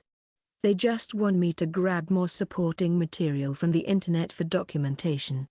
It's a bit spooky and creepy, but compared to fieldwork, it's really just at the level of reading ghost stories, a true training/rest day assignment for a rookie. However, I can't just stop there. Didn't I say it? I'm much better at paperwork and organizing internet ghost stories into documents. That's my specialty. 1000%. I'll show you all exactly what I can do. With a grin, I put my hands on the keyboard. 168. Chapter 168. Go Yeon-jun glanced at her colleague sitting beside her. Kim So-lium, typing rapidly on the keyboard while staring into the monitor, looked easygoing with his tousled hair and glasses, a style crafted for this undercover work. True to that image, he usually presented himself at the Disaster Management Bureau as a timid new recruit, shoulders hunched, gaze averted, projecting a passive persona. But right now, the eyes behind Kim So-lium's glasses, as he looked at the computer, were filled with certainty and composure. It was the same person she'd seen at Daydream Incorporated. That relaxed hair unique to those with keen insight and long vision, the so-called composure of someone in the know. Is he that immersed in his work? For a moment, this person's original attitude was showing through. He said paperwork was his specialty, and it didn't seem to be a lie. A deceiver? Go Yeon-jun regarded her colleague, who had become a supervisor not even 1 year after getting hired, the top recruit in their batch, with complicated feelings.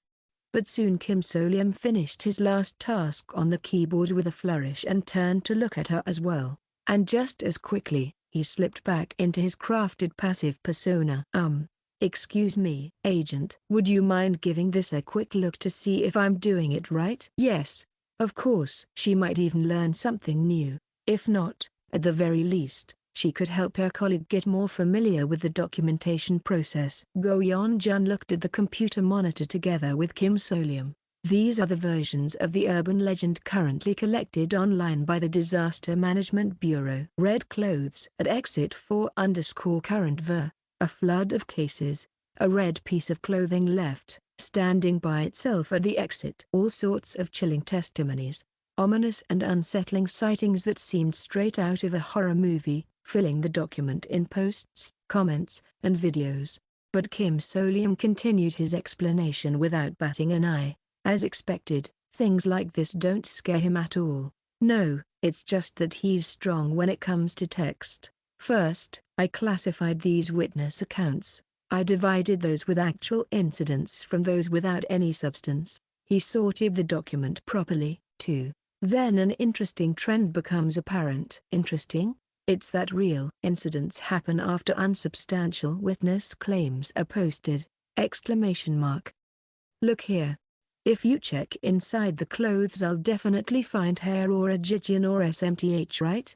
But if you touch it to check, you're an idiot. And indeed, hair and paper were found. Kim So-lium included the comment from the person who discovered the hair and jijian in the red clothes. Next, there's the issue about the whereabouts of the person who found the hair and paper. Someone told me the person who checked out the clothes in that screenshot hasn't been heard from since. This comment wasn't posted after the disappearance. The news of their disappearance spread after this comment was posted! Exclamation mark. Go Yeon-jun's face hardened. It's just like what had happened at Lucky Mart. The order is reversed. Yes, that's the nature of ghost stories. Kim So-lium gave a faint smile. When you focus on this kind of trend, and then look at the ghost story again, you can start to see a larger pattern emerge. Kim So-lium clicked on another document. Red clothes at exit 4_base ver. This is a version from 3 months ago, when the rumors about the red clothes were running wild. So there are theories that it's an organ trafficking marker, or someone possessed by a ghost, or just some mad person's act. All sorts of talk, but none of the things in here ever actually happened. Do you know why? Go Yeon-jun fell into thought. Because there are too many, so if one thing is realized, it contradicts another? That's right. Kim So-lium smiled faintly. And one more thing. I think it's because there hasn't been a single speculation that people completely believed in! Exclamation mark. There were just so many speculative statements, and hardly anyone spoke as if making a definite conclusion. There were lots of rebuttals too, so none of it was enough to be treated as an actual incident, because there was no evidence. That's right. To put it another way, they just weren't convincing enough. Kim So-lium clicked his mouse again, but then, all of a sudden, such a story appears in the comments. A sufficiently convincing story.